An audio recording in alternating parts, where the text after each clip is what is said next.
was that moment? Well, I wasn't just happy about us winning, but I was really heavily surprised by how they won. And this is the G2 that everyone has been wanting to see the entire split, and today it really came out. Yeah, it definitely came out by the end of the series. Perks, it seemed like you guys had had a newfound hunger by the end of Game 3 and especially Game 4. What happened there? How much were you set on winning it there in Game 4? Well, Game 4 was over after we got some kills bot. And then we were like, okay, guys, we got this. Just chill and we win. The second game was just a prank. It's a typical G2 lose second game of every series. Every series I ever played, I lost the second game. So it's just for the tradition. And yeah, I'm really happy how we played today. Just for tradition, I don't know if you noticed, but we had Jankos and Vander on the desk. Jankos, your biggest fan, at least today, and he told me to give you something. Here we go. Whoa.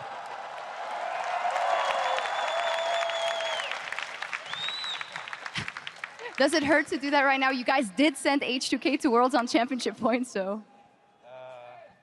I mean, I'm glad my friends from H2K went to Worlds. Jankos and Wander, of course. And I just wish good luck to Spice because they're a really good team and I'm sure they will make it to the Worlds too.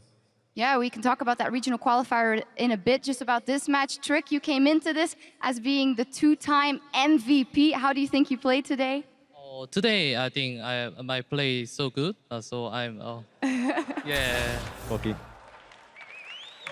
Yeah, I think my play is so good.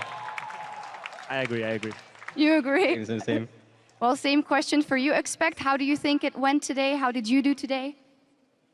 Oh, Trick is God, so I'm just a farm and team fight. Yeah, Trick is God. Trick is Trick is God. Yeah. G2 is Trick is God. Trick is God, Trick is the MVP, but we're always looking at the bottom lane as well. You guys might not have seen it yet, but we had a piece highlighting Yuzven today as going into the World Championship, best AD carry in the West, possibly. Tell me about your anticipation to go to Worlds again and what you want to do there. I don't like anticipating stuff or expecting stuff because that just makes you get let down in the end. So I always just hope for the best and I just play my best. And last year was a really big event for me at Worlds. I had a really good performance myself and our team went really far. So I hope we can replicate that at this year's Worlds. It will be nice for G2 to prove themselves as a team and organization after what happened in the past. Yeah, and you mentioned you guys as a duo then already got to the semifinals last year, and if you see the teams that are qualifying right now for Worlds, that seems like a tall ask. So Mithi, the same question for you. It seems like it will be hard to top that. Yeah, I mean, honestly, I think we were a bit lucky with OG in terms of our bracket last year. But I do think we deserve to finish where we finished. Everyone worked hard last year, and I'm hoping next year is going to be more. This year is going to be more of the same. I think the main objective should be to get out of groups and just take it step by step. So that's what we're looking forward to. Just take it step by step. Certainly not get too cocky too early. We saw you dying a couple of times that inadvertently when you guys were ahead. But on a more serious note, we know that that's your personality, Perks, and that sometimes you overextend a little bit. But is that ever something that you with a coach work on to say, hey, we got to tone it down a little in those big moments, or not? Yeah, I'm known for going on side and hinting a bit, but this series was good besides the game 2. Game 2 was just, I don't know, we just played bad, I think, and I played bad myself, and the rest was just fine this week. Coach? Well, I actually sent a very, very long message about him inting on side lanes after the Unicorn series. That's true. But he said, it's fine, coach, I'm going to do better next week, and he performed extremely well. Yeah, the whole team did extremely well. You touched on it already, a couple of words maybe about Splyce. They are going into that regional qualifier, into the gauntlet, together with Fnatic, with Giants, and with the Unicorns of Love. And the first match will be Giants versus UOL. Then Fnatic is the second day, and Splyce is the end boss, so to say. So if I could get a tally of who you think might go to Worlds as the third representative, Mithi? Most likely Splyce. Yeah. They are simply the strongest. I mean, in theory, they are. We've played against all of them, and I think Splyce was probably our hardest opponent, even though we went 3-1 against them and UL. I think we stepped up a lot in 1 week. So could other teams, but I do think Splyce has the upper hand in terms of how they have played in the past. All right, I feel like that's the consensus from the team. You guys are also gearing up to go to your boot camp before Worlds, is what we had heard. Trick, how are you looking forward to heading to Korea and boot camping with these guys and showing them what it's really where it's really at? If I go Korea, no vacation and only practice, only focus practice. The meme lives on. You guys won't let it die. Perks, is there anything you want to say to the fans of G2 that have stood by you in good and slightly worse times, and in good times again?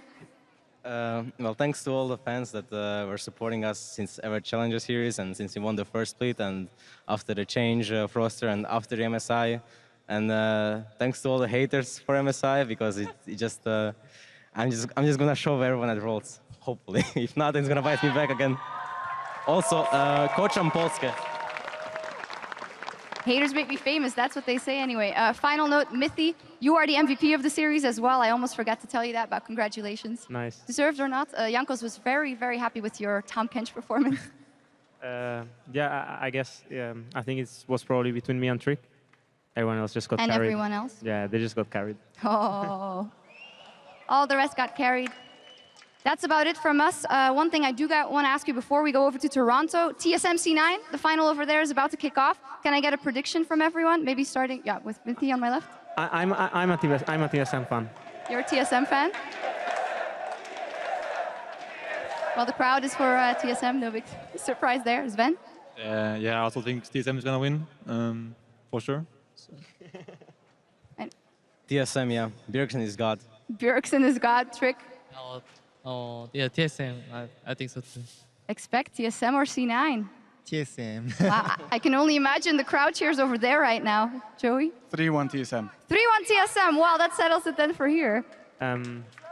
Before you send over, Yes. I would like to thank all those fans that put up with me and Sven after the whole swap and everything, and just were understanding with the fact that we were just a bit more ambitious and wanted to change things and search for new opportunities. So thank you to all of those fans that stick with us.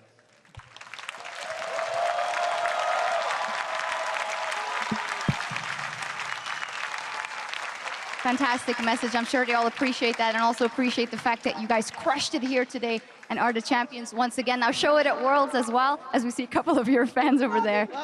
Fantastic, fantastic stuff. Well, that's it from us here in Krakow. We will, of course, be back from Berlin for the regional qualifier to see the third team that goes to Worlds. From here from Krakow, it's H2K winning yesterday, going to Worlds, and today, the reigning champions of Europe, G2 Esports. And for now, it's from Taron to Toronto, TSM versus C9.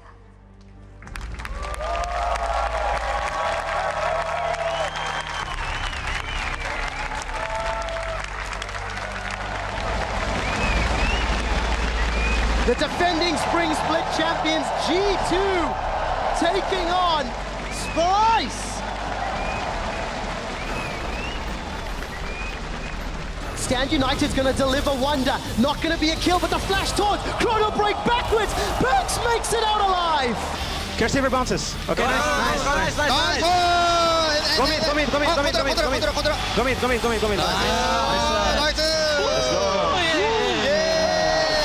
G2 Esports strike first. Perks is gonna flash away. The wish saves Perks' life for now. The ignite's ticking down. The Crocs, they kill him. They use the map in PvE and raid boss minions take it down. Baron is regenning. Expect coming in with Mega Knock. Okay. They stop. Take together. Go ahead. I'm going Lucian. Yeah, go ahead. Go Straka. Lucian. Go Straka. Echo. Straka set. Backside. Move forward. Splice prove they have what it takes, evening up the series 1-1. Hop gets interrupted. Trashy manages to find it. Shadow Dash taunts underneath the tower. Spirit's Refuge is blocking those auto attacks. Expect some. He gets it. What? Here comes Senkux with Stand United. Abyssal Void. If he had just taken one hit, he would have been interrupted straight away and they would have died. We win. Yeah. Nice. And put your hands together for game 4 of G2 vs Splice. Perks does stay around with Trick. Trick is very low as well. Oh, but Kobe's caught. He gets nailed by the skill shots. Wait. One people kick. Okay. No, I go. Welcome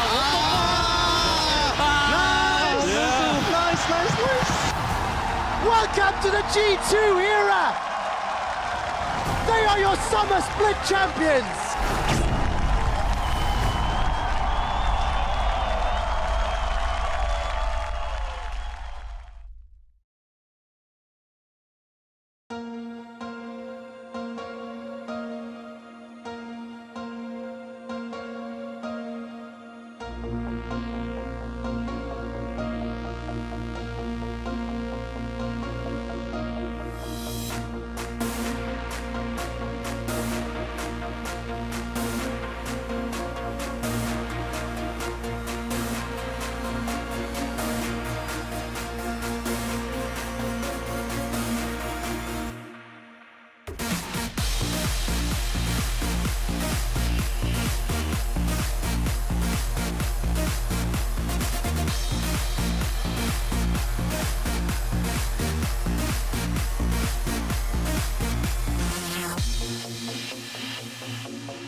When you look back, it's easy to see what you could have done differently.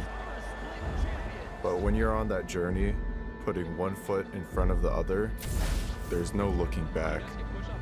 There's only forward. And there's usually something or someone standing in your way. Even the most skilled have to fall before they can rise. But you can't let a stumble end your journey. You get back on your feet and find people to help you, inspire you, push you to be your best. You'll remember the wins, the losses, and every step will be a lesson learned.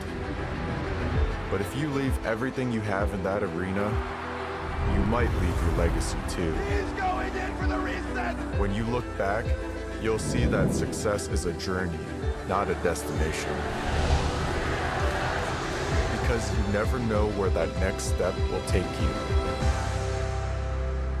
Are you ready to lock in?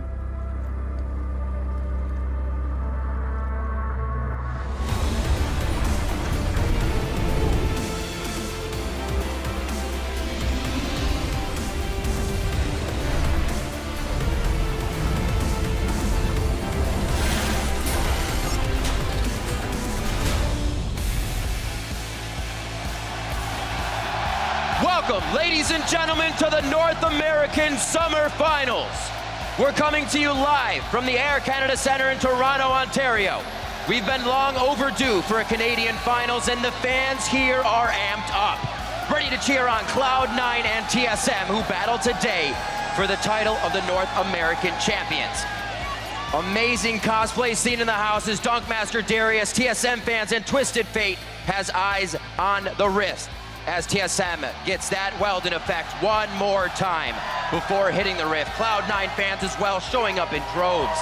Team swag all around as that team leader, Jensen, and the rest of the crew, he leads them through the arena, being the man in the mid lane and one of the very big reasons they've made it to this point today. Hello, everyone. I'm Rivington Bisson III, back on the analyst desk today with Mark Zimmerman, Alberto Crumsren, Hefo, and adding a bit of Sam Kobe, Hartman Kensler. Gentlemen, welcome to the desk. Boys, welcome back. It's going to be a fantastic day, maybe even more hype than yesterday. Thank you, Riv. I have to say, Dyrus is an amazing narrator. That was some Morgan Freeman level stuff right there with the intro video. That's that tear you were talking about as it comes in slowly. Well, we got to wipe those away, clear eyes as we look ahead to today's games. First, let's quickly look and review the playoff bracket. Immortals lost their semifinal bout, but rebounded in yesterday's match to take third place over Counter Logic Gaming. And today's final will determine the winner of the summer split, with Cloud9 battling through the quarterfinal and semifinals now to face off against Team Solo Mid. In addition to the championship title, today's winners will also auto-qualify as North America's first seed to Worlds. The second seed will be determined by cumulative championship points earned across the season, and TSM is currently in first place, which guarantees them a spot regardless of today's outcome. But if they win today's match, that means they also secure that sweet first seed. Remaining teams will face off in the regional qualifier with seeding determined again by those championship points. Crazy stuff, a lot to be had here as the games go, and as we said, some teams are kind of changing their faith in hopes of a win for others. But now the players are ready to take to the stage, so let's lock in with Black and Nola to introduce our finalists.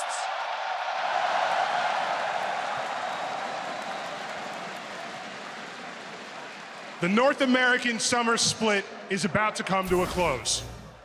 We've seen teams rise against the odds and show us what it means to achieve victory, what it means to be strong. Tonight, right now, everything rests on this summer final.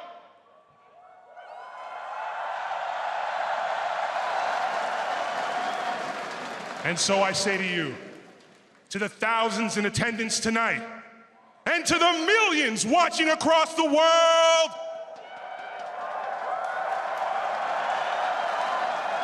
live from the Air Canada Centre in Toronto, Ontario, this battle's about to explode!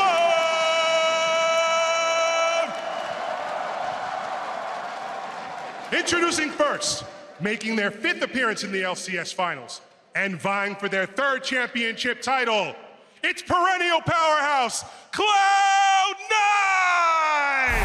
He's going for the pentakill. He's going to try to chase it down. Pentakill for Jensen. Cloud9 look for their 5th final, and they're going as a wonderful team.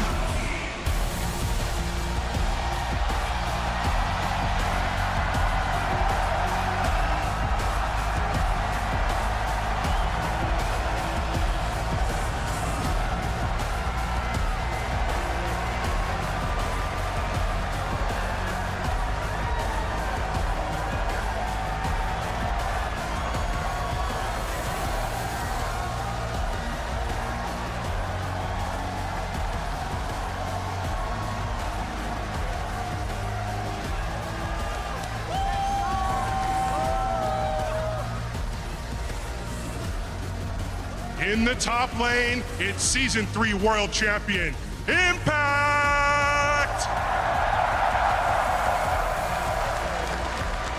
Jungling is 2013 Summer Split MVP, Meteos!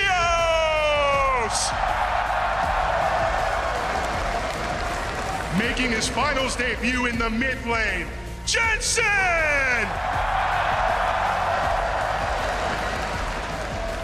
At 80 carry, two-time LCS champion, Sneaky!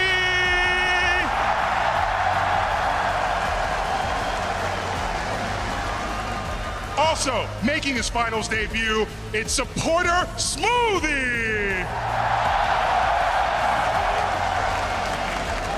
Coaching for Cloud9, it's Reaper!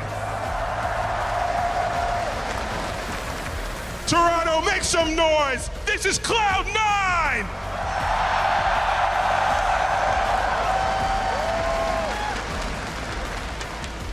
Introducing their opponents. They're the only team to qualify for every LCS final and every World Championship. TSM!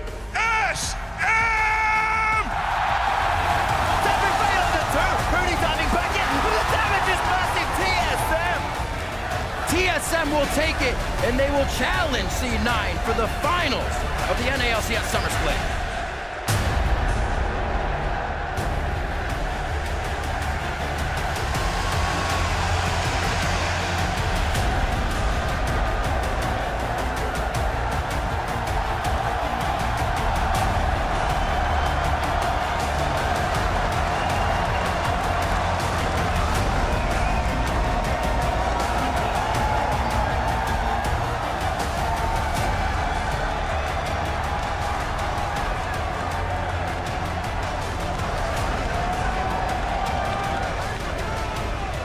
In the top lane, semifinals player of the series, Hanser!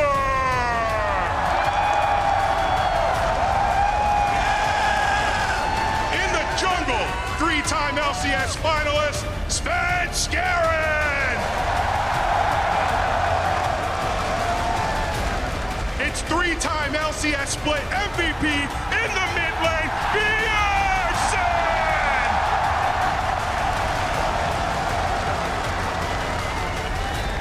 At 80 carry, it's the all-time LCS kill leader. Give it up for Double Lift.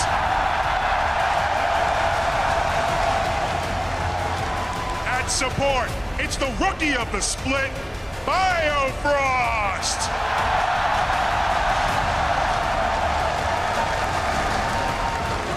And coaching for TSM, the coach of the split, Parth.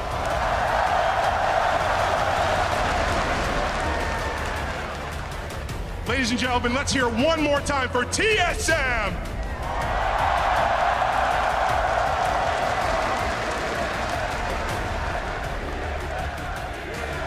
One last time, let's give it up for both our combatants, Cloud9 and TSM.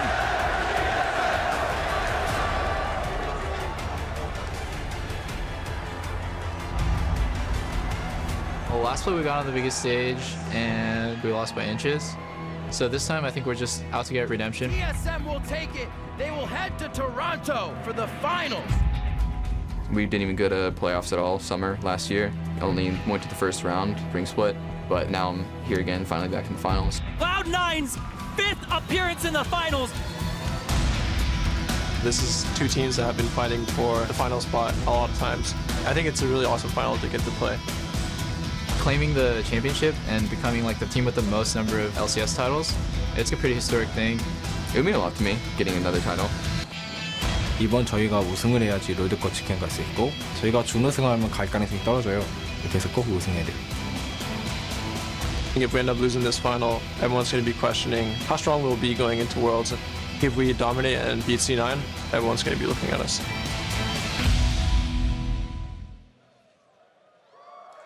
An incredible abundance of energy here coming from the crowd. Same as yesterday, even turning it up to 11 and 12 here for these teams. And I actually have to compose myself so I don't just play-by-play the rest of this cast because I am overexcited right now for this game. Hey, Yeah, settle down a little bit, Riv. You're frothing at the mouth a little bit. No more energy drinks. We're going to get into this one quite soon. While the teams are about to ready up on stage, let's get into this matchup. Neither TSM nor Cloud9 are strangers to the championship match. They have a storied history of competing against each other in the finals. Last time these teams faced off in the finals was 2015 spring, where TSM ultimately defeated 3-1 Cloud9.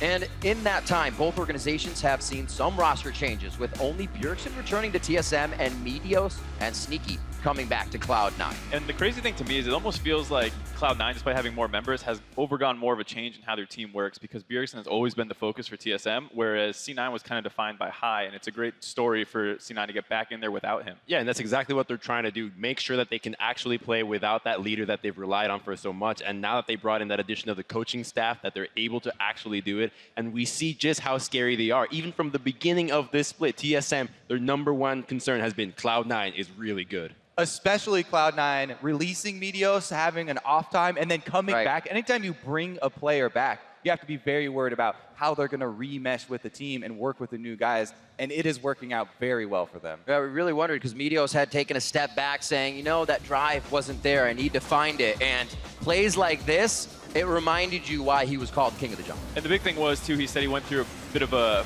maturation process where he was fine taking criticism from people who he didn't agree with necessarily, because back when he had issues with Jensen the first time that they played together, both of them thought they were 100% right and they couldn't see each other's side. When they qualified for this matchup, and I interviewed Meteos afterwards, he said the biggest improvement that he's made in himself is recognizing his own mistakes and always looking for that self-improvement. Now, despite meeting again in the finals, as we've been saying, we have to recognize that both teams look different in the roads to get here. TSM have been dominating North America all summer long, while Cloud9 had ups and downs, but were able to drive it home in the playoffs. And we actually see Cloud9 really excel in these times. I mean, Gauntlet last year. This is the time that if TSM can perform here how they have all split, they'd solidify themselves as the best team that North America has ever had. I mean, they have the macro, they have the micro, they're going everywhere, they work as a team. What does this team not do? It's insane, and to be honest, it's getting a lot of people very high for what the international stage brings. Yeah, and it goes beyond just the players, too, of course. Their coaching staff has been overhauled a decent amount. They brought in Weldon. Parth has always kind of been there, but stepped up into a bigger role recently, as well as just the fact that both these teams have a plethora of off-site analysts and some even on-site. Yeah, they've made a wide variety of coaching staff changes, and very public ones, so people are very aware of all those changes too. And then if you do go down the lineup here, there's no one weakness that anyone can really point to on the TSM lineup,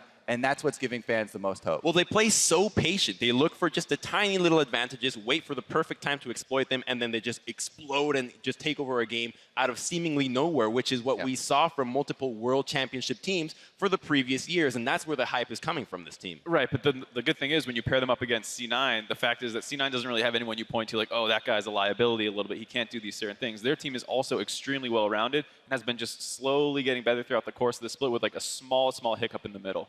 So looking at actually what came in for Cloud9, this was a bit of a different season because Reaper said he had to come in, do so many coaching changes. Do we feel like this is a Cloud9 we actually haven't seen before reaching the finals and they could actually do much more? Absolutely. I mean, I don't think that we can actually expect how well they're going to play because of the ramp-up that they've had so far. We saw them play really, really well against Immortals, and you know, rumor has they're going really well as Super Saiyan mode going into this one, and I think that's going to make for a pretty exciting finals, maybe 3-2. Okay. All of the players on Cloud9 are very quick to give props to Reaper and talk about how much he's improved the team, improved the communication, and really drawn them together as a full unit. And one guy they can absolutely look to is someone they have in the top lane is the guy who's been to Worlds, the guy who's won a Worlds, and that's Impact. Yeah, I think the fact that he brings that veteran leadership that basically no one else on this stage really has, having won a World Championship, performed literally on the biggest stage available in this game, you know? And to have that kind of composure is something that's very hard to find in the scene. And Impact's dominant performance in the playoffs was a primary factor in Cloud9's recent success, earning Player of the Series in the semifinals against Immortals. But as we heard in the team introductions, Hanser was also Player of the Series last week and has been a top performer coming in here for TSM all split long. Definitely a lane to keep an eye on. And both these players at first were kind of questioning just how good are they, and by the time it got to the semifinal matchup, we saw just that. I mean, Impact by himself, taking so much pressure on his own and just being able to completely nullify any efforts that Immortals had with the Rain over Huni matchup. And then on the other side, Haunter just taking over games by himself, just solo laning, using that gangplank to pretty much perfect effect. And it's going to be a battle of the Rams in the top lane. Yeah, and the most important thing for me in the top lane matchup is that both of these guys have demonstrated that what good looks like for the top lane is not just overpowering your enemy and winning in CS or beating a 1 versus 1. It's the ability to absorb enemy jungle pressure, avoid ganks, avoid the enemy team collapsing on you without giving up so much. Right, and I think that's a really good thing to point out, just because what Impact had done so well was deal with the Huni Reign over tag team. But what's interesting is that TSM doesn't really play that way. Haunter was 9th in terms of jungle assistance throughout the regular season, and you know, it's different in the postseason, but it seems like a lot of teams have shied away from pressuring topside. CLG wasn't doing it a ton. Mortals seemed like they weren't doing it that much either. And so it is a question of, will Impact have to absorb pressure or just play the 1v1? I feel like one of the biggest things for a lot of the top teams right now in this meta is being okay with giving up one part of the map and not trying to win the entire map at the same time. Give and take. More resources down to a concentrated place has seen success. I think that has a lot to do with the AD carry matchups that we see. We see Jhin, Ashe, Sivir hit level 6, go bot lane, go for that dive right away. And that's why the top lane champions are just so powerful in going for those dives. We don't see the Aurelias, the Fioras, we see the Gnar, the Shen, the Gangplanks that can just utilize their ultimates to just completely wreck the bot side. And the teams that are diligent with using that TP advantage or global are just going to go off in the bot lane. All right, boys. Well, I have an idea. I'll say gentlemen. We're all grown up here. I have an idea of what you're going to say throughout the analyst desk here, but I do have to ask you for predictions. Today we are going to graph them out, put them on the screen. Yesterday was different. We're keeping track today, and I'm coming back. Mark, starting with you. All right, I'm going to go 3-1 TSM. I think it's really close. I think they match up individually extremely well, but I think the thing that scares me is that C9 plays a slower style, and TSM has shown that they will just grind you down with small advantages, and I think that those might add up over time for TSM. But the scary thing is, of course, that we've heard a lot out of C9's camp about how well they're doing. Mark is wavering a little bit. He said 3-0 yesterday. No, I said 3-1 yesterday. Okay. You weren't even selected for like 5 minutes ago. You wait. It's like, oh, wait, I might change my mind. Nothing's even going to happen in game. Crumbs. I'm going to go with TSM 3-2 for this. I don't think that it's going to be a very lopsided matchup. And even that prediction seems a little bit risky just because of how close these teams are. Both of them perform so differently in their practice, and when they play on the stage, it's going to be massively different. And because of their champion pools are just pretty much identical, it's hard to give it to one team just from the gate. So it's going to be all about the adaptation inside the draft, and both of these teams do it wonderfully. Yeah. I mean, what Crumbs is alluding to here is a lot of the information. It's always so risky to place your bets on a team based off scrim information or things that you've heard secondhand through players and players' perceived improvement. Well, they haven't played against each other in 2 weeks. Everyone is saying how much Cloud9 has improved. And I have to say, I'm going to go one step further than Crumbs, and I will be the one to take Cloud9. I'm going to go 3-2 because I do think it's going to be difficult. TSM have looked impeccable this season, and that's why everyone's so scared to not pick TSM. It's definitely going to be an amazing matchup. What kind of flexes that for you for Cloud9? Is it sort of lanes or how they've been ramping up? I say it has a lot to do with both Meteos and Smoothie. While Biofrost is the Rookie of the Year support, you know, and he's been amazing, Smoothie's kind of gone under the radar, and people have been talking a lot about his willingness to pick up these melee supports, you know, sneaky in lane. All the memes that go along with that, I don't know where those started, but they actually look pretty good now. All right, we'll see how it turns out. This is the 5th time TSM and Cloud9 have met in the finals. In their previous final matchups, each team has been victorious twice. This is the best of 5 to win the best of 5 now, and their rivalry is something Bjergsen has known since his start in North America. I think when I first joined TSM, the C9 rivalry was all about, we had the better individual players, but they had a really good shot caller, and they had a lot better teamwork and macro. So every time we fought them, everyone was like, is TSM going to smash them in lane a snowball? And C9 was kind of considered the smarter team. I think they're more consistent, and I think obviously TSM and C9 are really different teams, and I don't think their rivalry is as it was back then, but when I first joined the team, that was the most hyped up match, was facing C9, who was our rival. Hello everyone, and welcome to the main event. We are here to crown a champion. I am David Freak Turley. The men to my right are my favorite Canadian citizens. I think it's actually a true statement. I thought about it for a while. You guys are the top 2. Isaac Azael Cummings-Bentley and Joshua Jat Leisman. And my question to you guys, are you ready to determine who is the best team in North America? Yeah, I'm so ready. I'm ready. I think so, man. This is going to be an awesome series. Like, TSM was so dominant during the regular season, but it seems like C9 has just been getting stronger and stronger and stronger, and we're hearing a lot of things. Now we just need to see it happen in the game. And it's all about picking up at the right time, right? Regular season does not matter when it comes to playoffs, when it comes to finals. You just have to perform on this one single day. Cloud9 can wipe away the entire regular season performance with one victory here today.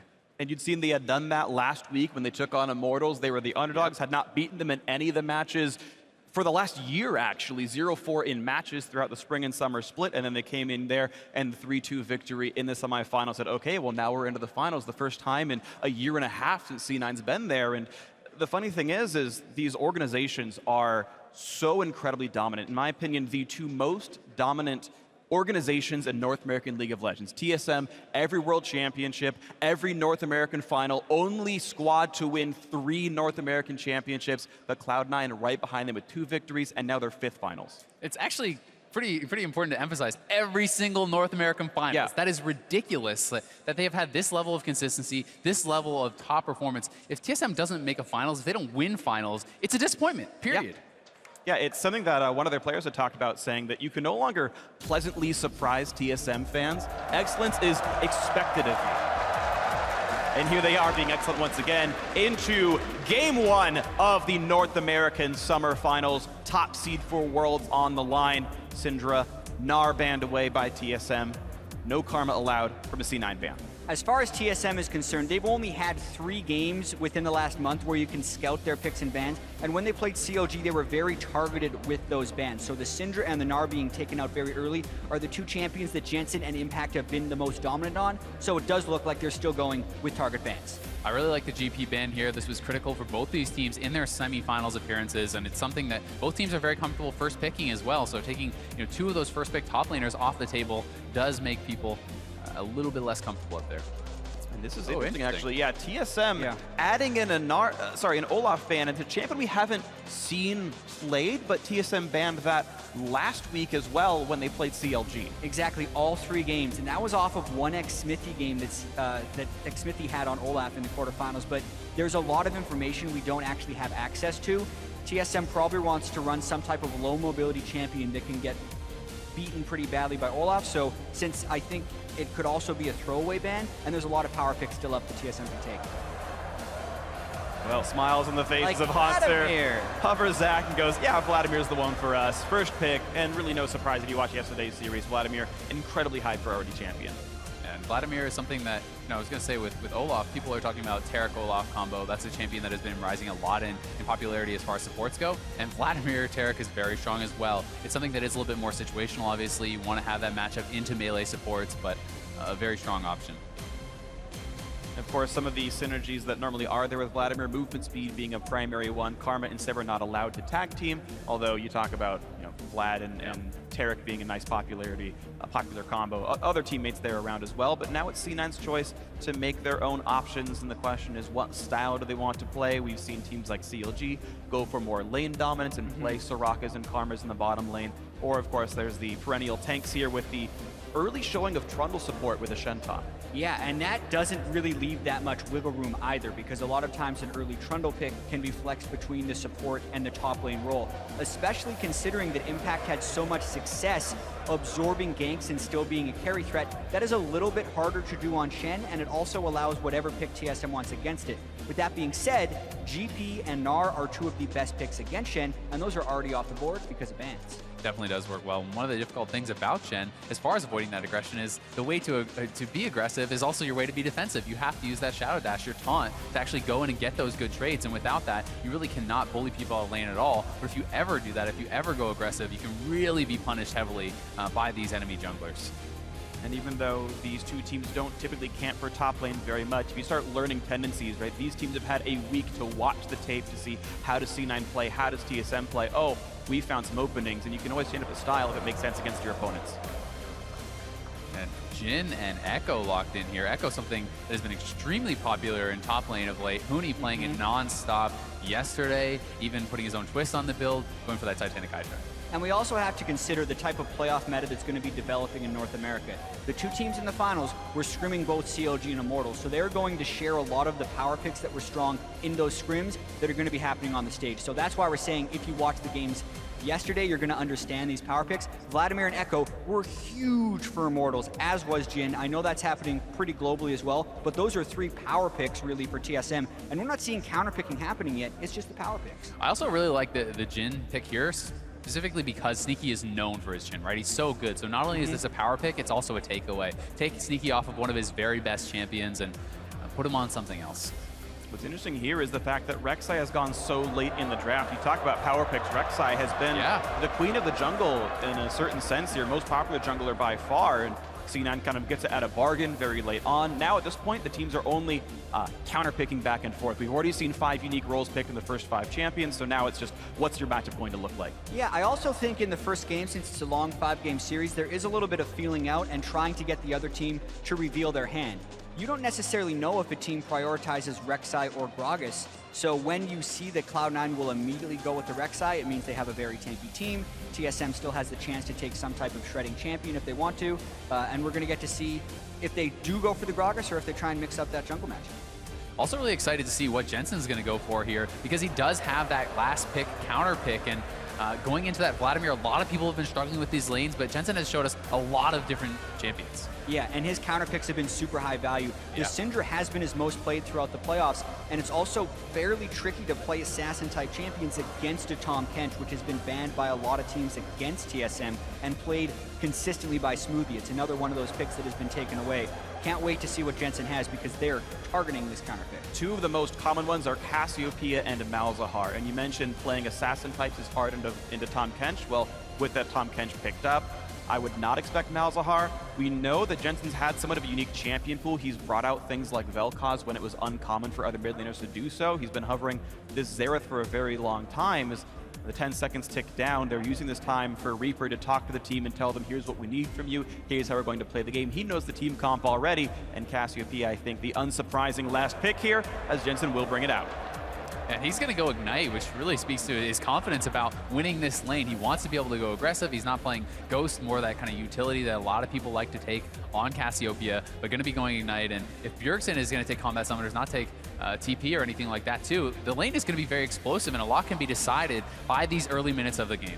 Yeah, and I really want to see how well C9 can use the pick potential of the Trundle and the Ashe to focus towards Jensen's lane even more so, because if Bjergsen gets going on Vladimir, we've seen Pobelter, we've seen in the European finals, Vladimir's have been getting absolutely out of control, and they don't necessarily have a great late game answer to that. So that's why I think the Ignite is taken in lane, and I expect some very heavy focus on the mid lane in this first game. As long as the ganks can happen, if you can make Rek'Sai and Cassiopeia train down out of Vladimir, then good for you, but it's been difficult. One of the reasons that Vladimir's been so popular as an early blind pick mid laner, because you rely on your outplay ability to get away from those matchups and not get killed off at all. But of course, we've seen it turn around. So champ select is done. The 10 players have locked in their 10 champions, and now it's time for the first of many handshakes between these coaches as we get ready to start our best of 5, our test to determine the best team in North America, who's the #1 seed heading into Worlds. And so you in the crowd and you at home, let us know who you are behind. Hashtag TSM win, hashtag C9 win. It's time to start. Let's go into game 1. This game 1 is going to be so important for gaining momentum throughout this series, for asserting your dominance, and really for dictating the picks and bans for the rest of the series. You know, if you can shut down a Vladimir early in this game, maybe you don't need to ban it out, but a lot will depend on that. You can see the Canadians here in attendance. They don't need Twitter to let you know they are behind TSM primarily. Yeah, wouldn't be in any event without that. The pressure of the series is also going to be something we have to keep track of. Yesterday we saw COG and Immortals never backing down from a fight, perhaps even influenced by the crowd to go in more than we were used to. But if we look at what happened in the semifinals when TSM was playing a little bit nervous, they actually had a lower combined kills per minute than any team had in any team had in the regular season. So TSM was actually playing extremely slow in those semifinals. And I actually feel like if they do that, it would favor Cloud9 a little bit, because Cloud9 played very slow in the regular season, and TSM excelled by that controlled aggression they were able to show in the early games. So they need to get back to that, I think, now that C9 is their foe in the final. And they have had another week to practice up to get more comfortable in this patch, and we'll see if that's going to shine through in the finals today. It's really up to their training, because Doublelift said in an interview with you, Jat, that the reason they played so slow is they were afraid. They had been upset by CLG twice in a row, and they were so worried about screwing up the game. Doublelift said after watching the games afterwards, he's like, we were up 10,000 gold that entire time. I didn't realize that at the time. I was so worried about throwing the game away, and now you're back on the finals, TSM, and for some of these guys, their first time in the finals with this squad, and they've got to make it work. And we've even talked with Biofrost. He said even though he's been able to step up to the pressure so far, that's the LCS studio that holds a couple of hundred people. This is 15,000 sold-out fans, Canadian fans, and Biofrost went to the University of Toronto. Like, this is a hometown game for him, and the pressure could not be higher. This is the most pressureful game he's played his whole career. Certainly is, and for Jensen as well, his first finals here in this kind of a stadium is ridiculous, and some players will rise to that pressure and some players will crumble. Now we'll see as it happens. Right now we have the start of the laning phase as the duo lanes back and forth. Biofrost and Doublelift, the most dominant duo lane in North American League of Legends, but Sneaky and Smoothie, no slouches in their own right.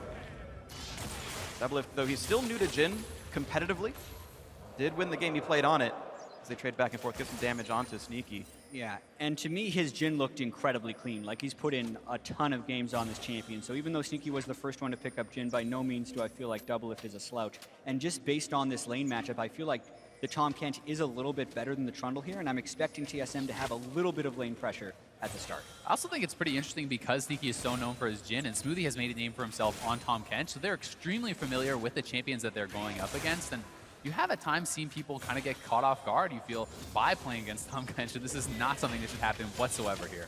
Yeah, and I also want to talk a little bit about the two melee supports, because we spent a lot of time talking about range supports throughout the regular season, and then TSM did triple melee supports all throughout the semifinals, and actually split to Lost Lane, which is a big departure from the giant CS differential they had during the regular season.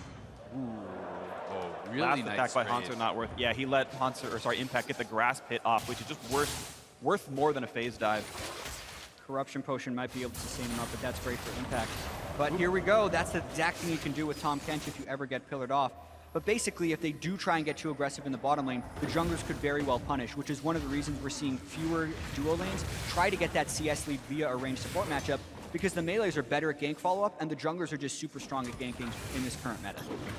Absolutely. Gragas and Rek'Sai both have flash into some kind of knockback, and life gets hard when you've already been CC'd at the start of the push. So right now, gold has been close to equal. Looking at the two mid laners fighting back and forth, and it's Jensen and Bjergsen, the two Danes in the mid lane, and it's a very, very tight timer right here. Only a 3 CS difference, but a slight lead for TSM's reigning MVP mid laner. So far, so good. Pretty equal game. And it's Saren to make the first move into the enemy jungle, getting some vision down there. A couple of wards on the top side allows Hanser to play much more aggressive. You can see as levels go in, Jensen getting those extra skill points in Twin Fang starts really bullying the opponent out. Yeah, we do have to point out that he did switch out the Ignite for the Ghost later on, so he's going to still have that teamfight presence. But even then, you have to respect Cassiopeia's damage in lane because of the Twin Fang spam. If you ever get caught out, she will run you down, and he'd also be at risk of a dive if they really got him low. The blue buff here too is massive. Cassiopeia does so much damage, but you're really heavily gated by your mana, especially before you have a tier, and he's not going to have to deal with that because he got gifted the blue buff, one of the advantages of having Rek'Sai. And it was a oh, he might get him! He won't quite die to the poison, I don't think. Oh, he got him! Oh, he burns down! Bjergsen did not expect the output, and Jensen claims first blood at level 5. The solo kill on Bjergsen, the MVP, to start things off.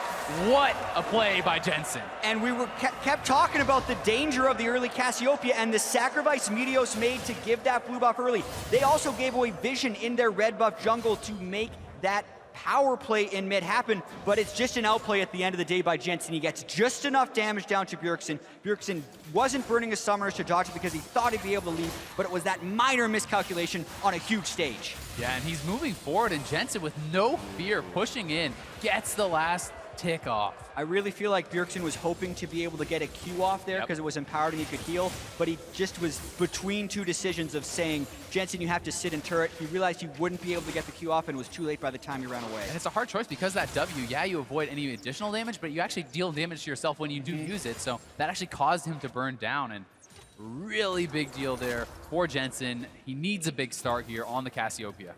And now his start's going to be huge. He's got 1,000,000 mana. Even though his blue buff is timed out, he's not only got the Tear of the Goddess, but also now the Lost Chapter for the extra mana regeneration. And you were mentioning earlier the fact that Ignite might have been important against Vladimir, but Cassiopeia is a naturally Morellonomicon user. She'll get the healing debuff on him anyway by the mid game once the item comes through, so the healing debuff will be there.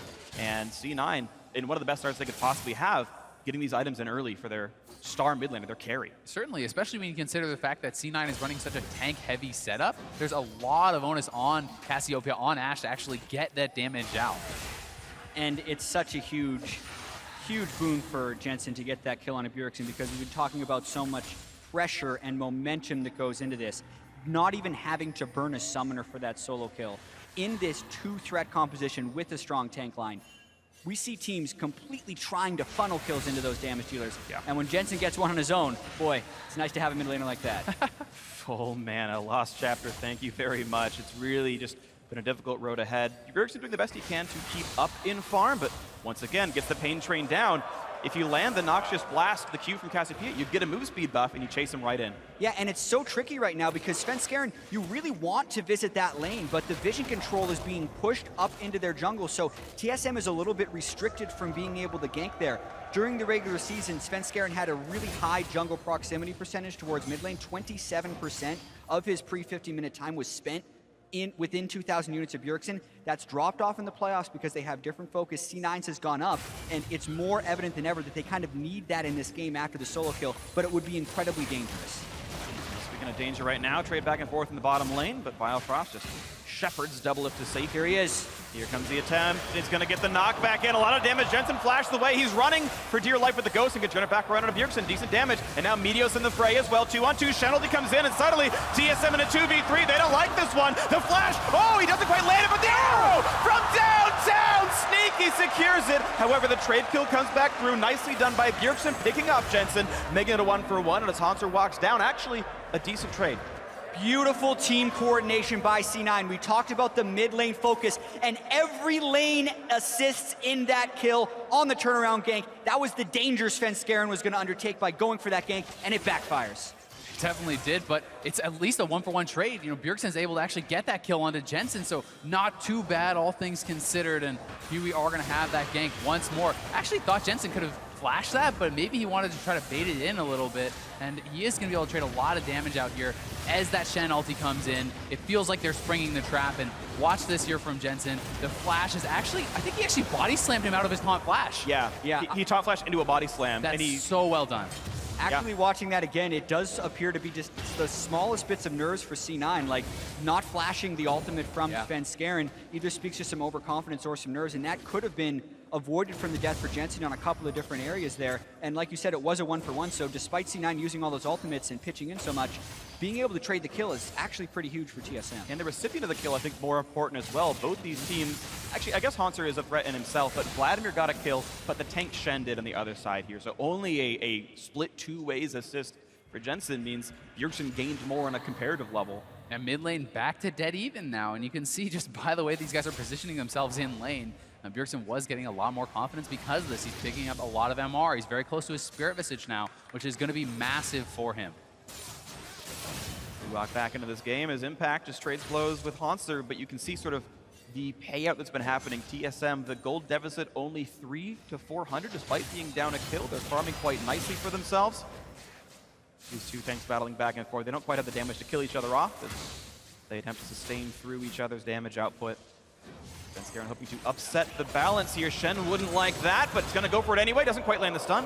A good taunt to get out of parallel convergence. And TSM converged on him. Impact has been trading heavily with Hanser, but he's never blowing his flash. He's respecting the chance of the gank, even though he could cut out more of an edge for himself in lane. It's not about the 1v1, it's about playing to the jungler, respecting your opponents. And speaking of the junglers, FLICKR really trying to get pressure into Meteos' jungle, and Meteos going with a really odd build. He actually completed his Yoram's Fist first.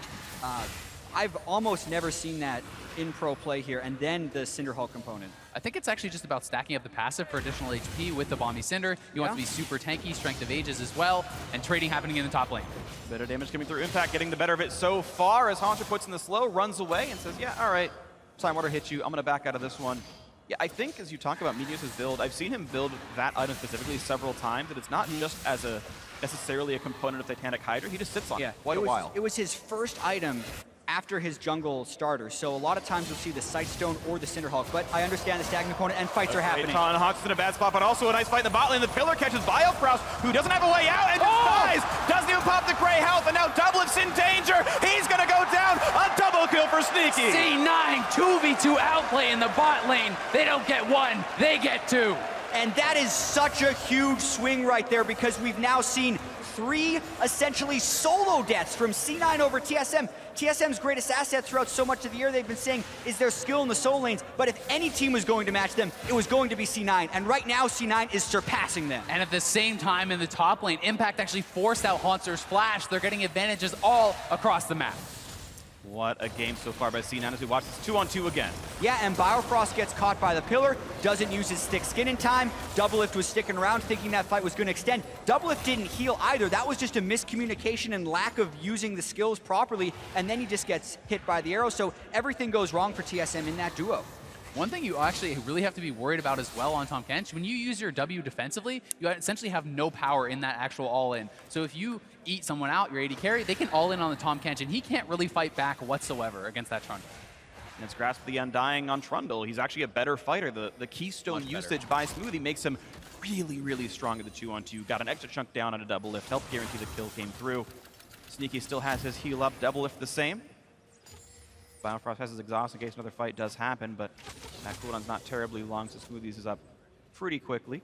2,000 gold lead though, Cloud9 sizably ahead right now, and honestly against many expectations, C9 winning in this final, hoping for their third. Well, specifically the way they have pulled ahead by 2,000 gold as well, with a solo kill from Jensen, and then a dual lane 2v2 double kill by Sneaky and Smoothie. These are individual outplays by C9, and now the question will be, can they use team play to extend this lead against TSM, because that has been their biggest criticism throughout the year, is their ability to play as a team and close out games. Obviously, it's just 2,000 gold in 13 minutes, but they do have a lead, and to win, they need to extend it. Looking to extend it now in the mid lane. Bjergsen not in a happy place. Thankfully, finally bought boost of speed for himself. Sometimes you get these breakpoints where Cassiopeia is passive, which gives her movement speed instead of buying boots. Sometimes just gives you this break point where you're just chasing people down, you can't handle it. Bjergsen with a bit of move speed now is going to have a little bit better time running away from him. They have been trading farm pretty equally back and forth for the last few minutes. And it does feel like now, with that flash down on Haunter, Impact has the edge in the... Oh, wow. There's actually a really nice pillar there in the bot lane. It was actually Jhin ulti came out, and Smoothie just pillared him out of it immediately. Well, he got rooted, but doesn't go for much more there. Could have been a tight timing, but nothing quite happening. The junglers right now a bit far apart. Rek'Sai just on the east side of the jungle, and Svenskeren just backed up, recalled, and got a couple of ruby crystals for himself. We'll see where the junglers go next, but the funny thing is, 3 of the 5 kills this game have been without jungler intervention at all. It's just been heads up, lane out plays, 1-on-1 in the mid, 2-on-2 in the bot. And it's just, all right guys, enjoy your farming. We'll take care of the work from here. And now they may even be able to get the first turret, but sometimes this can be used as a bait. Here comes Svenskeren and 2 more.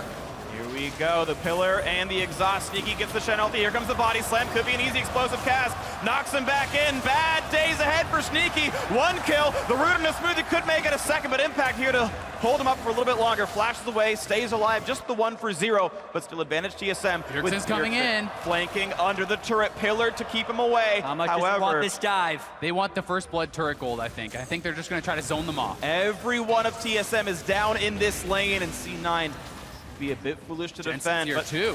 Jensen finally showing up. It's a 4-on-5. The root onto Impact, half HP onto Shen.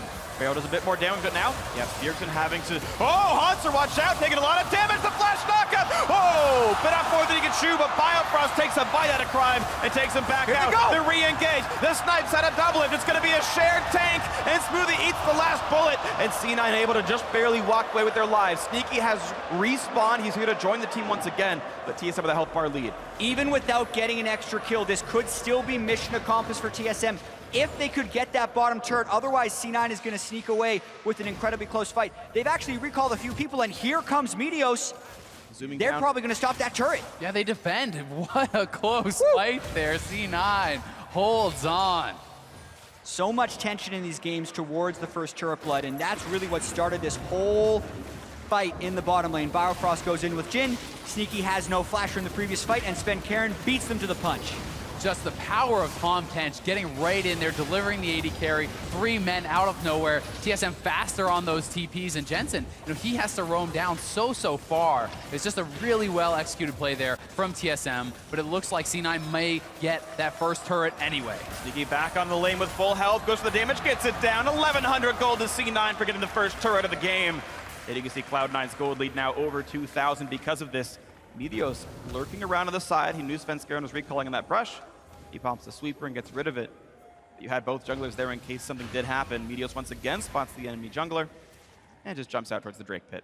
Yeah, and now it's really a struggle for TSM to keep vision of their own jungle since they have lost that dual lane, giving up the double kill. They sent all 5 people bottom lane, did get a kill back, but could not get the turret. Now the Drake is up. Hanser cannot join, but Impact could. So TSM would have to be very scared about trying to stop this. This is risky. They're waiting for the barrel. Explosive cast, nicely played on both sides. Sven Skaren hoped for the smite steal or the explosive steal, and C9 just waited out the timer. That Q has to blow up on its own after a few seconds. They played it right, and a Mountain Drake to C9. If they can keep pressure, it's one of the best offensive Drakes in the game. But if C9 starts getting behind, it doesn't do anything for them. Yeah, as far as late game win percentages, it's actually the best by quite a bit. Getting the Barons, getting those turrets. It's all about objectives in the late game. That is what it helps you to do. And Hanser now basing will pick up his Triforce. And this is a key moment in this matchup. It's a time where finally you get to start battling back. And it's necessary that he's able to do so, because when you pick Shen a lot of times, you're put into a defensive matchup, and you're usually just trying to absorb pressure so you get that global pressure. But in this matchup, because Impact has been playing so well, he's been able to bully Hanser, and that sets up situations like we just saw where Cloud9 can get relatively uncontested Drakes. So they're kind of having their cake with the global pressure and then eating it too with the lane pressure. They're getting everything. Hanser has to take that Trinity Force to turn something around. And one of the things you have to be wary of as the Shen now, with that Trinity Force completed, so much attack speed, you have the on-hit, you crush through turrets actually very quickly. So if you're constantly TPing away, joining other lanes, you can just be leading objectives very quickly as the Shen. And that's going to be maybe one of the goals here for TSM, is to play a little bit more around Hanser and use him. Go to the source of the global. It's the old adage when you're playing against a Shen or a Twisted Fate. Just go to them. They can't exactly leave easily. You knock down the structures if they do. And maybe TSM puts a bit more pressure topside. But right now, we've got some mid-game rotation. Sneaky shoves out bot, joins the mid lane. Same thing coming out here for Smoothie. And Sven Skaren kind of stuck up with the pillar, the trophy that C9 are hoping to earn for themselves. Gets eaten, goes away.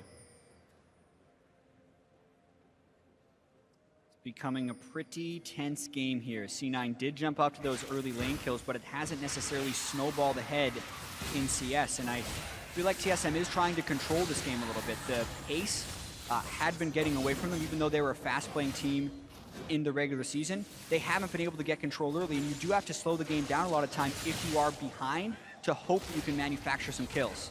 And C9 really looks like they're on the hunt for more of those kills. They want to keep things going. Smart flash by Sven Skaren. Ooh. Arrow was there. If the taunt landed, the arrow would have lined up perfectly. That's coordination between Impact and Sneaky. But if he hadn't flashed, he would have died. Sven Skaren would have been dead, but he made the right choice going for that one. No Rift Herald picked up this game, and you see the lane swaps that came through. C9 eventually sending their dual lane topside. TSM making the right choice to not match that. They're behind. How about they take a turret instead? And that should be a 1-for-1 turret trade eventually. Though C9 are a bit slower on the play, this should likely fall down shortly. Yeah, and it's going to be pretty tricky for TSM to defend, but I actually feel like they're going to be able to, because they're swapping back Doublelift and Biofrost, and C9's already been punished for trying to finish a turret while Tom Kent was on the way in the past. Yeah, they could actually look for a play here with Jhin ulti available, Tom Kench ulti available. If they actually stay too long here, C9 could be in trouble, but I think they sense it. They're backing off, don't want a repeat of that bot lane fight. It looks like CNN are waiting until the map resets a bit more. For one, Enchanted Crystal Era is still down. For two, wait till Haunter's over in the bot lane so you can use the global advantage that Impact has by stand uniting, teleporting back, whatever he needs to do. Right now, Impact is pressuring bot lane, so Haunter must join him, and now C9 can try to face that 2-on-2 one more time, and maybe this time we'll actually get something for it. Looking at the builds as well, Doublelift has Ghostblade and the Serrated Dirk, so he's almost where he wants to be. It'll be interesting to see if he goes for a Maw or a Duskblade, if he's worried about being dove on top of. Aside from the Shen and the Rek'Sai trying to dive in, they don't have the greatest ways of punishing the low mobility carry, so I wouldn't be surprised to see a Duskblade. I also think in combination with the Tom Kench, right, that's even more safety, so I would prefer the Duskblade here. Both are obviously very viable, and I just think that Tom Kench, you need to use that support to allow you to be more aggressive, and a good way to do that is through your builds. Definitely agree. I think we expect to see the more offensive build of the two. Only really 2 items it can turn into at this point, so we'll see what it ends up being. 2-on-2 still battling back and forth, and it's still been a fairly close trade. The Hurricane done for Sneaky means he always has the wave clear edge. He can get out of that lane. You see it. He's walking down the river past the Scuttle Crab looking for a chance on mid lane. Dirks would have to pool under the Enchanted Crystal Arrow, but even that could give mid lane pressure. And then Sneaky will walk right back up when the wave rejoins. Yeah, but even looking at the gold, this game has slowed down and it's benefited TSM. 10 minutes ago, this was a 2,000 gold lead for C9, and over the last 10 minutes, which are oftentimes the mid games where teams can run away with games, TSM is closing it to be an even closer game.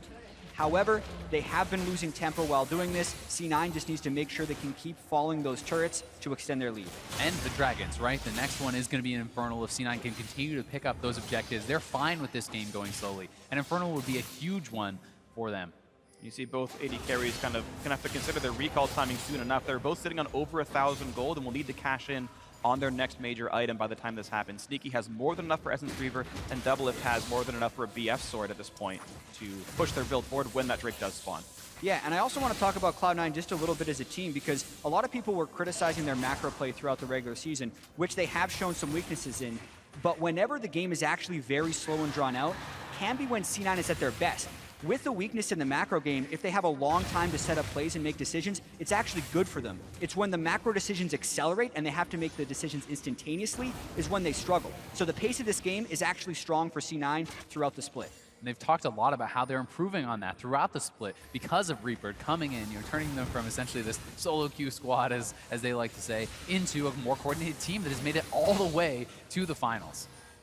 But meanwhile, you have TSM, who just have been so good at this skill set. You had Bjergsen talk about in his MVP interview how much he respects Doublelift for having those really sharp, impulsive calls that are aggressive, that are on point, and he said it helped him learn to be a better shot caller because of how Doublelift approaches the game.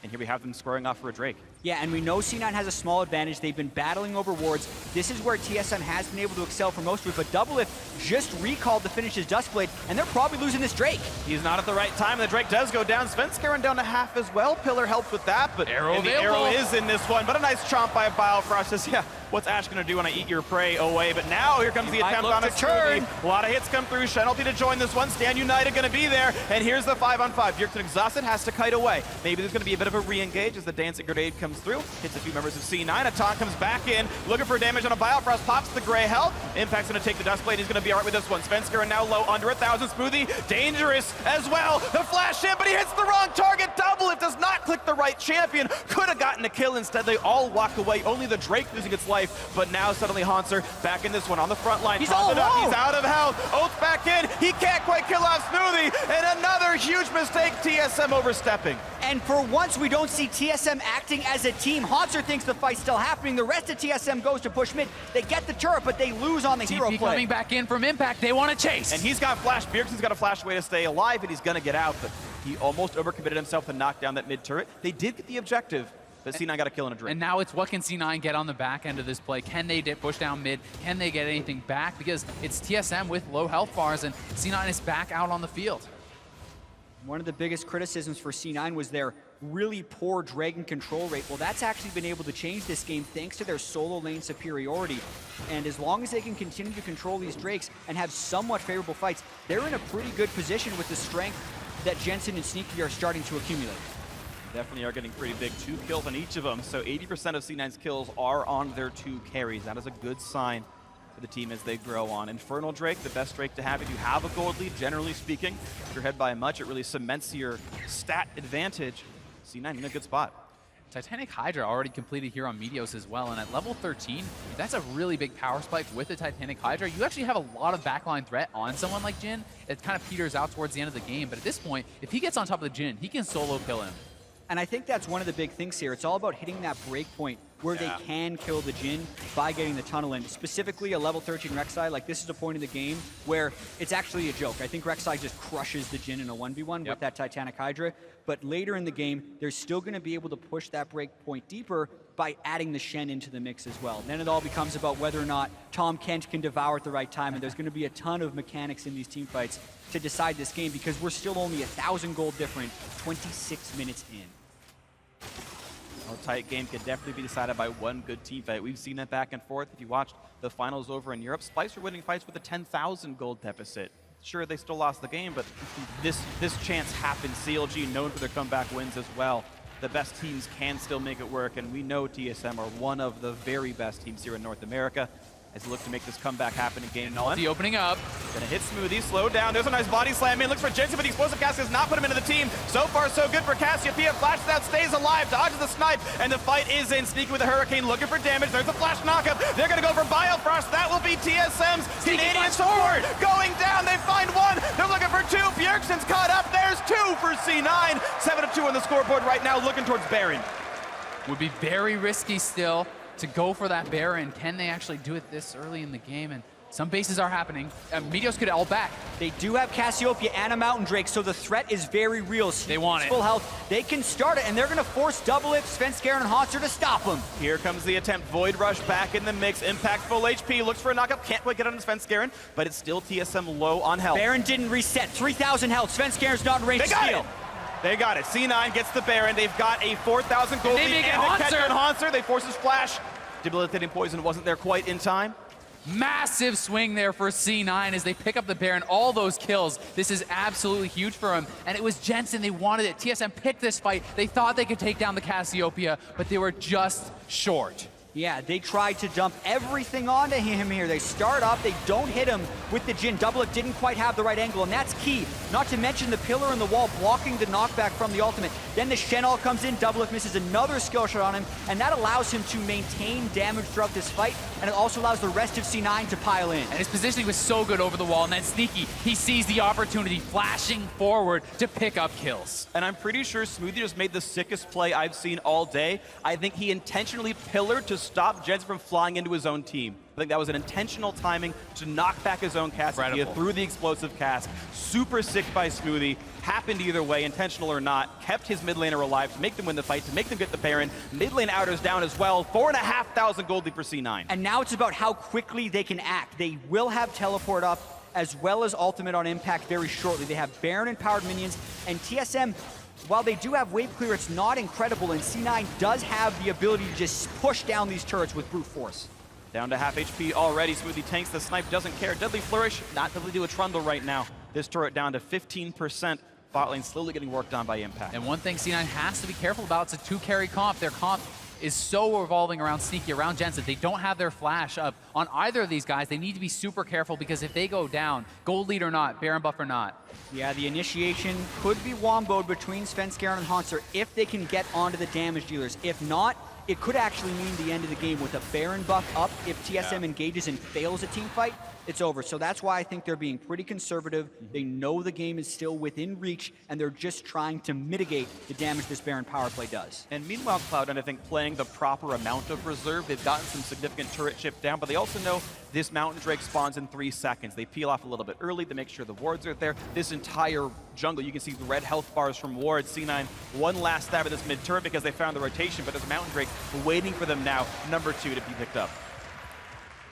Focus on objectives, calm, collected play here from Cloud9, who does not seem to be affected by the nerves at all. And I would have to say that it looks like TSM is a little bit affected by the nerfs. Uncharacteristic solo and duo deaths in the early game. Yeah. Poor angles on a lot of the skill shots in that critical team fight from Doublelift, opening us up his curtain call on the edge so that Jensen could just simply flash away from it, and then also missing his skill shots later in the fight. More misplays than we're used to seeing from TSM, and C9 is punishing them relentlessly. You truly are. You're seeing a incredible start to this match so far. The fact that it began with a level 5 solo kill and C9 have never dropped the gold lead ever since then. This Baron buff still on for a few more seconds, and it will be enough to also knock down bot lane tier 2. TSM just don't have the wave clear and the movement speed to get these objectives in time. Keep in mind, Cloud9 even kills them faster thanks to these Mountain Drakes, and it's just a world where TSM can't keep up. These item breakpoints are coming in so quickly for C9 off the back of this. GA just gets picked up for Meteos. Impact Vision is his third item. You know, we have almost a 4-item Cassiopeia here at 31 minutes into the game. This guy is going to be a menace in the team fights. Definitely will be. This is a scary thing right now if you're a TSM fan, because this game is getting farther and farther out of hand. Baron buff time's up, but the power play itself was quite good. Several turrets picked up, several thousand gold.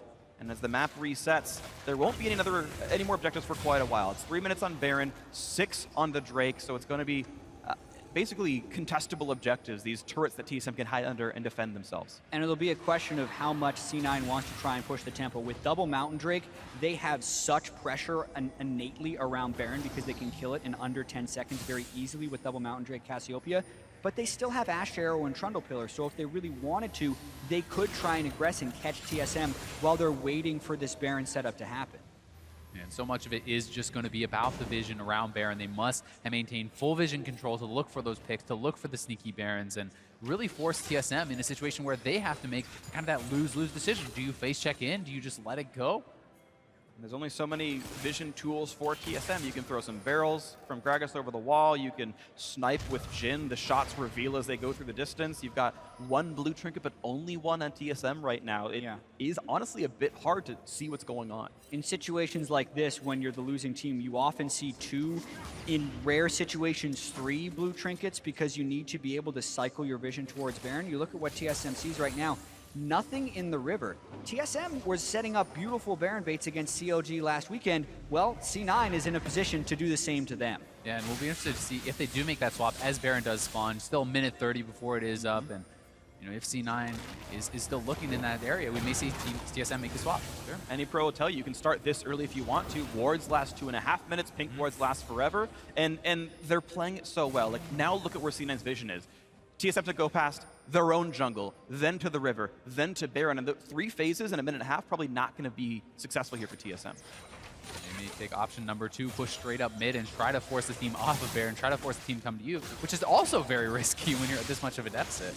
And you keep talking about the items. It's another one completed, the Infinity Edge being finished for Sneaky. Makes even the brute force team fights advantageous fights for C9. I really feel like TSM has to pull off some type of crazy maneuver, or C9 has to really fumble an initiation, because the item difference is actually even greater than you would think a 5,000 gold difference would be. Jensen even has enough mana, or money I should say, to finish his Archangel staff. Ben's caught! Yeah, and because Ben's caught, the flash into Devour. Biofrost keeps him safe for now. Bjergsen exhausted, running away for dear life, but Sven still burns down the poison. Beautiful Just pillar! too much for him. Pillar to 5 at a time. Huge knockups, and here comes the backline access. C9 have already picked up one, but how many more can they really get? The snipe comes through, Meteos takes him out, and it's gonna be a whitewash. No one from TSM can stand up to the damage output. Incredible fight, and even though Biofrost saves their jungler temporarily, they used the Eat there. He had to use his flash, they used so much, and C9 saw the cooldowns used, and they committed to the fight. And you have to kind of wonder why TSM was up that far on the map. They didn't even have vision behind them, and they were up there. Sven Skaren gets caught at the start, and with C9's immense lead, they just chased them down. I loved Smoothie's aggression with the flash pillar, and Impact's willingness to ult the support to secure the big fight. And with respawn timer still coming through, C9 already available to knock down Baron Nashor. 2, 3, 4, 5, and TKO. That's Baron knocked down for C9. The quick recall to reset, and what could be a game-winning push over the next 3 minutes. Massive lead now for C9. The rich get richer. Yeah, last Whisper now on Sneaky. That was really the last thing he needed. And we'll watch this fight once again as Sven. He's trying to counter jungle. He's way too far up there. And look at Biofrost. He has to flash forward to save his jungler, who ends up bleeding out. And at this point, they have no other means of retreat because they've already used their flash and Tom Kench. What a pillar. The pillar perfectly sections off 3 people from TSM. Meteos flashes in. Impact actually is only there to taunt Bjergsen, but that's all they needed. And look at Bjergsen on the back end of this fight. He actually gets a lot of people pretty low, has significant AoE damage there, but there's just nothing left from his team. They already had used everything, and C9 now pushing forward, looking to crack inhibitors. 2 available inhibitor turrets specifically. Top lane tier 2 is still alive. We'll see how much C9 can get. They've reset, they bought the items. If they want to go back and grab Elder Dragon, they can. And it's just based on what they think is optimal with their shot calling. Do you want to double up the 2 buffs? Do you want to grab Dragon at the end and keep the push going for 2 more minutes afterwards? It's just up to how they think they can pressure the map. Yeah, Impact split push pressure should be able to take a turret against Haunter. That could be a bit of a duel. And actually, TSM's going for the fight right now. Teleport behind They C9. need to block for Sneaky. Okay, takes 1 shot, gets the shield. That'll probably time out without doing much more. Svenskern on the side. Haunter there as well. Looks for Jensen. He's got onto the back line, and it's going to be the attempt to peel. Here comes Bjergsen in as well. Svenskern gets out. They picked off one of the carries. Now it's just up to Jensen, and he's got Bjergsen on top of him. He's trying to take him out to save this fight. A quick Zhonya spot, then double up, picks up Smoothie. It's 2 already for TSM, but Bjergsen running down. He will bleed out, and that's not a good thing for TSM. Haunter's next Impact is there with a killing spree because they kept Jensen alive. The knock up here, and it's going to be another kill picked up, and now it's Doublelift alone, running back into his base. He gets some support back from Svenskern, but it's still enough damage. They finally do take out Jensen. Then overall, it's a 3 for 2 slight Impact lead. wants it. It's there, the battle on top of the inhibitor. 2 tanks facing the tank and the AD carry. And take it back, 3 kills on each side here. An equivalent trade with a giant gold deficit and against a Baron buff. That's pretty good for TSM. With no last whisper, Doublelift hardly scratches the super tanks on C9, but he does do damage to the other guys. And in this fight, TSM jumped the gun very quickly, didn't let C9 set up the split push, and saves themselves in this game by going for this fight. Yeah, and Sneaky getting caught out here. Did not have his summoners. The collapse comes in from all sides. Svenskeren on the left, Haunter from the top. TSM piles in as they see that they can take down the AD carry. And it's so key that TSM got access to the squishies here. Being able to kill Sneaky eliminates one of the threats. And even though Jensen was kept safe and was the main damage dealer in this fight, it was 1 threat instead of 2, and you can see the massive difference that makes. Doublelift had a lot of time as well with the rest of TSM to kind of wear down this team that was sitting on about a 10,000 gold advantage before this fight. A little bit of over-aggression from C9 down the stretch makes it an even fight, and now C9 is going to go around Elder Drake. And looking for it right now. 8 kill lead, the gold still up 9K for Cloud9. You saw a lot of damage come out of those players, but Doublelift putting up 6,700 meant he was absolutely there to put in the punishment. With this dragon up, we'll see if C9 can grab it. He still doesn't have flash, but it's almost up, and that will be critical for next fight. Biofrost gets tagged! And no one can save the Tom Kench. He's gonna take a lot of damage. Pillar in the back line. Meteos knocked around, Impact in the front as well. But here comes Haunter looking for Sneaky on the right-hand side as Biofrost gets whittled down as well. Haunter pops the ulti, gets back, stays alive, jumps forward, running out of HP, and suddenly will get taken out. Jensen gets the poison onto him. This time, finally, they do pick off Bjergsen, and that is the mid laner gone. A 2 for 0. C9 with complete map control now as Biofrost looks to snipe one in the back, and he pops the Guardian Angel off of Meteos. 4th shot a little too early. I'm not sure if it would have killed him, but it would have been close. Either way, Meteos able to walk away with his life. And C9 moving straight to the top side. They want to get more pressure on this base.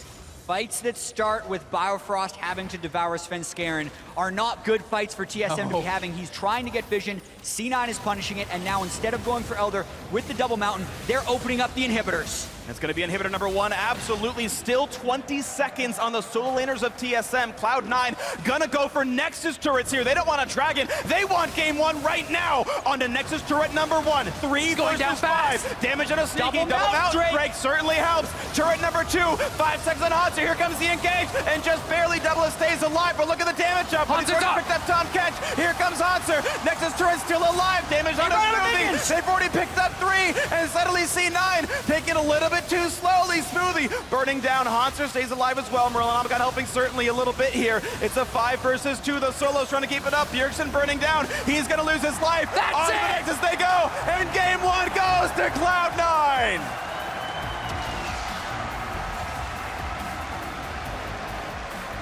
What a start to the series for Cloud9. They start out the game with a solo kill from Jensen, and then they have the team play to consistently catch TSM out and get 19 kills in what was a relatively slow game, but that doesn't matter. C9 1-0. And team play, that's what I want to talk about here. Look at the score lines across the board. Everyone getting involved. No deaths on Impact or Meteos, the tag team front line for Cloud9.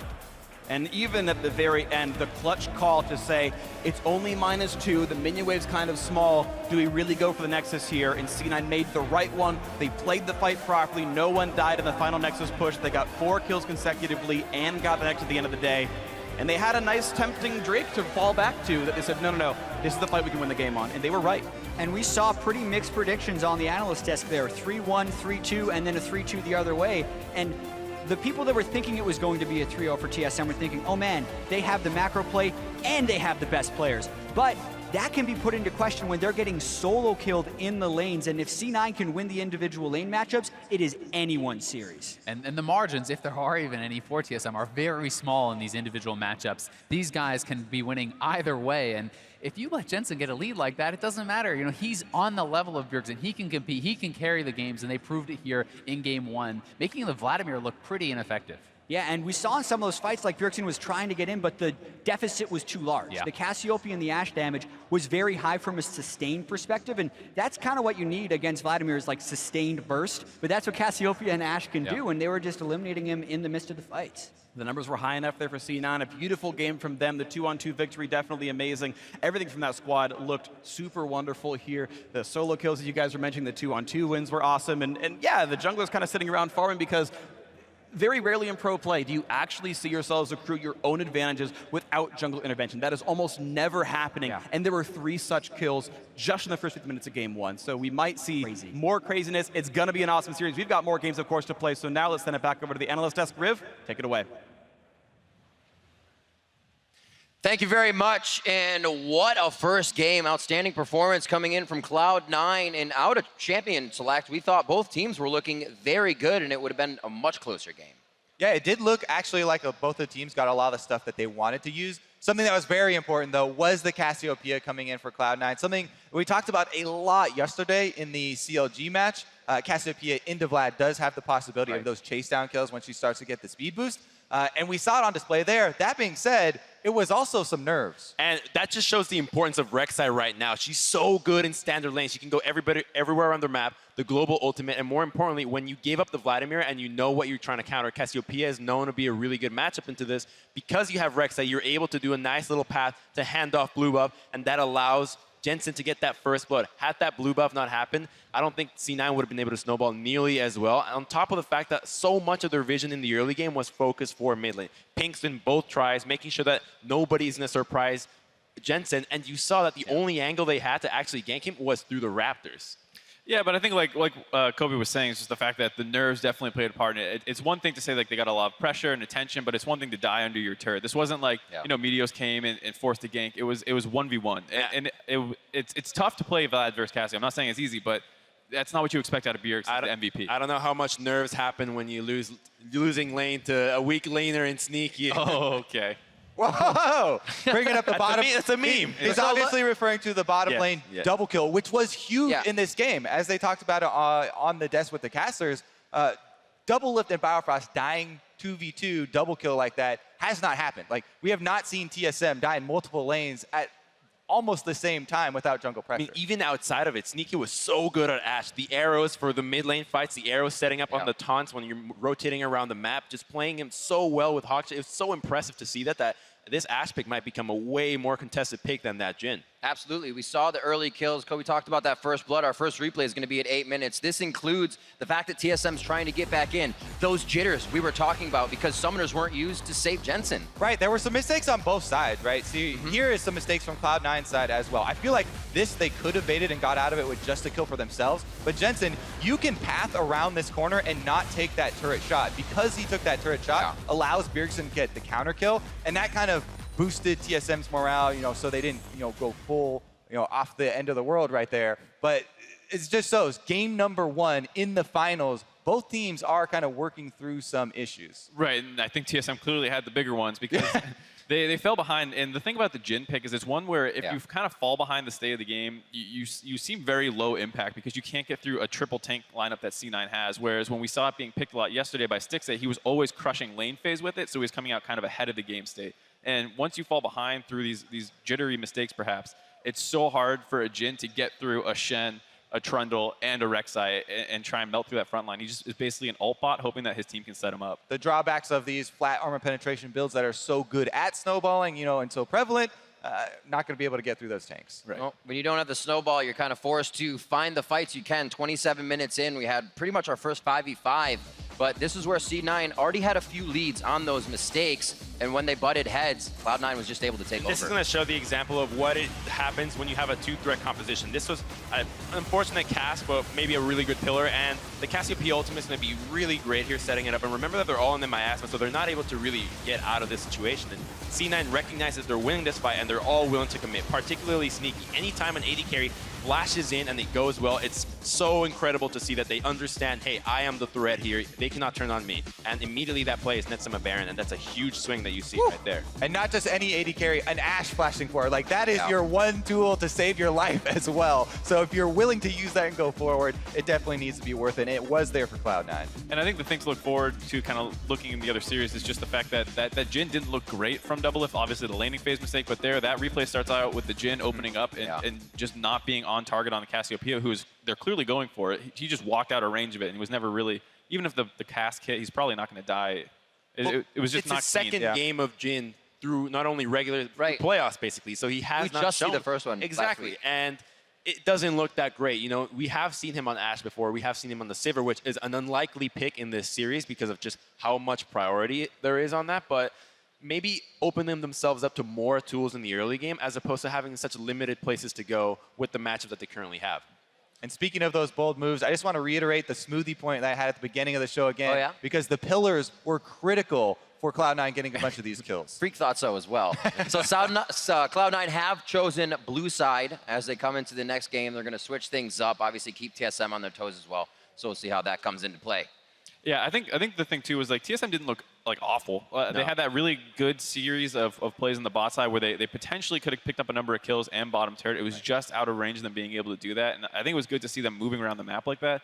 Like we said, maybe the first game jitters, it tends to happen in the finals. You see people a little sloppier, and I think if they can start moving around the map like that without the mistakes before they get onto the map, then they have a good chance of kind of taking the lead. Final comments, Kobe? Both of these teams do employ sports psychologists, so now is the time to put them to the test. This is a best of 5. That was only game 1. All right, all the jitters have been shaken off. Back to the coaches, back to the staff, and we'll see what they come out as we are headed for a break. When we come back, it's game 2 of this final series between TSM and Cloud9. First, we would like to present a trailer for Season 2 of Legends Rising, which takes a close look at the everyday lives at some of the world's best League of Legends players, including Canada's own Wild Turtle. Honestly, I can't even imagine myself not going to Worlds. I think it would actually be a worse moment in my life than getting injured. All I've ever known was TSM. I didn't know if I was still fit to be a really good player. In this game, like when we win, it's going to be because we're all working together. 我之前的在打 B 的队友就基本上都退役了嘛，而我的目标的话就是想拿一个 S 系列的冠军嘛。一年也是没机会上场，然后第2年就是被禁赛，我都一直没放弃。而且他们不能守了，换吧，感觉就换。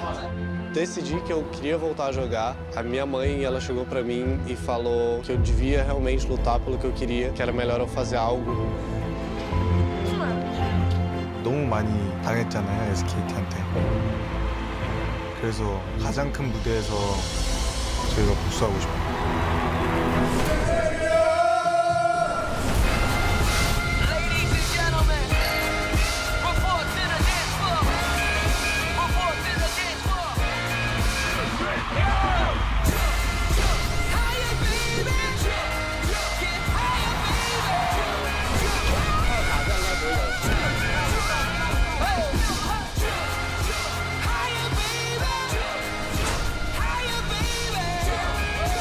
Parte da sua história ali, eles colaboram com isso.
Did you hear what the hype guy said about you, Vincent? What? Biofrost with the insane flag posture. I've never seen anyone carry a flag so beautifully. Oh, shit. And it was a Oh, you might get him. He won't quite die to the poison, I don't think. Oh, he does! Oh, he burns down! Nice. I get there, solo kill. But he back in this one on the front line. He's all low. He's out of health. Oath back in. He can't quite kill off Smoothie. They're going to go for Biofrost. That will be TSM's. Vlad no flash. Nice. There's two for C9. Careful. Hit Vlad. Yeah. Killing fight. Nice. Okay. Yeah, we're fine.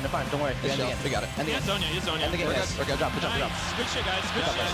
And game one goes to Cloud9. Welcome back, everyone. Toronto, what you see here is what's on the line here today. The North American Summer Championship. Cloud9 right now leading this best of 5 against TSM. The unexpected winner, Cloud9, the third seed, unexpected semifinal winner, won that series now against the #1 team TSM, who went 17-1. C9 took it. And a lot of game one came down to individual outplays and outplaying each other's lane opponents. You know, Jensen with the solo kill in mid lane to start things off, earns an improving nod there from Riv. Yeah, it's a good kill. Yeah, exactly. And then the bot lane, they get 2v2 kill there. You even heard in that replay, you know, Impact's almost solo killing top lane, forcing out summoners on his own as well. They won every single lane, and C9 does appear to be getting better and better. But for TSM, I feel like they need to find a way to make the game faster. They had the fastest average game time in the regular season at 32 minutes, and they are averaging 40-minute games during the playoffs. That was another example where I feel like TSM got trapped in the laning phase and could never actually manufacture any type of macro decisions. They need to play a strong laning phase, they need to get out of it quick, and they need to push the aggression onto C9, and I think that's the way, if TSM wants to get back in the series, that they have to do it. We'll see if they can haste it up a little bit, but right now it's been a few splits since C9 has actually been running for the championship, but of course now they are. And Sneaky shares a few reasons he's happy to be back in the finals. It would mean a lot to me, getting another title, because there's just been this long period of time where I wasn't involved. We didn't even go to playoffs at all summer last year. Only went to the first round, spring split, and now I'm here again, finally back in the finals. So it would mean a lot for my career and just maybe what people think of me. I've been getting a lot of memes as of recent about my laning phase. It doesn't really mean anything, but it's just there's memes and I could destroy them. And he did! 2 solo kills. That's a way to answer it right off the bat. Solo kills unfair. Yeah. Duo kills. Smoothie helps. Solo kills? No, two kills. Yeah. Duo kills, whatever. It was a laning phase. Lane phase, yeah. Specifically, it's been 2 years since he's been able to win. 2014 spring was the last split that Sneaky won in the LCS, and now he's watched TSM win 2, and then CLG win 2, and now that he's back and up 1-0, 2 more games, it's got to feel good. Definitely does. I mean, honestly, he starts this series out with a win. That's always got to feel good. And now 2 more, and Cloud9 could once again be champions their 3rd time in 5 tries. Now it would be champs like about to ready to go, and it's going to be fun. Sneaky in lane can mean a whole different thing. Sneaky laning phase, lol. Yeah. Every time he gets a kill. Exactly, there you go. There you go. It's where the tons of damage meme even came from for me. I used it like 17 times in the original Yorick champion spotlight. It was a dumpster fire on release, now getting remade in a lot better shape, but became a positive thing. So Sneaky's laning phase, well, how about a double kill onto double with Biofrost? Feels good. All right, so Tom Kench, one change already coming through here. TSM obviously feeling they need to ban this away from Smoothie.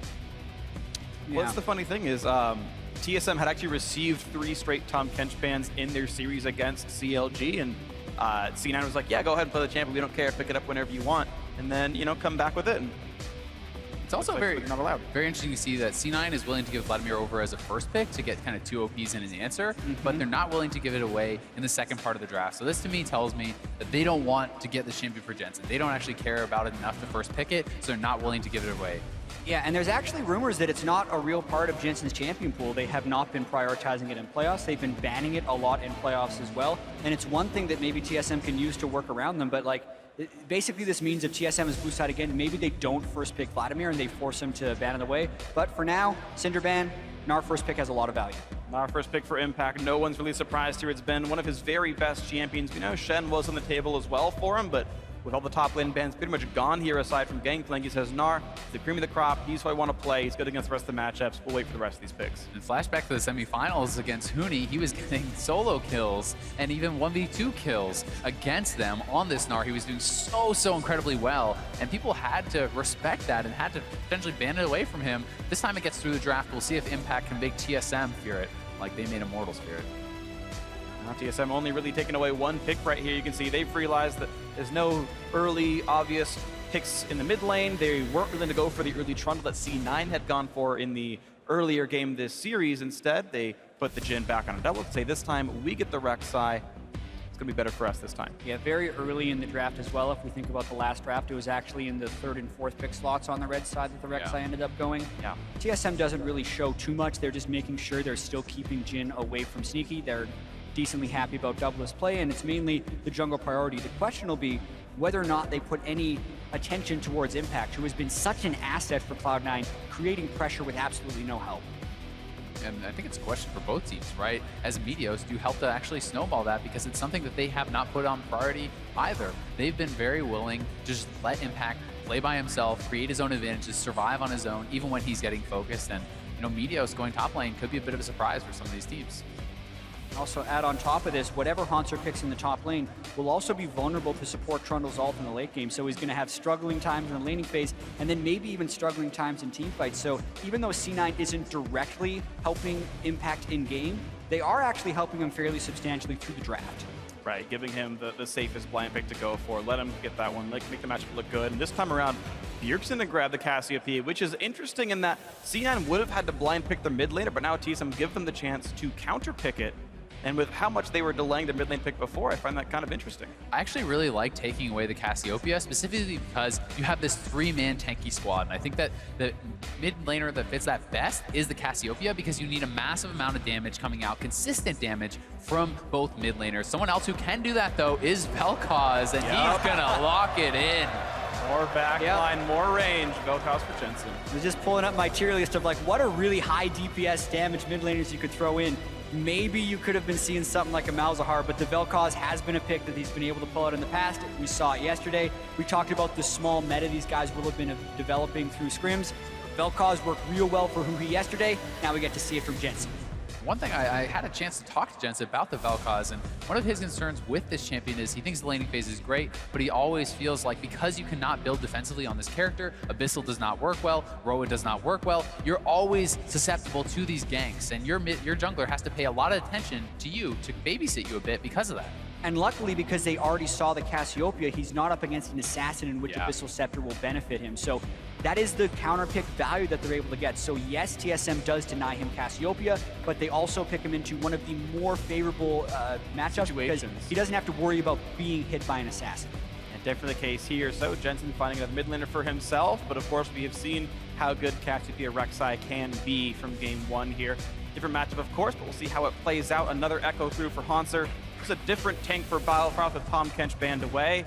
Even though Taric could have been fun, he's got to go for the Braum to hold that shield in the front line, to keep the Jhin, to keep the Cassio safe. And it is another sort of 2-threat comp with Hauntzer maybe pitching in based on how he does. He can kind of jump between being a tank and being a real damage threat and being a diver based on how the game goes and how his laning phase looks. And we are ready to go into game 2 as the coaches shake hands. We are ready to get this one started and get game 2 underway. So show us your LCS fan support at home. Support your team. Send us photos of your battle station with the team, with all your battle gear, whether it's TSM, C9s, whatever it is. Hashtag lock in with those tweets. Let us know how swagged out, how decked out you are, because game 2 is underway as we continue to find out who is the best team in North America. Pretty decked out here, sold out for the finals at the Air Canada Center. It is incredibly loud for us in here. Game 1 going to C9. A lot of people favoring TSM here, but it's a long series as well. TSM actually made a playoff run a couple years back where they dropped the first game of every series and then ended up winning the next 3. So both these teams need to have strong mentalities, take it game by game, and we're into this one. And in C9, you can't expect to always get those advantages in lane. It's often TSM that are carving out those edges. So we'll see how this one's going to go. Well, you can see a deep invade by TSM right now heading down. A Trinket Ward will spot whether the Krugs start by a jungler or the duo lane. Sneaky hides in the brush, sees it goes down. Svenskeren saying, don't you dare ward my jungle, and so Jensen doesn't. Yeah, another defensive line-ish start right here, but getting that one deep ward is pretty nice. It's all about trying to read where the very early jungle paths start, because a lot of times, since the lane swap changes, the junglers are kind of doing a double buff rush and then trying to get control of the bottom lane scuttlecraft. So by getting that ward into the Krugs, they can kind of surmise whether or not Svenskeren starts at red or if he starts at Krugs, and that can tell you a little bit about his path. Would also be pretty interesting to see if there's any sort of aggressive pathing towards mid lane, because Gragas is a very explosive early ganker, and if you can land a body slam flash onto Bjergsen, follow that up with Jensen's stun, there's a lot of potential there to get a kill. And right now you're going to see that all the jungle starts are accounted for. C9 can see that TSM has started Krugs with their top laner and jungler, and a similar ward on the Krugs shows that C9 are using Krugs for their dual lane, which you can pretty much always deduce the fact that Meteos has started Gromp by the left-hand side. So both junglers starting top side. You can do a quick 3 camp and be top again at level 3 early on, but most typically they'll be bottom side around 3 minutes in, and be careful where you are in the lane when that happens. Both dual lanes also took a camp and arrived at exactly the same time, so even start for them. Level 2 gets hit by both marksmen very quickly, but it is C9 with a very early shove. I'm expecting some fireworks in this bottom lane here based on what happened last game. Yeah, if you talk to Matt from the support stream over the weekend, the prior one, he said you basically try to shove in the first 2 waves if you're the push lead, and then have the third one bounce back toward you. Now the lane is going towards your turret, now your opponent's overextending, right as the time your junglers are queuing out of their level 3 camps. And Bjergsen actually gets a pretty deep ward there over by the rafters, so moving up himself, warding that out, he will be able to spawn out Meteos there, and there's the pings. They know exactly where the Cloud9 jungler is. Valuable information to know what he's up to right now is he's got so far a fairly equal trade of resources all said and done, but it does mean you at least know what the next possible routes are going to be. Nice damage out from Hans. They're actually getting a much better side of the trade, but then Elite makes it a lot closer. Yeah, and that type of aggression can be played in that lane because of the wards that Smoothie had just gone and found, so he knew he was pretty safe to try and bully Hanser a little bit. You saw the early blue buff handoff, just like we saw in game 1 to C9's benefit. Now it's Bjergsen's Cassidy who gets an early blue buff. Jensen is going to have to respect the oodles of mana coming out of Cassiopeia, which means heavy pushing if she wants it, or it could just simply mean the mana to always go for an all-in, and you can see the threat right there. Nice by Svenskeren. Yeah, that's what an early ward will do. I mean, even just Double F saying, hey, they took Krugs will let you know, but simply timing the fact that this is how long the camp's going to take to respawn, be there to counter jungle it, good jungling. Really nicely done by Svenskeren, and this could set up a mid lane gank because he's kind of snuck in there undetected while Svenskeren is off on the other side. An impact with a very early base and a TP back to There's lane. the gank! There's the gank! First knockup flash comes in, Jensen flashes the follow, but here comes the re-engage! The burn down, the poison, it's gonna take him out! And a first blood comes through for Bjergsen! Bjergsen strikes back with a lot of help from his jungle Svenskeren there. Flash knockup, they get both summoners, but they burn 3 as well on their own side. The early blue buff, the entire early game, the counter jungle from Sven, that all led up to that moment, and it gives TSM an edge. Gives him a big edge, and if Jensen had landed that stun, it could have been a first blood going the other way. He was so close to actually landing those skill shots. Doesn't go his way, though. Oh, yeah! Better right-clicking by Meteos, got close to do it. The smite didn't quite land on either front. And of course, a very good start for the TSM mid laner.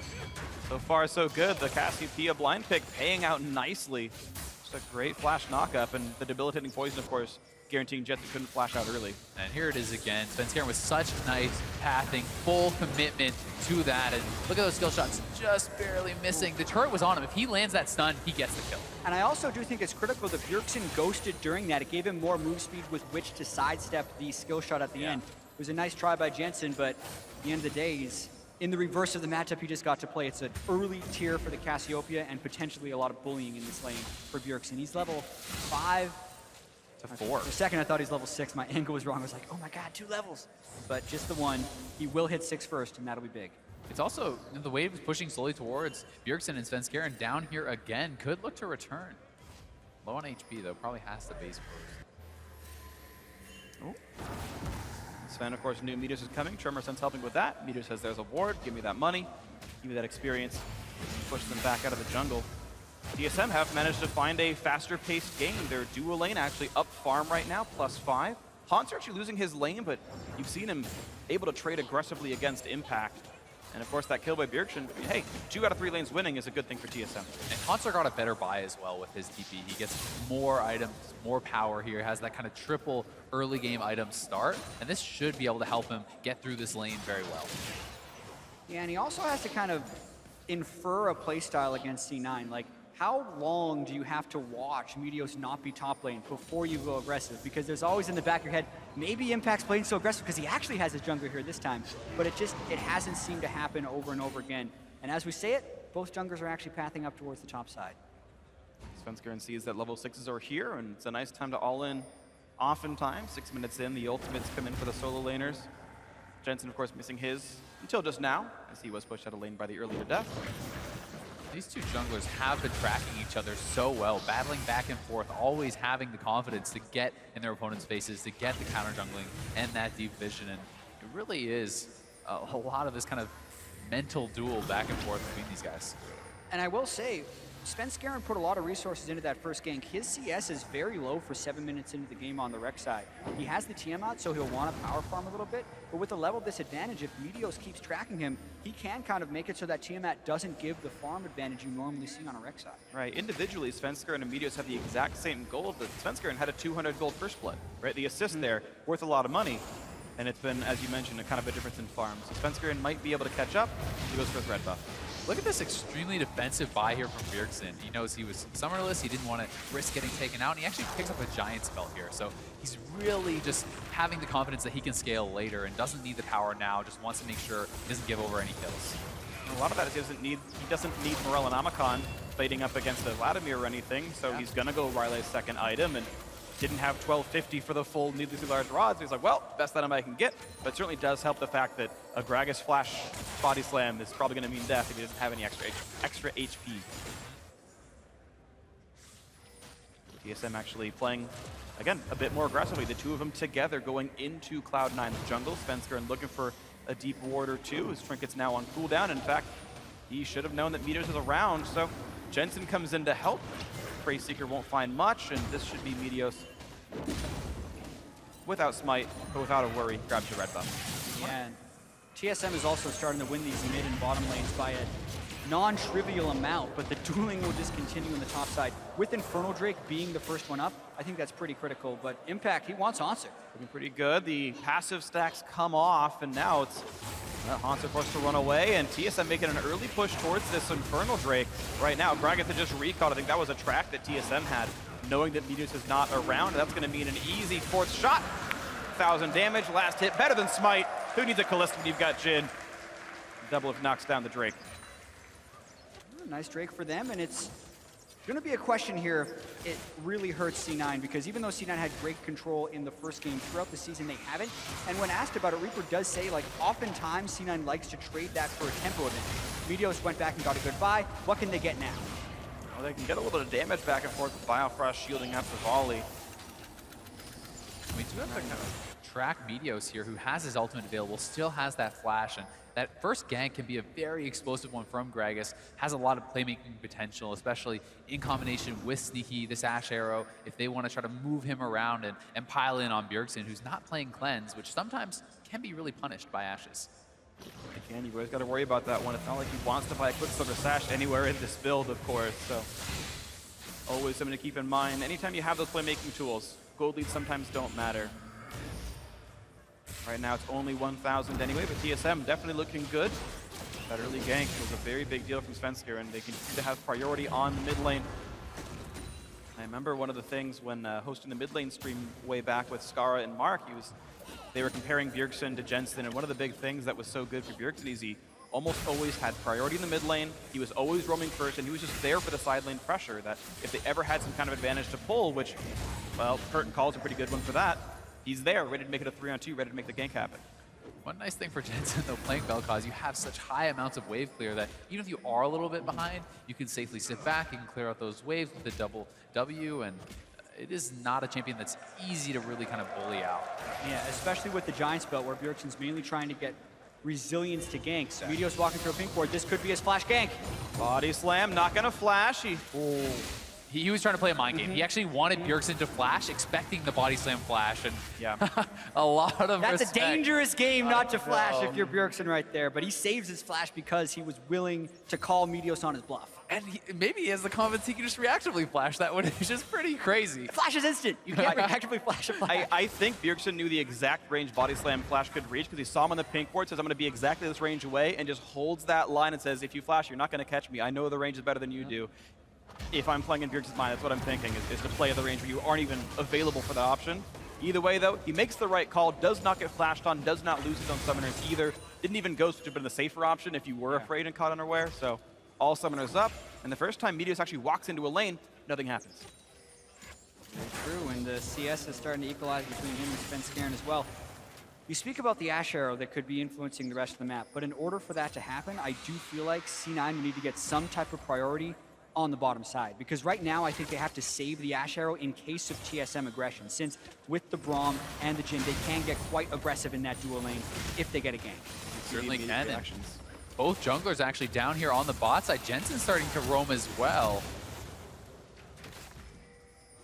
Right now it's Smoothie getting rid of the board.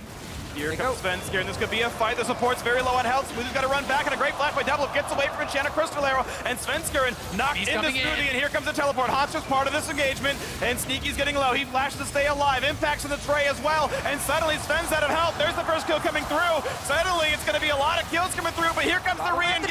They've found one, and no more snipes come through for Double. However, it's still +1. TSM getting a 2 for 1. And Haunter sneaking around here on the side. They're potentially looking for more, but they will go for that first turret. Man, what a close fight right there. It was a risky ward for Smoothie to track. He had Meteos behind him, but Doublelift flashing the Ash Arrow does give TSM a little bit of an edge, even with Jensen roaming down with his Ghost. Plus, they get that first turret. That's a big gold lead. 3,000 for TSM. We can see how it all happens right here. Yeah, and Smoothie really far up there. They commit to the fight, and Meteos not able to really ult any key targets in. And look at that reactive flash from Doublelift flashing out of that Ash Arrow as FLICKR gets knocked into the team. Doublelift is safe. He's in the back doing lots of damage while Sneaky is already chunked out of the fight. Now, Haunter came in from a bit of a strange angle, so when he ulted back, he couldn't make it. Right here, though, Doublelift opens up with his ultimate, hits his first, misses his second, and then cancels. I'm really surprised he didn't try to get the last 2 shots off because he may have gotten another kill. Smoothie and Sneaky were both 1 shot away from the kill. Yeah, surprised me live as well. I thought I'd missed kind of the bullets, but no, he just simply right-clicked and said, I'm Doublelift. I have to right-click my enemies to kill them. Oh. That's why I waited for the replay, Freak. I was thinking the same thing. We had the same thought. Like, let's just make sure. Better to be thought an idiot than open your mouth and prove it. Too late. Your mouse. If you open your mouse and you have a trackball in it. Fair, that's what Doublelift did. He moved his mouse and proved it. Just unlucky sometimes. I really feel like Doublelift isn't playing on top of his game so far. Like, his Jhin looked amazing in the semifinals, but I've seen a lot of missed skill shots from him and some questionable plays in these first 2 games of the series. TSM does have a 3,000 gold lead, though, and it's getting pretty big. Yeah, that said, I mean, he's up in CS. He's 1-0-1. He's definitely off to a pretty good start this time. They're looking for Impact. Chase, 3v1. Impact in a bad spot, but he's Mega Gnar, hops around, gets rooted up. A big stun comes through. Meanwhile, Jensen in a bad spot against Bjergsen. The first kill happens in mid lane, and the solo kill. Look at that, another 2 for TSM. And we said TSM needed to accelerate the pace of the game. Yes, winning lanes helps tremendously with that, but they quickly go to the top lane after taking the bot lane turret, and Bjergsen gets the solo kill. And that's another blue buff also going over to FLICKR and actually wins the smite fight against Meteos, who hit that button a little bit early. And look at that, 2 turrets to 0. This game, a complete 180 from the prior one. TSM back with a vengeance. Bjergsen's been working on the mid lane turret. They're going to be able to get turrets all across the map, or at least a lot of damage down here. Getting out of the laning phase early can be so huge for TSM because when they're at their best, they play faster than any other team. Such a quick rotation in the top lane, and then they didn't lose much on the other side. They technically traded outer turrets in the top and bot lane, and then FLICKR was very quick to assist Bjergsen with that turret take to give him a very large lead. Yeah, this gold lead is just ballooning. They're almost 5,000 ahead at this point. 15 minutes in, that is nothing to sneeze at. It definitely looks like the TSM that has been winning North America so far as we watch this top lane fight again. Yeah, and they have Impact pretty dead to rights. He's trying to gnar all back and kind of live in his turret, but TSM isn't close enough to really draw the turret aggro. Bjergsen also was willing to go right on top of the CC from Jensen because he knew 1 spell would kill. But the important thing to point out about all that is C9 was too far behind on the map play to make anything happen substantial after that. So it was all advantages for TSM. Beautiful so far by the favorites here in this matchup. #1 seed TSM, 17-1 in regular season matches. And this game looks like the TSM everyone was expecting. This was the year where everyone was like, oh man, North America looks so good. Look how strong Immortals looks. Look how amazing TSM looks. This is maybe North America's chance to do well at Worlds. And then through the semifinal and through game 1 of the series, it didn't look like the same TSM. They were slow, they were afraid, they were waiting for their prey to come to them. And finally, it's back to regular season TSM. Vicious, aggressive, taking their advantages constantly. Speaking of advantages, top lane now, you know, that was kind of one of those advantages that C9 had, and Impact was able to bully him out, and now it's not happening. Ooh. Explosive Cask, I think he tried to time it against a tunnel. Didn't get it right. Yeah, threw it a little bit too far in. Rift Herald actually being attempted by TSM. This is a very high health objective. Could actually be the catalyst to start a fight here. Arrow's gonna land onto Biofrost, probably one of the best targets TSM could hope for. Pillar to stop the disengage, but it's still tanks in the front line, and all they really achieve, C9, is making TSM get back. Their health bar is pretty good. They've got an Ocean Drake, so they can regen off this objective, and look at that, Biofrost pretty healthy thanks to that one. TSM moving in now, they're looking for the fight. Meteos a little bit low, here comes the damage output. Sven actually forced a flash over the wall. He was on the wrong side of that one. A loss of summoners, but no real curtain call gonna land, and gonna wait for another one. We were talking earlier, it's very rare for a team to actually actively go for the Rift Herald, but that's because it's an over 10,000 health objective, and it puts you in a very vulnerable position. C9, despite being down 5,000 gold, we saw pretty actively was able to contest that. Now they go for Bjerg. Forcing the flash, a good exhaust, a good pillar, and he had to get away from the knockup that Jensen was going to land for sure. He led the target properly. Played his share of Space Invaders, we're good to go. Both summoners down though for Bjergsen, and Meteos is gonna have that ultimate pretty soon here, so they could look to return to him. Yeah, and that's one of the things is when you play these low mobility champions, the Vel'Koz on one side, the Cassiopeia on the other, your summoner spells are your way to not die. TSM were able to prey on that earlier with their first blood gank, and C9, unfortunately for them, a bit late to the party, but yes, they found that one opening on Bjergsen, but now just Bjergsen plays safely enough, just not gonna matter. And they've already made so many plays around the map, they're kind of resetting towards the next one. Another Infernal Drake would be coming in for TSM, which could really start snowballing them ahead. It's all about spreading out the map in the proper fashion and actually getting their global plays off. They're not in a situation here where they're overmatched in globals like they were in game 1 when Impact had that Shen ultimate. And this time there's obviously a huge difference with that 5,000 gold. I think it's pretty interesting to see both supports actually picking up the Swifty boots and kind of giving some respect to how many slows are actually in this game between Rylai's and, you know, Haunter's slowing with his Q and Gragas slows and Iceborne Mallet. There's so many things here. Yeah, and I think some of that could speak to the level of hard CC and how people are actually going to get caught out in this game. Because it could be a Trundle Pillar or a Braum Q or even just a Gnar Frozen Mallet that like actually is enough CC to get a kill. Yeah. And Boots of Swiftness are actually better than Mercury Treads in this sense because they're very quickly reapplicable slows, and it makes sense. Look at all the Swiftness boots. And one of the big things that'll kill you is getting an Explosive Cask behind you. The only scaler on Explosive Cask is, are you within the range where they can get it behind you, yes or no? Right? And things like Cloud Drake, haha, got it in, and things like Swifty boots are going to be really important for making that. Chat smiles. We did it. We did it. We got Cloud Drake in. Sorry, guys. On the other side, Meteos, he's going to be prioritizing playmaking, picking up the Lucidity boots, and I think that's a good way in, especially when you're behind. But just in general, I love those boots on Gragas, giving you the lower summoner cooldown, more CDR, you can have the ultimate and the flash up more often, and ahead or behind, you can take someone out if you land that perfect ultimate. And that's going to have to be the way that C9 gets back in this game. Meteos has had some tremendous Gragas ultimates in the past, and Cassiopeia is a low mobility target as well as the Jhin that they need to be able to pick off. The very best way for them to do that is with a flash from Meteor. You've talked a lot about how TSM needs to keep that pace up, and over the last couple minutes, they really have slowed down. The gold lead has actually closed a little bit over the past 5 minutes. They haven't been fighting, they haven't been looking for those kills, and this is where C9 is in their comfort zone. And don't get me wrong, TSM still has control of this game, but you do not want to sit back too long and let these guys scale. Yeah. The item advantage for Jensen and Bjergsen right now, Bjergsen is way ahead of him with the completed Rylai's Abyssal and a Steer attacking. Jensen just sitting on a Morellonomicon and upgraded boots, nowhere close to his next fully completed item. TSM really want this Infernal Drake to happen more than, faster than a minute and 30 seconds from now. Sure, of course, but it's not too terribly far away. We'll see if it comes in soon enough. Gold accruing on several members, 1,000 on 4 different people on the map, 2 on C9, 2 on TSM. They'll recall before it's too late for that, but otherwise, yeah, it's been an equal trade of resources. You're seeing the farm kind of equalize in a lot of these lanes. Quick root into Smoothie. Curtain Call gonna land 1 shot of 2, 2 of 3. The 4th one comes in and pegs him right in the back of the head, so Smoothie's low, but he's got a minute to recall before this Drake does spawn. And thing is, TSM have already killed the outer turret, so it's not exactly easy for TSM to take meaningful objectives.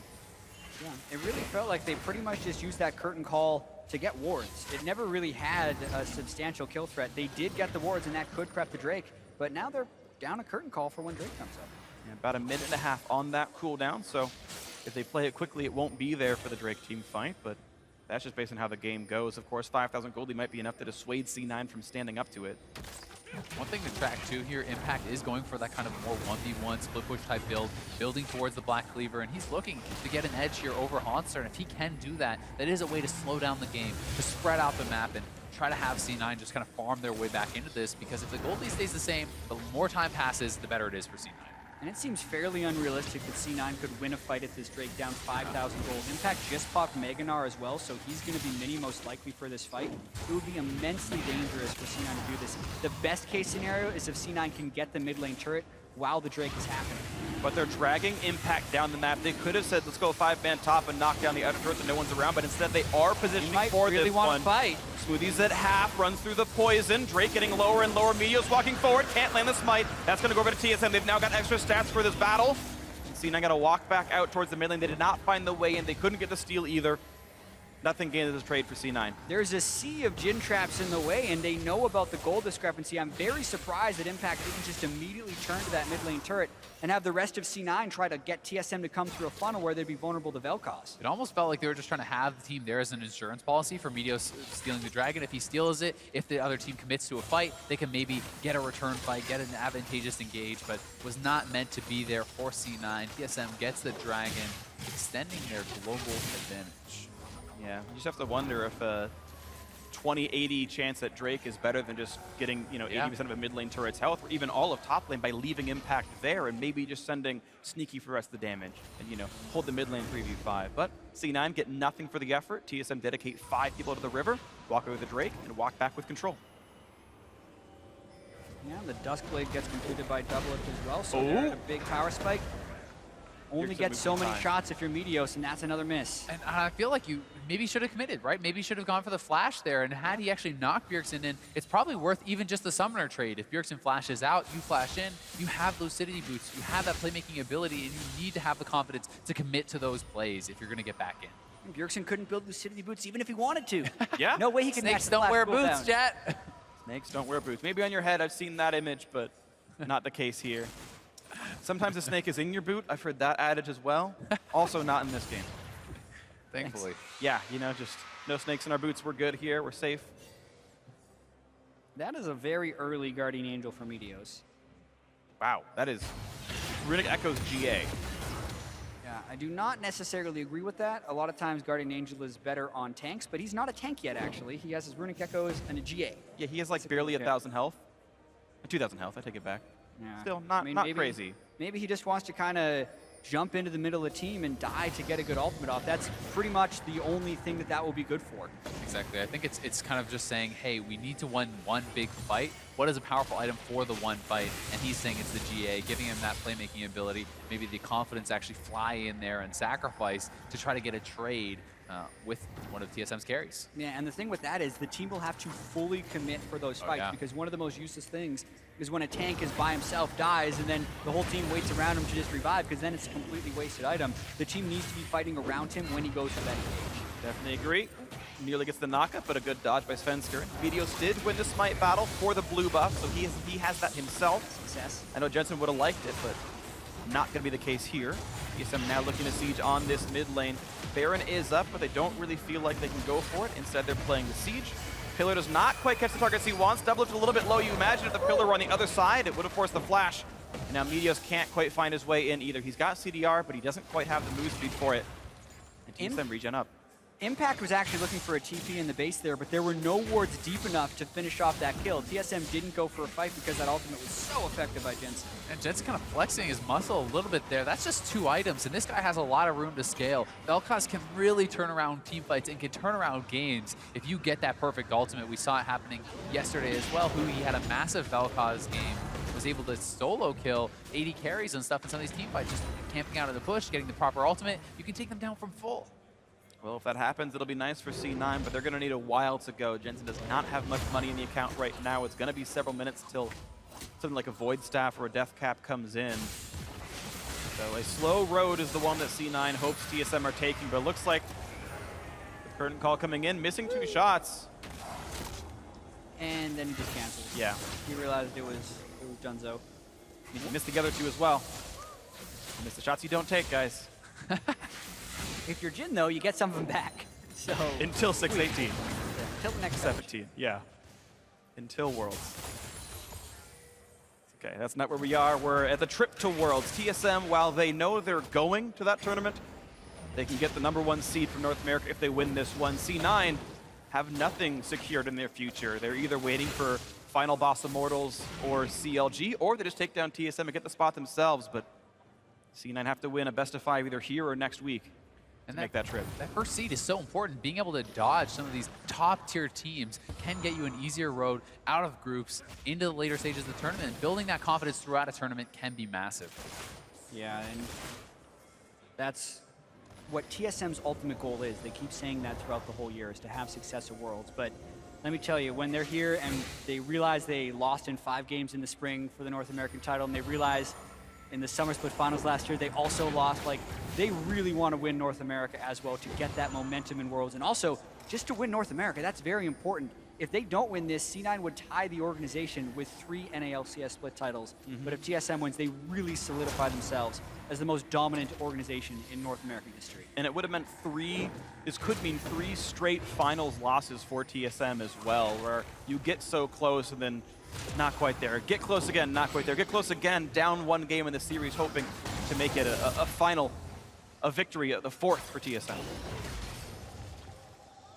This 5K gold lead, almost 30 minutes in. It hasn't changed since 15, but TSM make an aggressive move towards the Baron. They finally got the vision where they wanted it, and as Baron is dropping rapidly, double Inferno Drake helps a little bit, but a lot of AoE coming across. Svensker and Slow, so it's damage. And this is going to be Jensen fairly safe, but look out, because here comes the dive. It's a bunch of damage from Hotzer, dodges the knockup. Here comes Curtain Call, and Hotzer gets the assassination. Biofrost low, but the support tank taking all the damage seems fine for TSM. Impact running for his life. Snipe not quite going to land on him. Biofrost gets the kill onto Smoothie. Subportal combat successful as TSM get 2 for 0. It is so hard to make an initiation through a Vel'Koz, but TSM manages to pull it off right there, getting just enough damage on Jensen from over the wall. Maybe looking for a re-engage here, kind of hiding off to the side.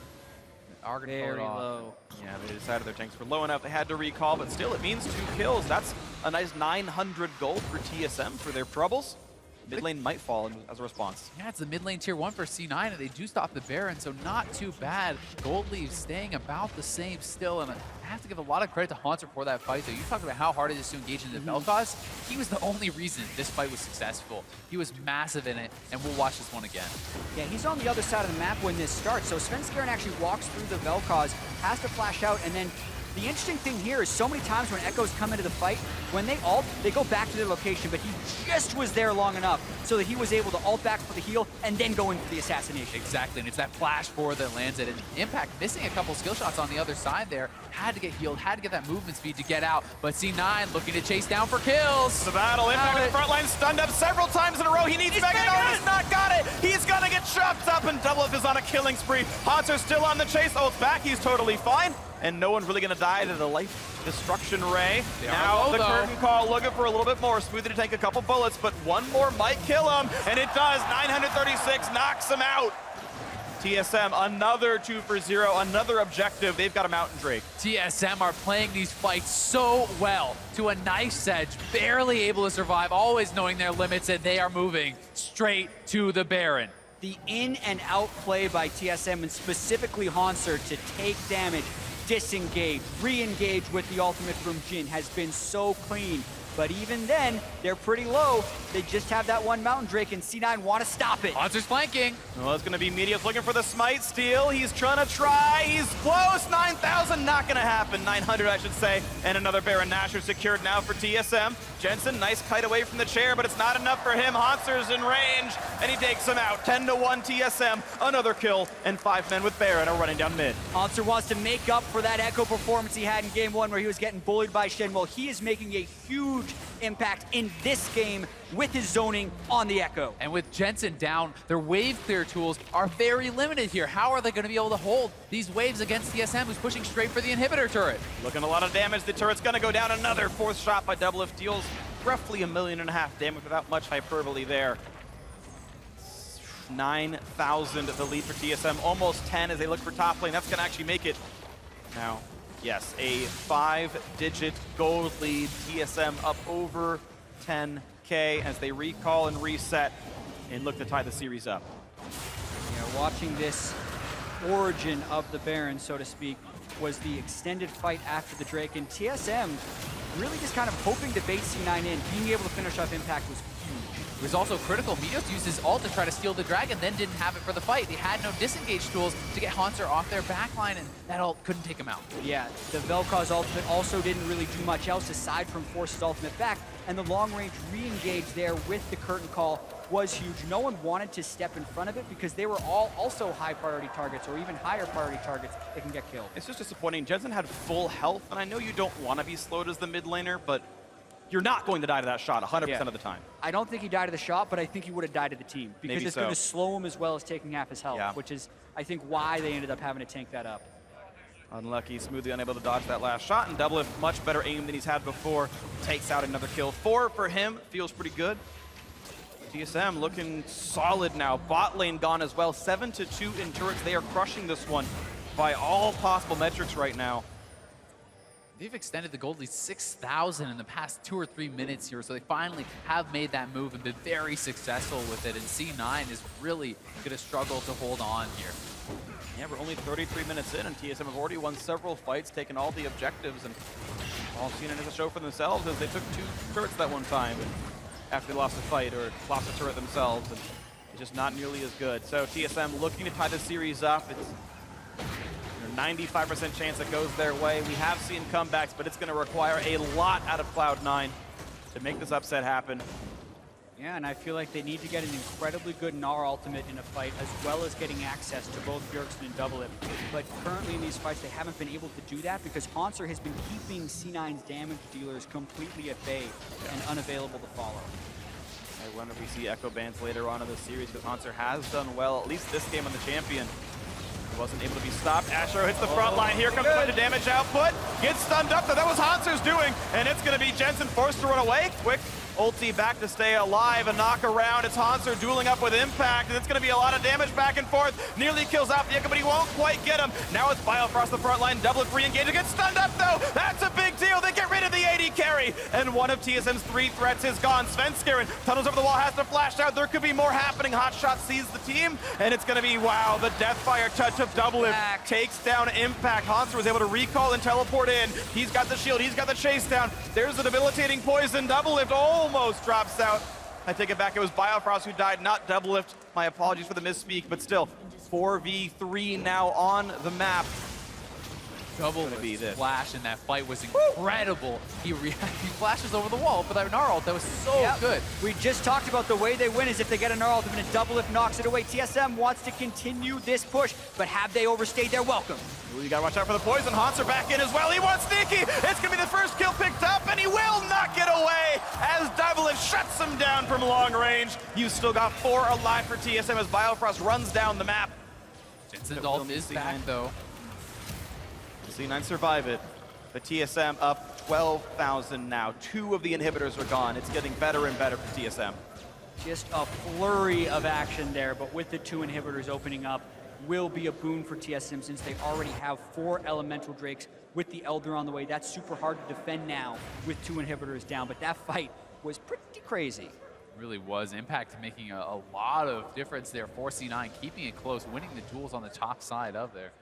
But still, just The damage dealers here for TSM so strong, and Haunter always threatening Jensen in the backline. Just has been playing out of his mind.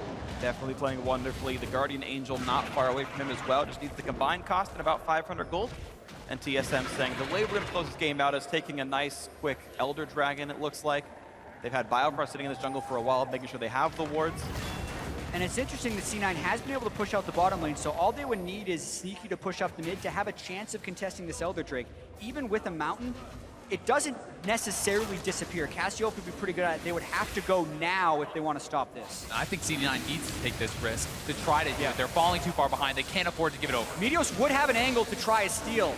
And it's all about the Vel'Koz ultimate. Haunter, there's zone. Here's the fight. Meteos is close. Smoothie's already dead. There's the first kill. It's TSM playing it right. They're doing the dragon bait. They know C9 has to take the risk. They know they've got to show up for this fight, so they peel off at half health, going for the kill. One already gone, looking for a second. Haunter nearly in range of impact, but can't quite land the slow, and that means C9 just running into their base, but Jensen can't run fast enough. The tentacles don't get him out there. So now 5 versus 3. Haunter looking for another, pushing the wave in, and Impact can't quite stop it all, it looks like.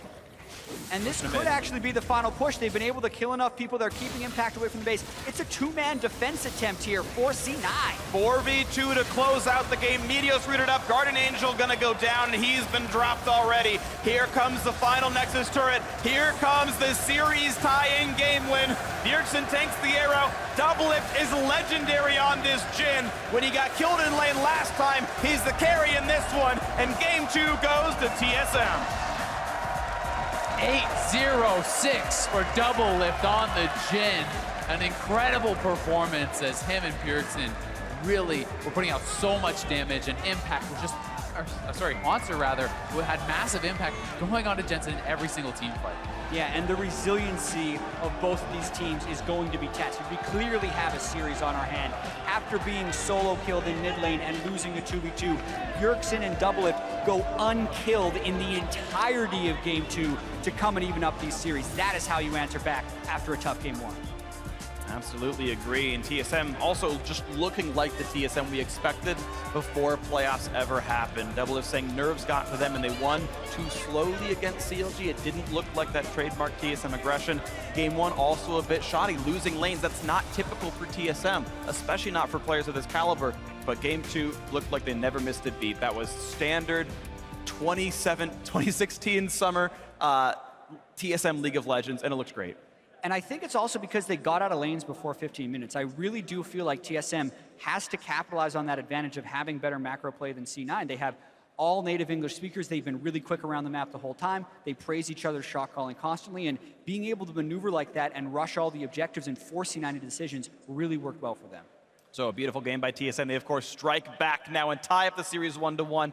And once again, it's time to check in with our analysts. So, Riv, it's all yours. Thank you very much, guys. We're now down to the best of 3, and really we had one game where Cloud9 wins it, and it was pretty much replicated by TSM on the other side, and mostly what people expected to see coming in here. We look at all the lanes, and we were pretty much right. They come out to be quite even, with our featured matchup being in the top lane. It's actually highlighted that the jungle is the place where there's disparity. And particularly when it comes down to the Gragas versus Rek'Sai matchup, when you pick Gragas, you have that team fighter, you have that late game presence. Whereas when you go with a Rek'Sai, you have an early game pressure, you have the ability to make plays around the map, and you control the tempo from the start. And that's what we saw with Sven going for that first gank around mid lane, and once that happened, he was able to really snowball Bjergsen. But on his side, you cannot afford to fall behind as TM at Rek'Sai. You need to be able to keep up in CS and get significantly far ahead from that point on. But we saw him just moving around the map in uncharacteristic movements. Back to the beginning, though, the first blood that he did get off, the gank with Rek'Sai. This is the reason why everybody's first picking the champion, right? And Bjergsen is not only able to make the adaptation, hey, I need my jungler here, we're going to go for this first blood, I'll first pick the Cassiopeia as well. Exactly, that was a blind pick cast. And they're the ones that are going to get that first blue as well. Really coming out strong. They felt like the picks and bans really were in their favor. We said the cast, the Rek'Sai was there, they focused on the mid, but they did what C9 did in game 1, is they also quickly focused on the bottom lane. Yeah, and I think the scary thing for C9 moving forward is the fact that they had this Vel'Koz counter pick prepared, and it really didn't quite work out. I think everyone knows that it's pretty strong into Cassiopeia, but if they're able to keep focusing it and set it behind, and then Bjergsen starts getting solo kills as it gets further and further away, C9 has a big problem on their hand, because if you come in with a game plan of like, we can leave Cassio up and we don't need to prioritize it highly because we have a counter prepared and that all falls apart. What do you do next?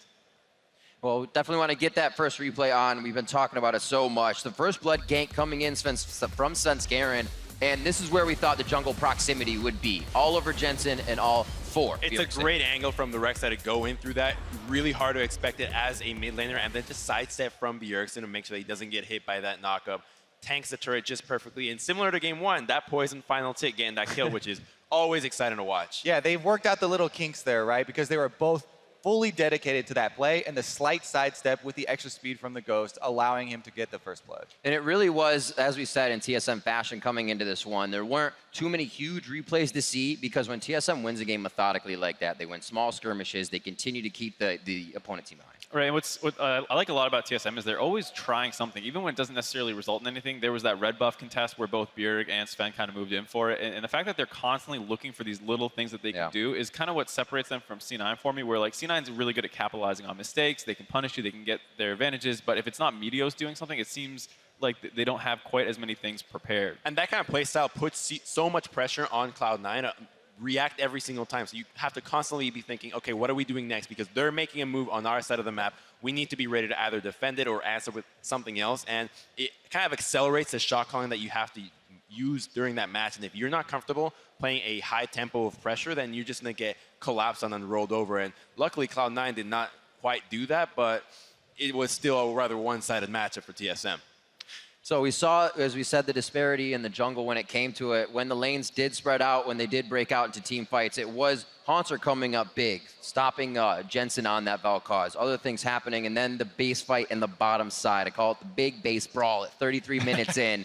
This is where we saw TSM finally saying, we need to put our foot down because in this finals, we also have to show dominance when we're in the league. I think when you look at the team comp that C9 has, it's actually pretty hard for TSM to get really involved in this fight. It's a lot on Hanser to go mess up C9's backline because Cassiopeia's not going to get in easily, Rek'Sai's not going to get in easily, Jin's not going to get in easily, though he can't shoot from the backline, and it's really on him to play a lot of these fights super well. Excellent flash there by Doublelift to make sure that was Gnar. That kind of helped keep them in this fight, but then it's going to be Hanser who comes flying back in with the TP after going back to base and healing up. That's going to really allow them to start picking up some kills. And this fight was even one of the ones later in the game where TSM had a bigger gold lead. Hanser was doing this earlier when the gold was much closer and the stakes were even higher. He was the one stopping the constant damage output from Vel'Koz. And the reason everyone fears this champion is because the long-range, constant, DPS they can put out with the true damage, but disrupting that was, yeah, exactly. 25K from Hanser to 15 from Bjergsen. I did not expect that. Yeah, you always look at Cassio as kind of like the machine gun maze, just like constantly burning people down. But when the other team's comp is so long range, it's really on your divers. That's Hanser almost alone. Plus, the amount that he was able to dodge out ultimates from Cloud9 with his own ultimate, it was really able to create space for his team to fight. I was worried for TSM in the draft just because, okay, there's only one champion that can get into the backline for TSM. If they don't, Vel'Koz and Ashe will just tear through everybody.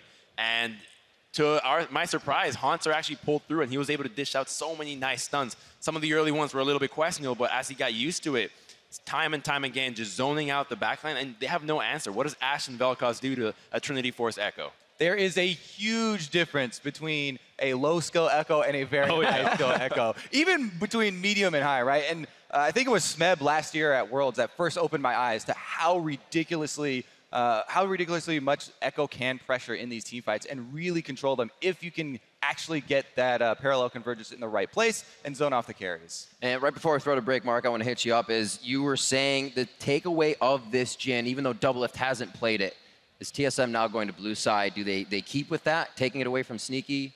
What does it change? I mean, it's hard to know exactly how high in priority to raise the Jhin because I don't think Doublelift looks like a world-class Jhin player who's like a master of it, but we know Sneaky is. And just taking that away from him and forcing him to play the Ashe side of this very common Ashe Jhin matchup might be keeping Sneaky just a little off-tempo and not doing exactly what he wants. Because we saw, TSM's totally fine in their bot lane. They had a mistake in the first one, but now they look much stronger. All right, well, we're all tied up at 1-1, taking a quick break, but stay with us. The NALCS Summer Finals continues live from Toronto in 3.5 minutes.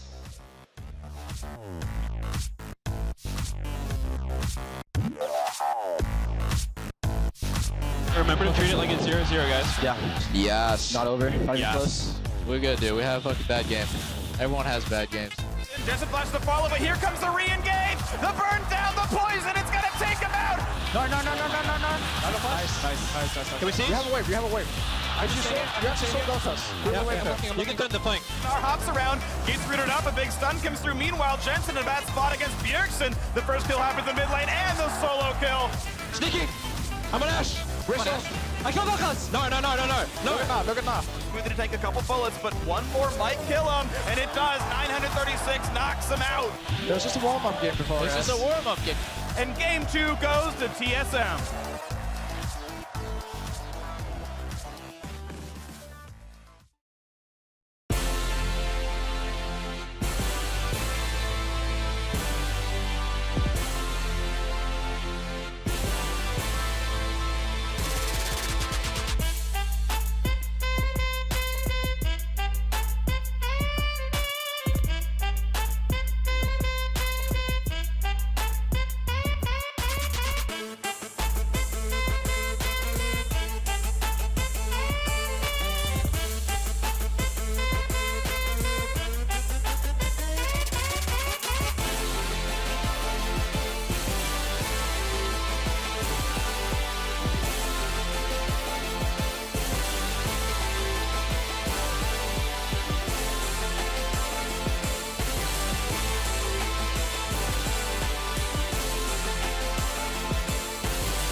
Here we go! Hunter's in! Looking for it! Oh, He gets it! Gets 1,000 kills! Double it! And that's it! 1,000 kills! I'm going. Are you guys sure? Yeah. Okay, we're in. Okay, get him.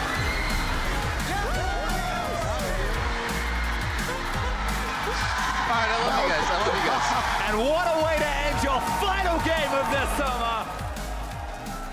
And what a way to get now into the finals. TSM's logo on your screen now, only 2 games away from winning North America for the 4th time in 4 years.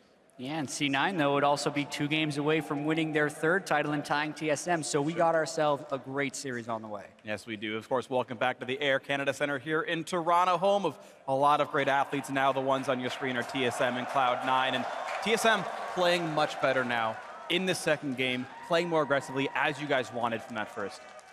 Yeah, and TSM was able to get much more of an early edge. They were able to converge on mid lane, get Bjergsen ahead, and he was really able to help them push the pace, take down these outers. And then in the mid-game team fights, Haunter was also huge, bouncing back from a very poor performance in Game 1 to an amazing performance in that Game 2, neutralizing the backline of C9 in so many of those big fights. Right, and C9 playing basically 2-threat comps the entire way through.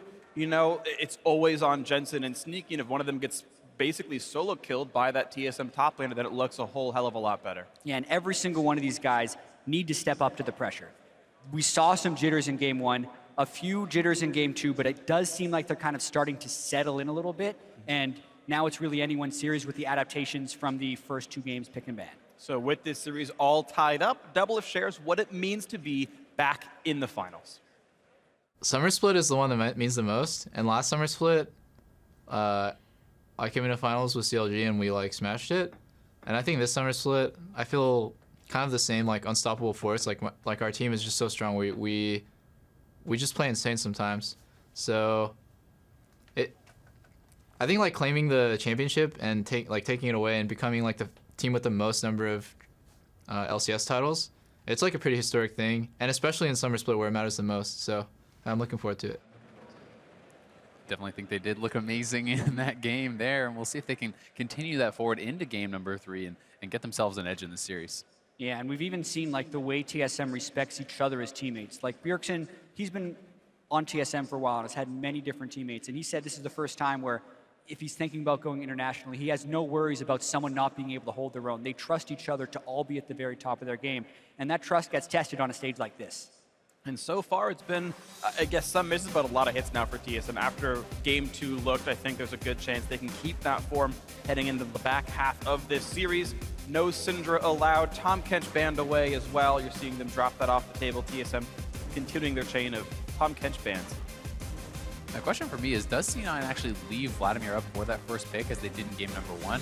Because they were not willing to give it over to red side, but they were willing in game number 1 to give that Vladimir pick to that blue side. And no, okay. Ooh, wow. TSM saying, yeah, we know. And it's funny because they could have like banned the Cassiopeia and said, oh, well, as long as we don't play that matchup, we're fine here. But it might have been some other mitigating circumstances, like Tom Kench being good for an eventual Malzahar, things like that. So the landscape of Champ Select has changed, and they don't want to play Vlad at all. The mind game that I wanted to see TSM play was to leave it unbanned and not first pick, because it has shown that C9 doesn't hold a very high priority to them. So you would kind of be telling them exactly what to do and also denying Jensen the chance at a counter pick. So I wish they would have done that, but they've chosen elsewhere. Let's see what they do with their first pick.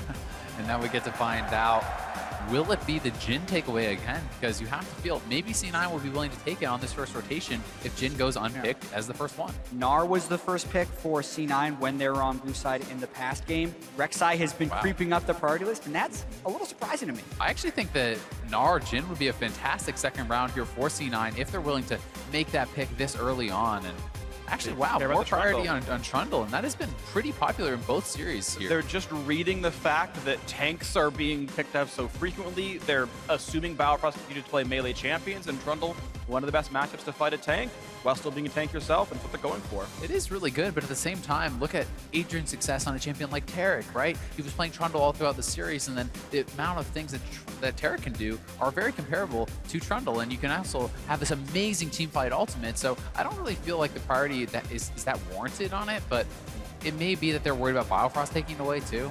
Yeah, there could be a lot of power pick fears from there, but if we're looking at this draft, we have the potential to have the same teams, even if we switch sides. The 3 picks for TSM are on their previous team, as for the 2 picks for C9.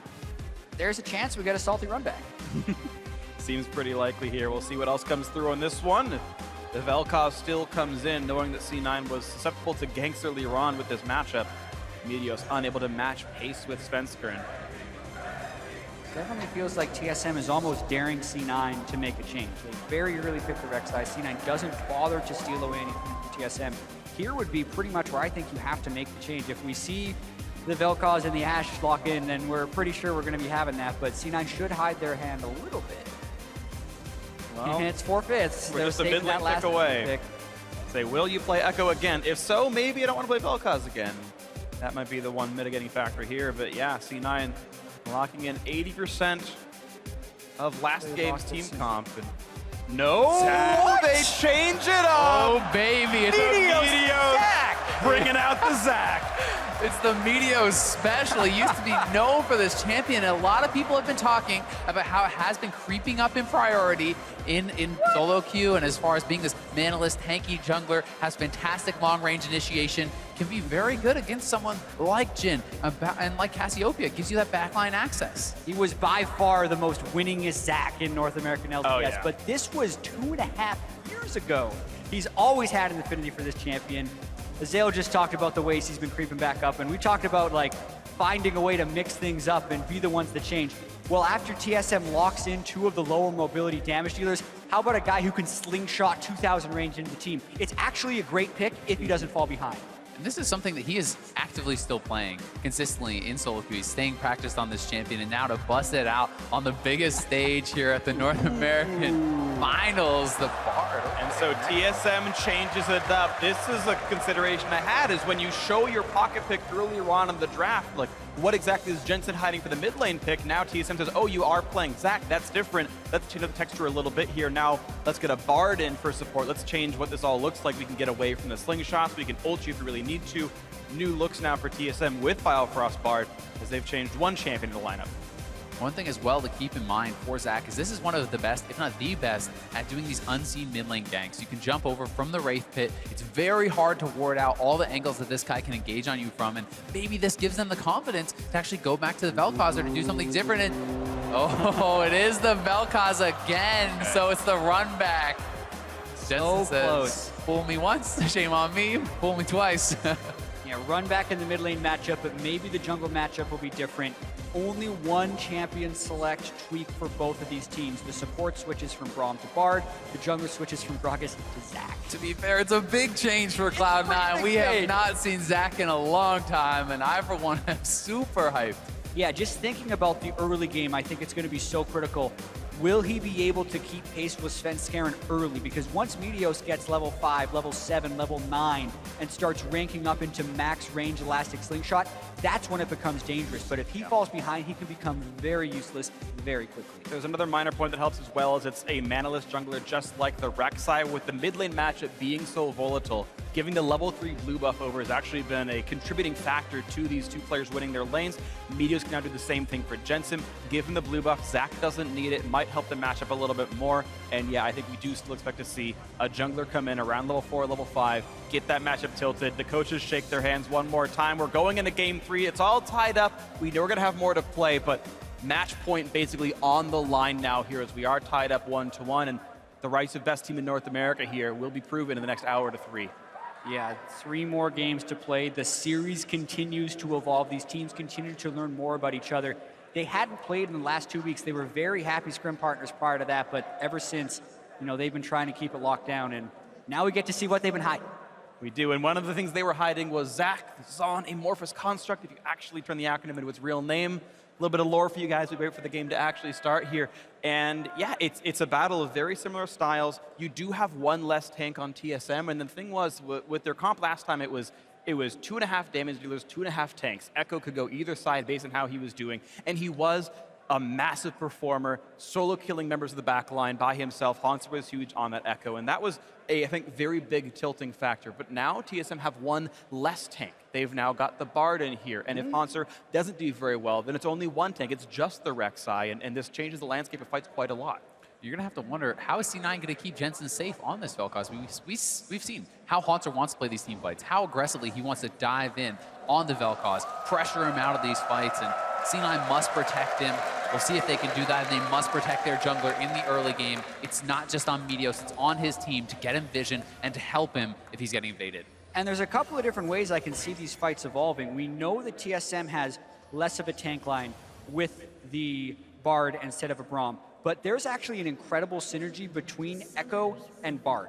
if they throw their ultimate with the parallel convergence and they time yeah. it just right, they can actually guarantee a massive stun for Haunter to close people down on. However, I also think the Bard could see use if Meteos dives 2,000 units in with Elastic Slingshot, and then the Bard ultimate gets thrown on the backline. Because the last thing that Meteos wants to happen is to be isolated while he's bouncing around, which makes him an easy focus. Look at this attention being given to finding out where the jungler is starting. Is he starting on the blue side? Is he going to start top side? They want to give this information to Svenskeren and allow him to try to get an advantage through that. Because you talked about it, Zach is really weak in this early game, at least compared to the Rek'Sai. At a certain point, Zach becomes a pretty good duelist. Yep. With his sometimes the best Svenskeren can do is just pop the blobs and then be like, well, okay, it's a cooldown. I'll see you guys a little bit later. It can be difficult to knock that down, but we'll see. There's, of course, a lot to consider here in this one. Looking at the keystones, interesting actually to see Grasp on Trundle against a ranged support, because I don't expect him to get that many auto attacks off. Yeah, I mean, it's something where he just feels he can stay in combat and then get that one kind of burst hit, basically. And also, Grasp can be on Haunter, although Fervor is kind of more common. I actually like Grasp more in this matchup. You're against ranged, yeah. You get many fewer attacks off, and it does make sense for the matchup itself. Right, so for any top laners out there, against ranged champions, probably Grasp, melee champions, probably Fervor. Of course, Fervor for Impact, no surprise at all. And the early jungle route for Meteos, I'm really curious to see where he's going. He potentially is just doing a safer route. He'll bounce back to red once he has Smite, but we'll have to keep track of that as there's some aggression on the bot side. A little bit of damage back and forth. AD carries losing health never feels great. Normally the supports have many, many more potions to chew through, but damage on AD carries tends to stick quite a lot longer. Nice volley by Sneaky, and of course he's, ooh, that's a great stun. Yeah, you saw Smoothie walk in to block what would have been a deadly flourish, but Doublelift didn't have it available at the time, so it really didn't mean anything. Meteos is actually doing a very interesting camp. He's doing the path where you take all the little jungle camps first, you skip your buffs, and you do this to actually stay safer, to stay higher on HP in case you're going to get invaded. Yeah, this also is a power play to try and get level 5, depending on if he takes the 4th small camp and then continues, or if he does a very early blue handoff. Leaving your camps up at the start of the game actually allows you to level faster, but it makes you less powerful extremely early. Is he even going to just take this for the experience? Could be the question. Like an early take. Looks like it. And not pulling the Vel'Koz over at all. And it will be the blue buff going on to Meteos himself as he goes through the clear. And he's actually ignoring Gromp, so a different look right now. And I think part of this is actually to keep him safer as far as not giving away his location in the jungle, right? They don't want to be, oh, hey, my jungler's right here. He's giving away the blue buff. You're allowing him to stay a little bit safer, stay a little bit more unknown, and can pick up that red buff now and perhaps look for a level 4 gank. What's interesting, though, is Svenskeren could be suspicious around the red side. He's actually going for a gank in the top lane, so Meteos could be getting the red, but this gank, Impact, going to be tough to outplay this. You wouldn't really expect him to be top at this exact timing, but Impact running out of health. There's a flash knockup, and he can't get over the wall. First blood goes for the Svenskeren, chomping down on his prey.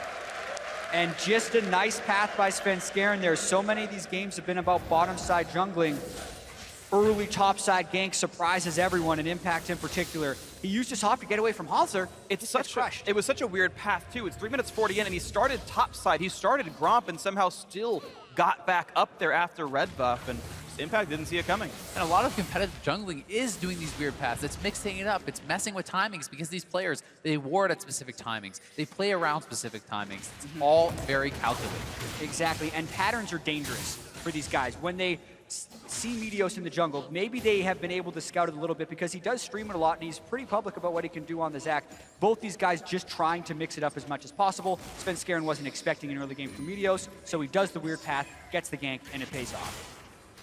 1,000 gold, almost the advantage of TSM. Ooh, actually pretty crucial right there. Impact slowing Haunter down by about 9 seconds because this lane is freezing into Impact. Exactly, and that freeze is massive, and sometimes funny enough, how the lanes can work out. If you don't get help from your jungler, you can actually end up getting behind from a gank like that where your jungler takes the kill. But he is going to get that jungle help to at least push in the wave. He's going to shove it in, and Svenskeren, you can see him waiting around on that brush. He knew that with the lane pushing in, there's always a chance that Meteos wanted to join up.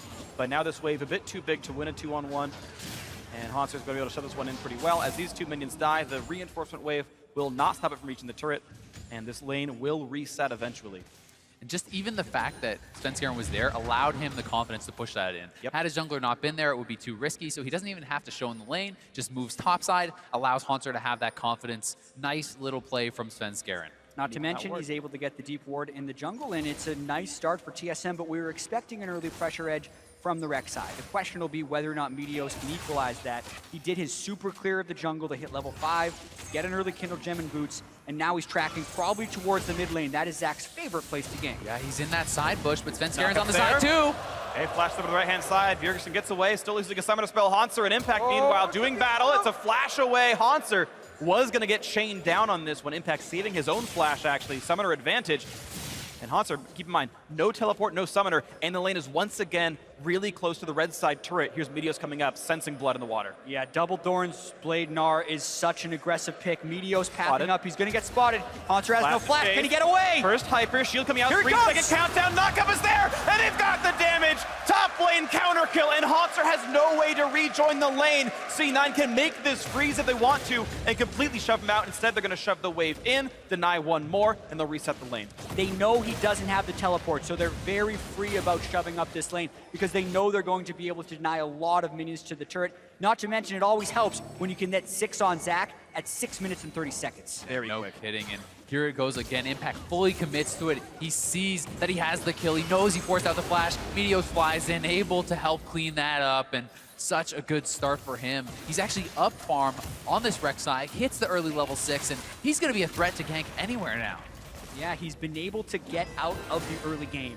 Now it's all about how he can impact the game with these long-range ganks. It also changes the warding patterns that TSM has to do because there are so many different angles he can gank to the middle of the mid lane. Like this one, he doesn't have to go in the river. He can actually gank from above it. He's got him, Bjergsen. There's the knockback. The chain of ultimates. There's no chance at all. And a mid lane kill comes in for Cloud9. The Meteos Zach pocket pick showing up massive in game 3.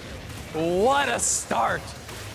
Beautiful. Kill and an assist for him in the first 7.5 minutes. Taking away a Raptor camp. He sees Svenskeren taking his countrymate's farm in the mid lane as the Cassiopeia has crumbled to dust and respawned.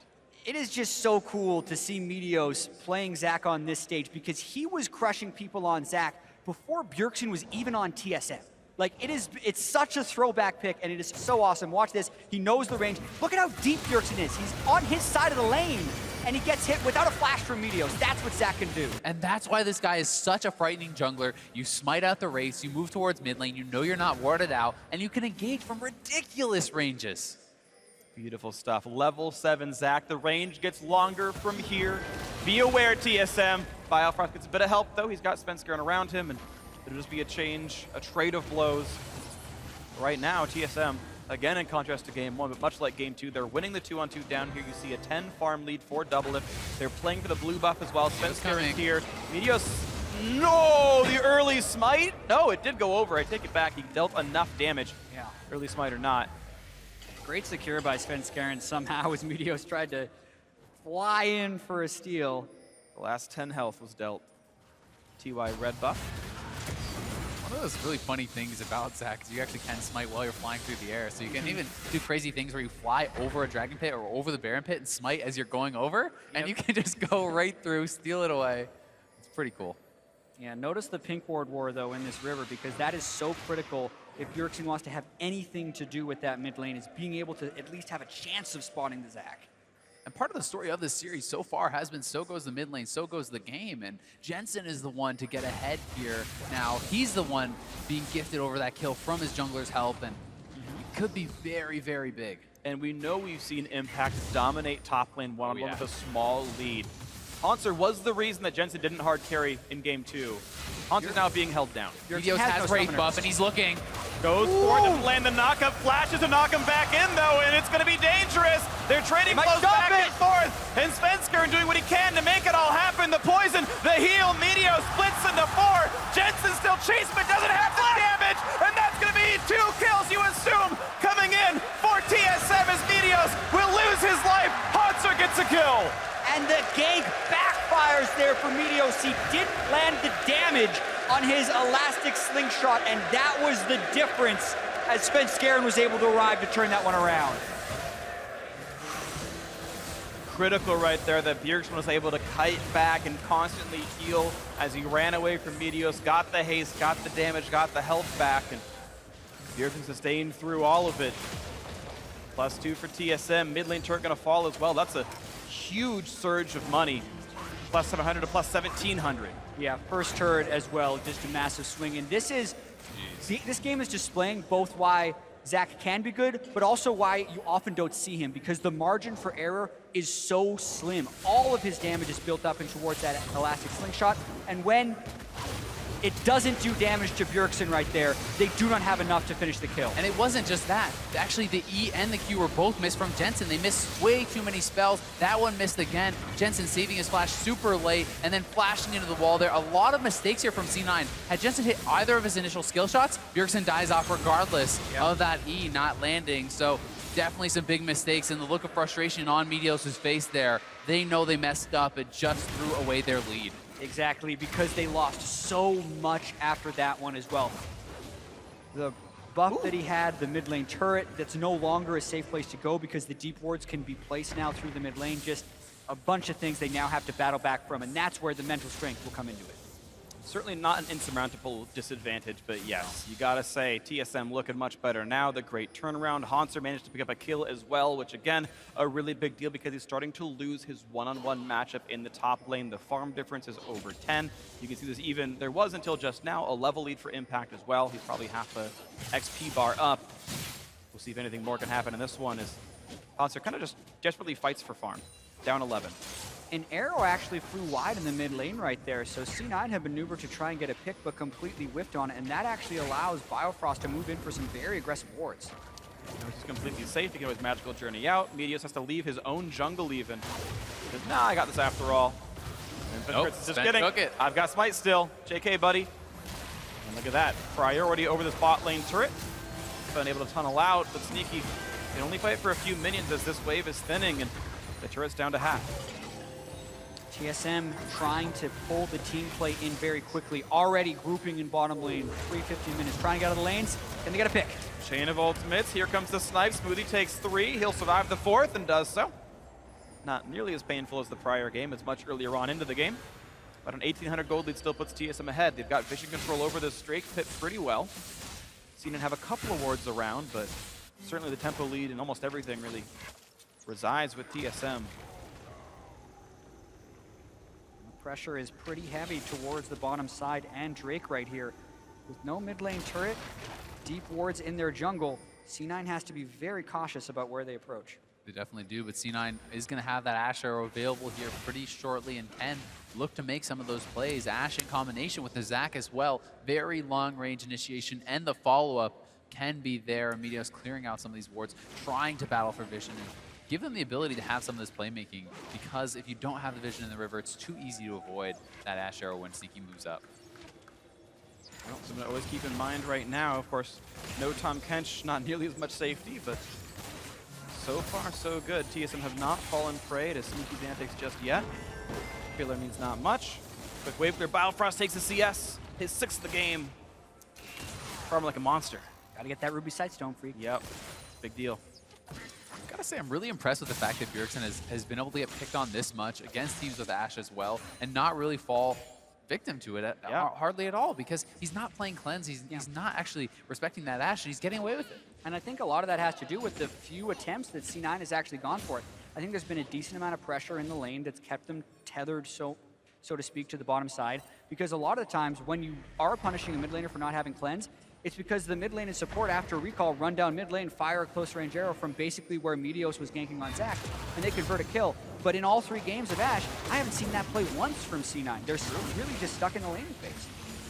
They have been ooh, the snipe double lift. Gets rid of the blue, the crowd cheers, and they know what he just did. That's a tight timing. He made it happen. It's insult to injury. It's one of those things that's so frustrating. Even though it's not going to decide the game, you never want to see that happen as a mid laner. But things add up over time. You know, maybe that turns into 5 more CS. Maybe he doesn't finish a void step. Double lift. Double lift flashes on. Maybe he dies. Knock back around. Arrow's going to land on Biofrost. That should be a kill onto the Bard. Flashes into the magical journey. Meteos chases too deep. He's going to get split up into 4. And yeah, that's Meteos getting quartered. Now can the team regroup in time? The teleport to keep the Bloblet alive. It doesn't take damage. Here comes Impact. Meteos jumps over the wall, but into Bjergsen's waiting arms, and another kill comes through. That's going to feel good for TSM, and even more insults. Snipes on a Smoothie, losing health, has to flash away from the tempered fate of Bard, and T9 losing another. Meteos just wanted that kill so badly after that mid lane disaster. He commits heavily to it, gets the flashes, but he's not happy with just taking that flash. He wanted the kill and couldn't get it. And you could see that Sneaky was considering following through on that one as well, but decided not to. Hanser, though, could get solo kill. Hanser does not have the ult used to get back into lane. One more hit, he'll do it, and Impact gets the damage he needs. He'll survive this turret shot, and he's gonna recall if no one shows up to kill him. What a nice pickup. TSM, they'll get the Mountain Drake on the bot side. And they needed that. They needed something to go their way. Impact makes it happen for them in the top lane, giving them that confidence back, that burst of energy from seeing something good happen. You can't just have things go the other way time and time again. Yeah, and this one did go the other way. They can catch out Doublet, but he flashes to avoid the damage, and they think they're going to be able to finish Bifrost. The CC is chaining, but he flashes into his own tunnel, and no one's actually close to Meteos. Sneaky runs up, but afterwards thinking, should I go? But a full house Stun Scare and a full house Doublet means it's a bad idea. Then the teleport comes through, and even though it does save Meteos for a while, that would be probably a Gnar death as well as losing pressure on that top side.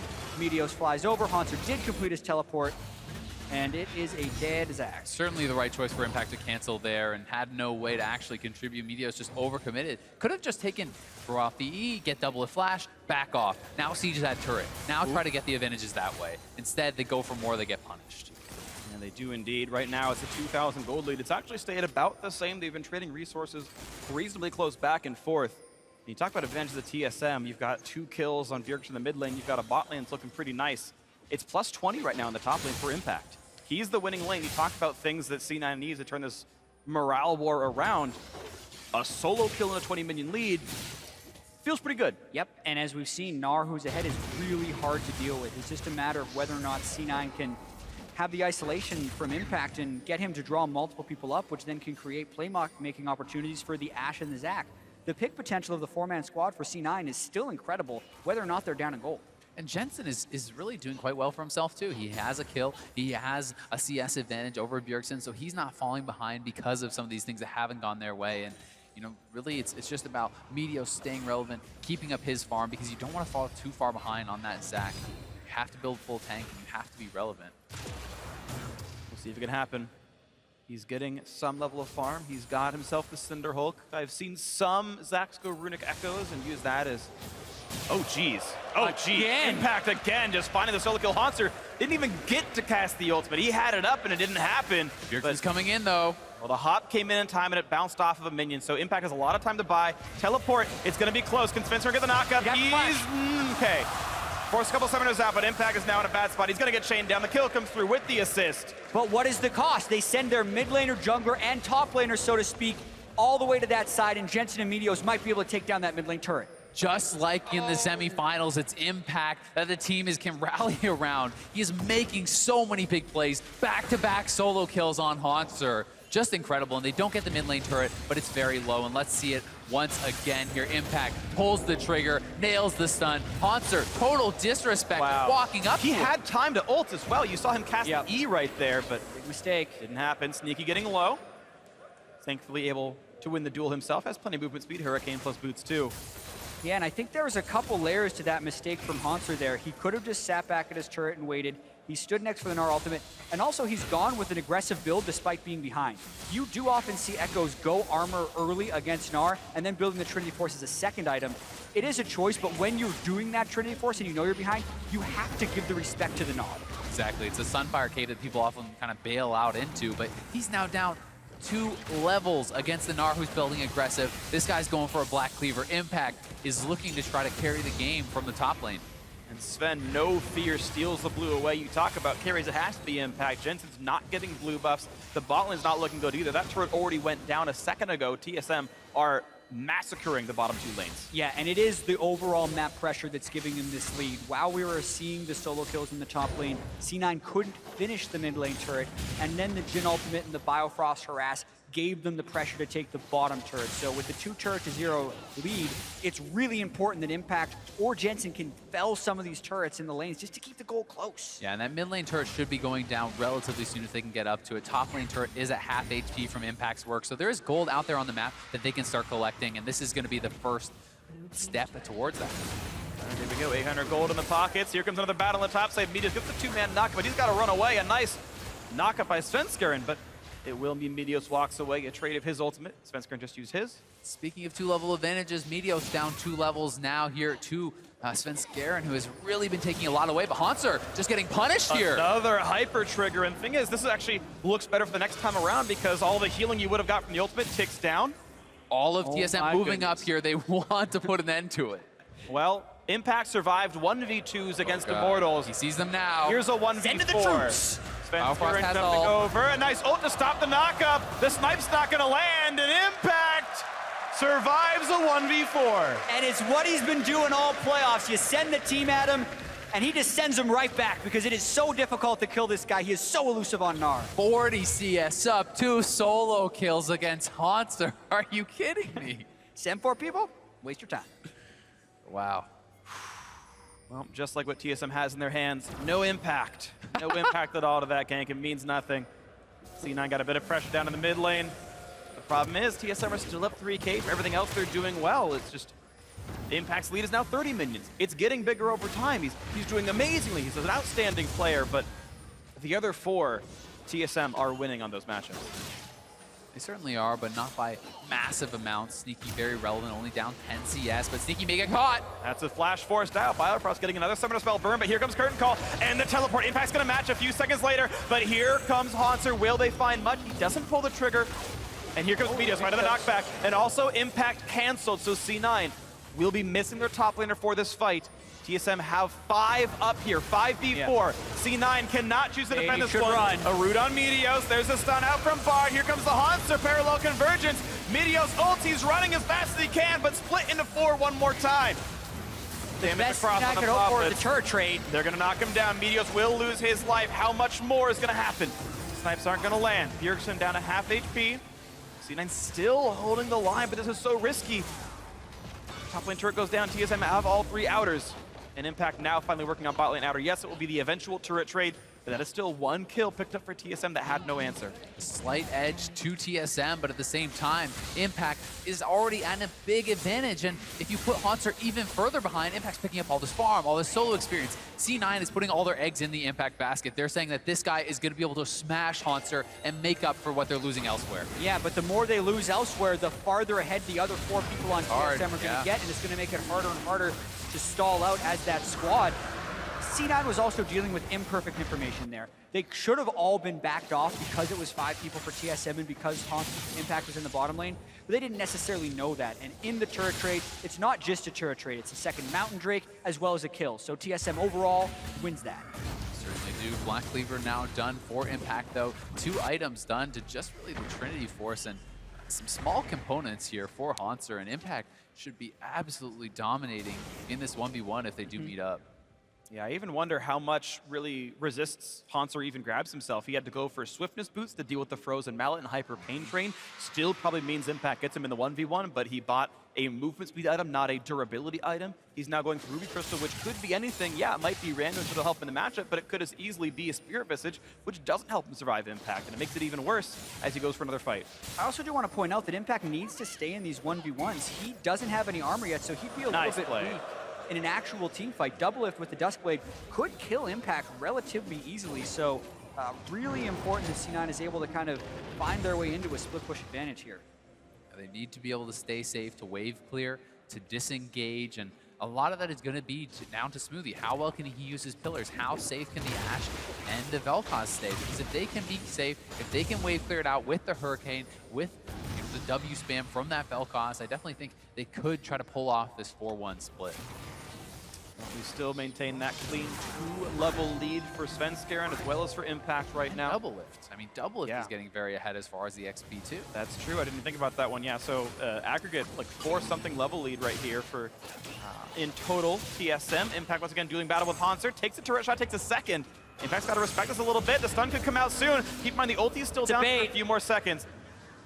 TSM is running down. Doublelift has Jhin ulti. They don't have to necessarily respect the Baron, but it would be a long chase, so we do back off. And not going to happen. Double Mountain Drake for TSM. You know they can knock down objectives rapidly. Next one up will be Cloud, so it's the more objective focus, the rotation and turret killing Drakes here in this game. FLICKR wants to smite fight for the Raptor, and he's gonna get it, and that's part of why he's got that 2-level lead. He is constantly— 3 levels now. Jeez, constantly taking Meteos' farm away. He has been farming like a madman this game. Yes, Meteos did get a gank or two off early in the game, but as soon as FLICKR got that counter gank, he's just been plowing through the jungle. Like, the level 15, we say it's a 3-level disadvantage, but it's not like Meteos is super under-leveled to the game. It's just FLICKR is tied for the highest level because of how much experience he's been able to soak up. And what's really been interesting in this game is I feel like TSM's had a different member step up the most in each game here so far, right? You've had Doublelift with an insane KDA, no deaths in the previous game, a similar situation for their mid laner Bjergsen. Now you've got FLICKR and 100% kill participation, no deaths, out-farming his opposite member substantially.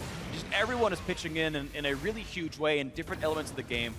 You talked earlier about Bjergsen saying, yeah, I feel like all my teammates can handle the world stage, and you're seeing huge individual contributions from every member of TSM in this series.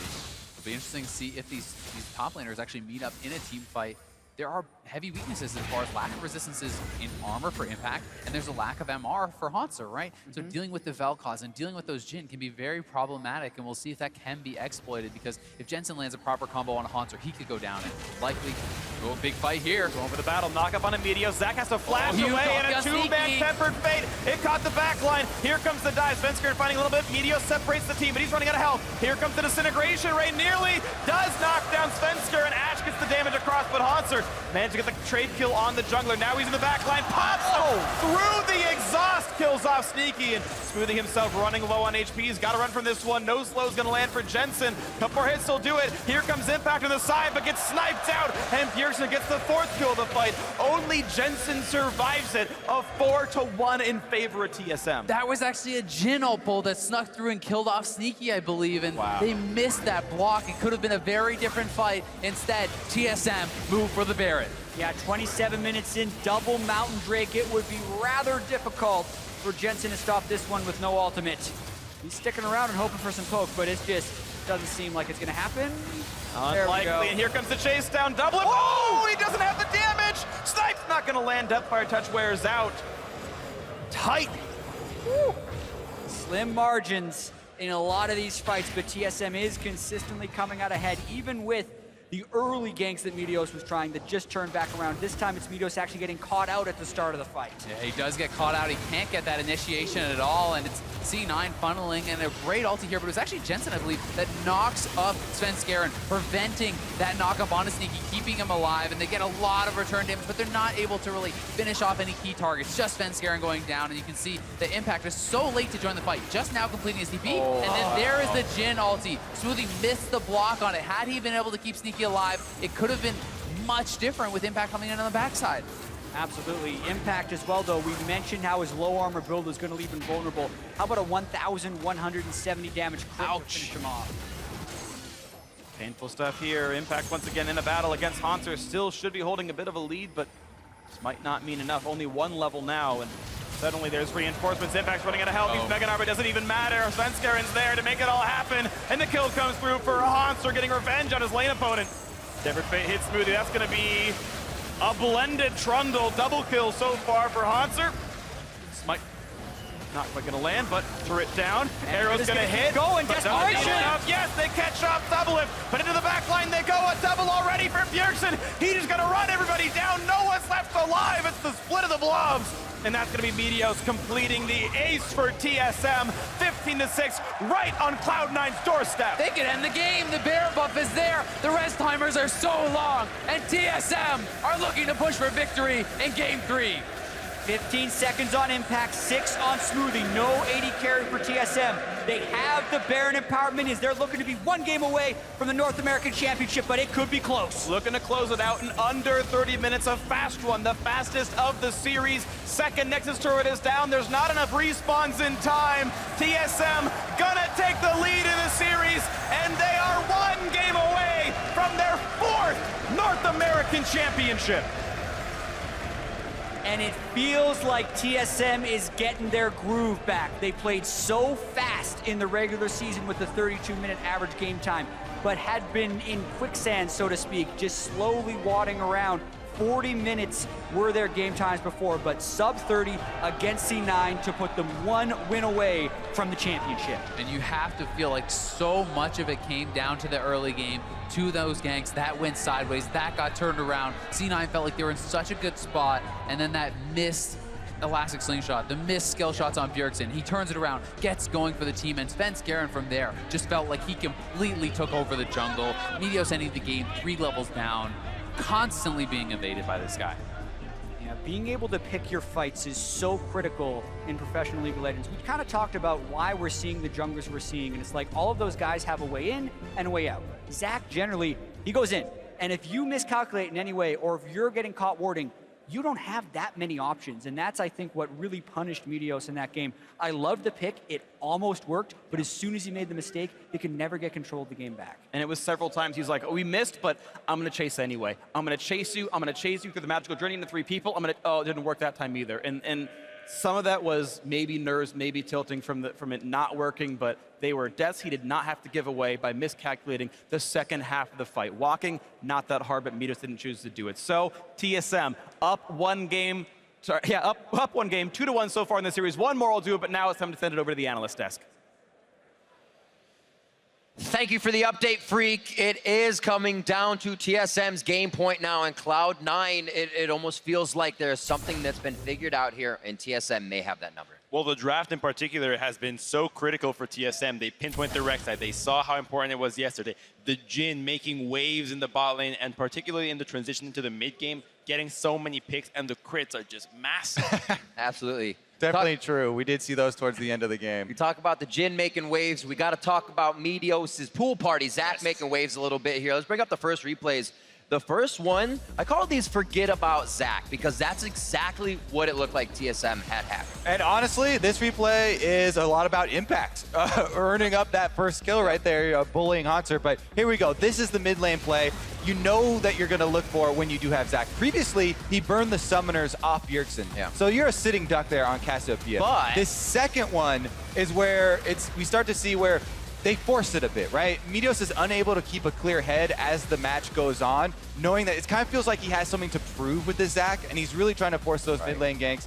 There was a ping from TSM on the question mark. You know, he's probably on Raptors. Previously to that play, he had just cleared out wards in the red quadrant of the jungle. Yeah, about 25, 30 seconds ago. So they assume that he's still there. That's why Bjergsen is playing on the top side. He's MVP. He's no dum-dum. He knows that Zach is looking to come here towards the mid lane when I have no summoners. And I think the thing that's impressive is whenever you see this kind of like old pick resurrected, something like a Rengar, like these long-range, engagey junglers, there always seems to be like a full game where the team's just like, how do we play against this again? And what I like about TSM is it didn't take them like an entire game where it's like, oh god. I don't know. I felt like they just forced so much. Well, I think the thing is that they didn't, like, they started reacting to him like he has really long range initiates, but if you ever get in like an even fight, he's actually not as potent as a lot of other picks. Right, you saw the adaptation happen very fast for TSM. Yeah, the second thing to me that says that they were really forcing those things was that kill on bottom, where Meteos then took the magical journey. That's where you're like, okay, they're definitely following this path a little bit. Well, a really common philosophy behind League is that you don't force the play, you let it come to you, and that doesn't mean just you're completely passive. It's just that you don't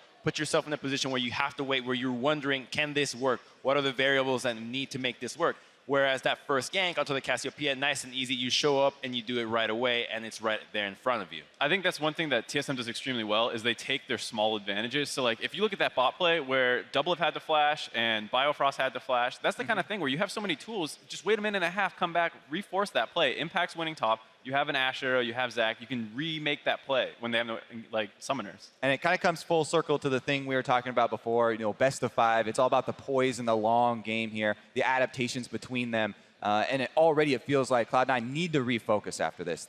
They still have games left to play, and they still have a chance. Absolutely. Game 1 kind of showed us that TSM and Cloud9 held back a little bit. Things were tempered. There were still fights. But coming up on this 27-minute replay, 4 for 1 for TSM is they're just showing they own the jungle, and we kind of said they need to with that advantage to close out these games. This is just an example of why Jhin and a couple of these picks are so valuable, because they're able to initiate and do damage from so far away. This Bard ult holds people in place to get the setup, and I mean, Vel'Koz, once again, very strong, can just bombard people from the back. But then once Doublelift, drops this ult, C9 has to be in full retreat mode. He picks up 1 kill, basically there with the help of Hanser, and then it's just this nice sneak past smoothie right onto Sneaky that blows him up.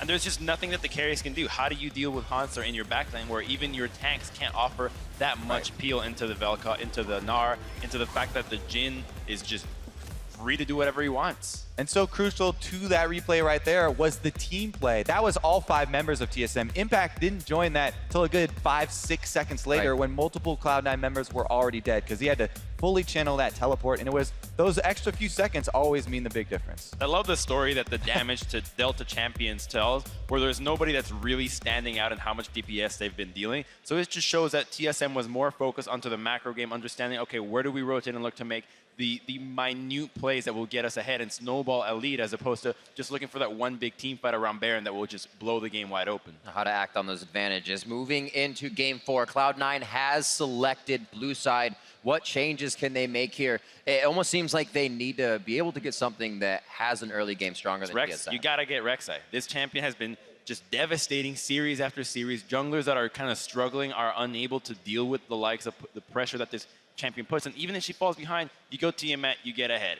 We saw even a 3-level disparity at some point. I mean, 2 is already too much. 3 is like you lost. One of the best things about Rek'Sai is also she's very simplistic. So even if you need something to calm down on, very powerful and simplistic. So that's something that a lot of people can go back to. The other thing, too, is they just need to change up how the carry matchups are being played out. They went Cassio into, or they had the Vel'Koz into Cassio twice, as well as the Ashe into Jhin. It's just not working. They need to change it more. They try to change a couple picks around it where, they get the Zac and maybe we can punish their mobile carries, but I think they have to actually change up these carry matchups because TSM looks like they're in a groove.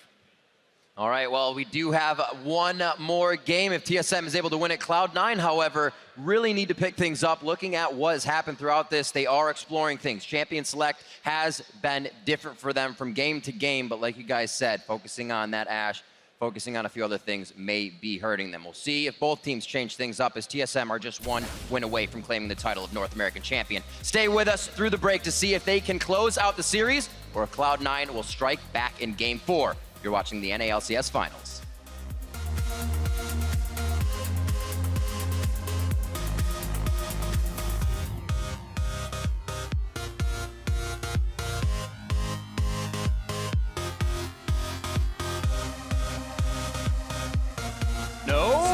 They change it up. Oh, baby. It's Meteos back. Jaku, are you ready? Yeah. Yes. At this exact timing, but Impact running out of health. There's a flash knockup, and he can't get over the wall. First, Hyper, shield coming out. 3-second countdown, knockup is there, and they've got the damage. I can reach him. Go. They won't swap right now. Ulti win. Hey, me die. Nice, good job. Good job. The heal, Meteor splits into 4. Jensen still chasing, but doesn't have the damage. Hanser though, could get double kill. Hanser does not have the ult. He used to get back in a lane. One more hit will do it, and Impact gets the damage he needs. Oh. I'm looking. I got Zac. Can we go? Yeah. Look at Ashe. I have partial. I got him. Nice. Desperation. Yes, they catch off Doublelift, but into the back line they go. A double already for Bjergsen. He's just going to run everybody down. No one's left alive. It's the split of the blobs. TSM gonna take the lead in the series, and they are 1 game away from their 4th North American Championship.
Welcome back, League fans, to the North American LCS Summer Finals.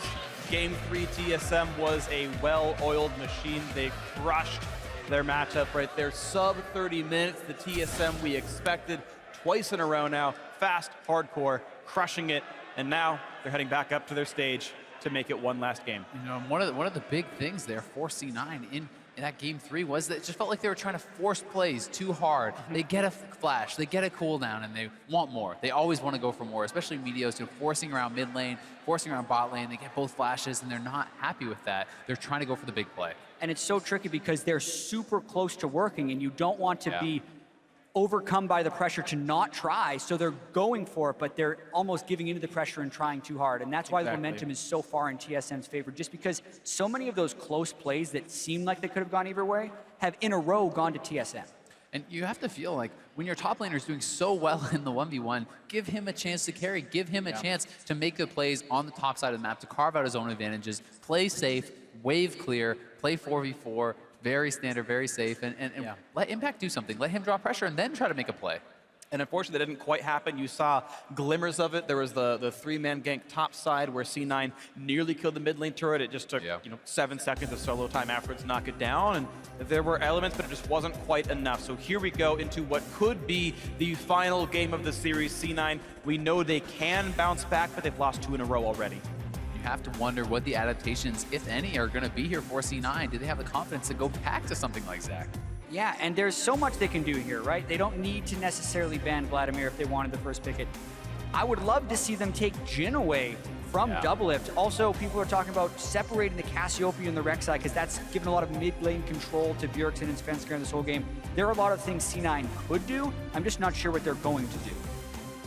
Well, the pressure's on, of course. TSM have been willing to take Jhin very early on in the draft. They've picked it roughly as their second champion every time so far this series. Maybe it comes in one more time. Never are these teams allowed to play Gangplank. Never is TSM allowed to play Karma or Sivir. Those bans haven't really gone anywhere.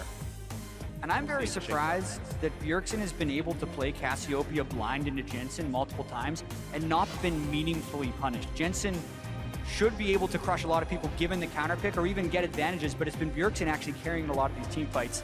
And they just give up trying to counter pick it, they ban it. And there it is, the Cassiopeia ban that may lead to the first pick of Vladimir. I know you've been mentioning several times, Chad, this season, and have not shown a propensity to playing the champion. So with TSM banning it, it makes you feel like TSM knows they do, or at least thinks they do. But they're taking a long time in this last ban. What's it going to be? Do you remove that option one more time? What are the first pick options?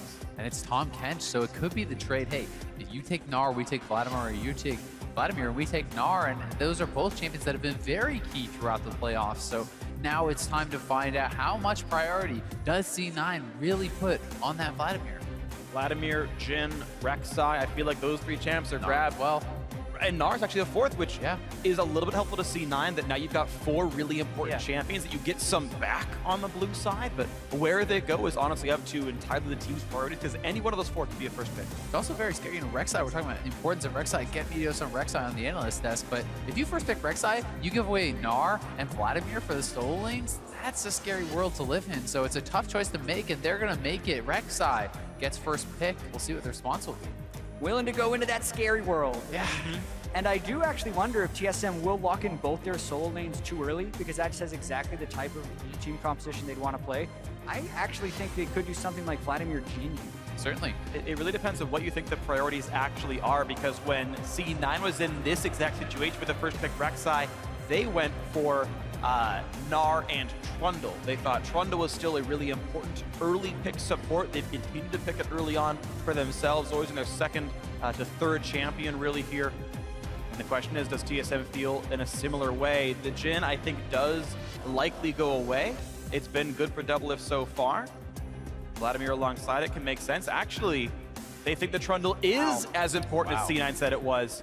That was a sort of worthy early pick. The Vladimir does come through, which now makes us think, is it just going to be Jhin and Gnar? Smoothie's Trundle has been spectacular throughout the series, and there is a Tahm Kench ban, so I can see why they do it. But with all those other picks that are up, I'm actually very surprised to see that, because now Gnar and Jhin could go through to C9, and that's a power composition for them. Plus, it's not like the support pool falls off that much. Bard is available here. Smoothie's great on that. Tarek is available here. Smoothie's great on that. Knows he would be playing into a melee matchup. He doesn't have to take it here. Those options are on the table. It's the weird thing where sitting here, we're like, we don't quite understand why Trundle's so highly prized, but both these teams are telling us that Trundle is this important that you need to pick it by your second or third champ, or it goes away and you don't get the chance here. But yes, that does mean the champs we've seen do well, the Gnar and the Jhin, are the current hovers, and those are going to be locked in here in Toronto. Sneaky getting his first crack at the champion here. We'll see if he can perform, if he can take over, as he has been known to do on this champion. It's definitely one of his signature AD carries. Yeah, expect them to try and do a lot of stuff in the lane. They still have the ability to see a little bit more of TSM's composition before they pick their support, and I expect them to be going very aggressive now. I think you have to see it come in, and also you can still see what AD carry they go for. We know Ashe is the common one, but Doublelift has shown us great Lucian games. Ezreal is actually a common counter elsewhere in the world, especially over in Asia. And he goes, oh yeah, it's my turn, I've got to pick this one. And actually, they're going to save AD carry for last. They're going to go Shen in the top lane, and they will put on the other side of the jungle matchup, the Gragas goes over. Making a bit of a change here, I think, is maybe needed in the top lane.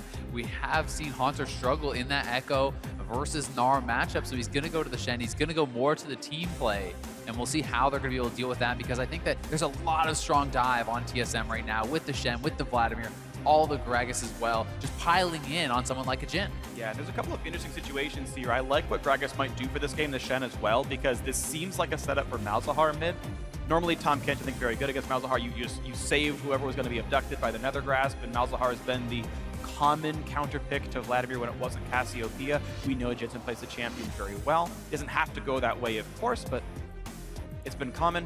And no, he's hovering Talia as the pickup here. Right. Wow. With the Braum support.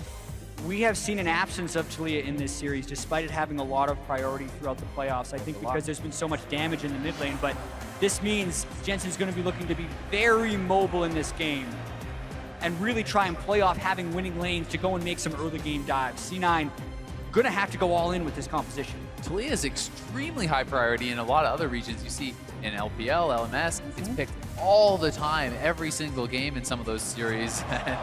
I don't think we're going to get that one. Would be cool, though. I mean, certainly there's plenty of support for him, but yeah. And you can see that TSM are waiting. They know they're going to go Gragas. They pretty much knew they were going to go Shen. They said, let's see what the rest of C9's comp actually is. How much pain is there? How explosive is the composition? They say, okay, the X Factor is Braum and Talia. Those are the new ones in. They've got engaged tools. Okay, well, what does that mean for Doublelift's champion? Do you want something more agile? They covered Lucian earlier, the Vayne, and Lucian does come through. So something a bit more self-sufficient, something a bit more agile comes in. And we will break out of that Ashe-Jhin dichotomy. Doublelift gets his pocket pick.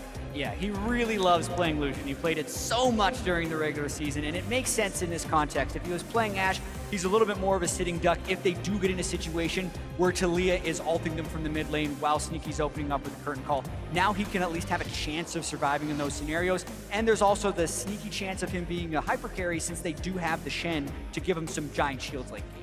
And you know how aggressive Doublelift likes to be. If you get going on the Lucian, you really do have the ability to bully these guys out, to smash a champion like Jhin in those 1v1 side lane duels. And it's something that Sneaky's going to have to be very careful about. But Jhin and Braum is also a very powerful 2v2 kill lane.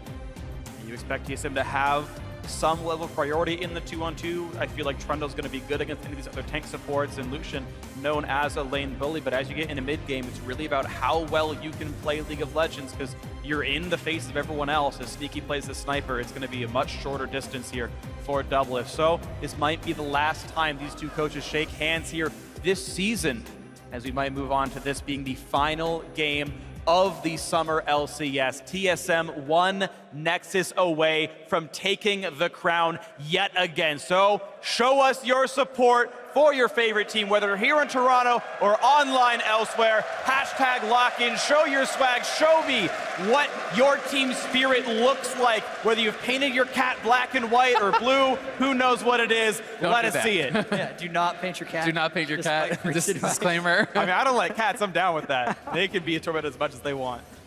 Oh my goodness, and there's also so much on the line here. It's the North American Championship, but as far as Worlds implications go, TSM has the difference between the first and second seed, and if C9 wins, they go as the first seed, versus if they lose, they have to win best of fives in the promotion tournament to make it through to there. So really so much on the line for C9, having to win 2 games in a row now if they want to keep that hope alive. Exactly. If C9 drops this, they play the winner of Envy versus Liquid, and then Immortals waiting for them as the final boss. If they lose this, CLG fans hope TSM wins.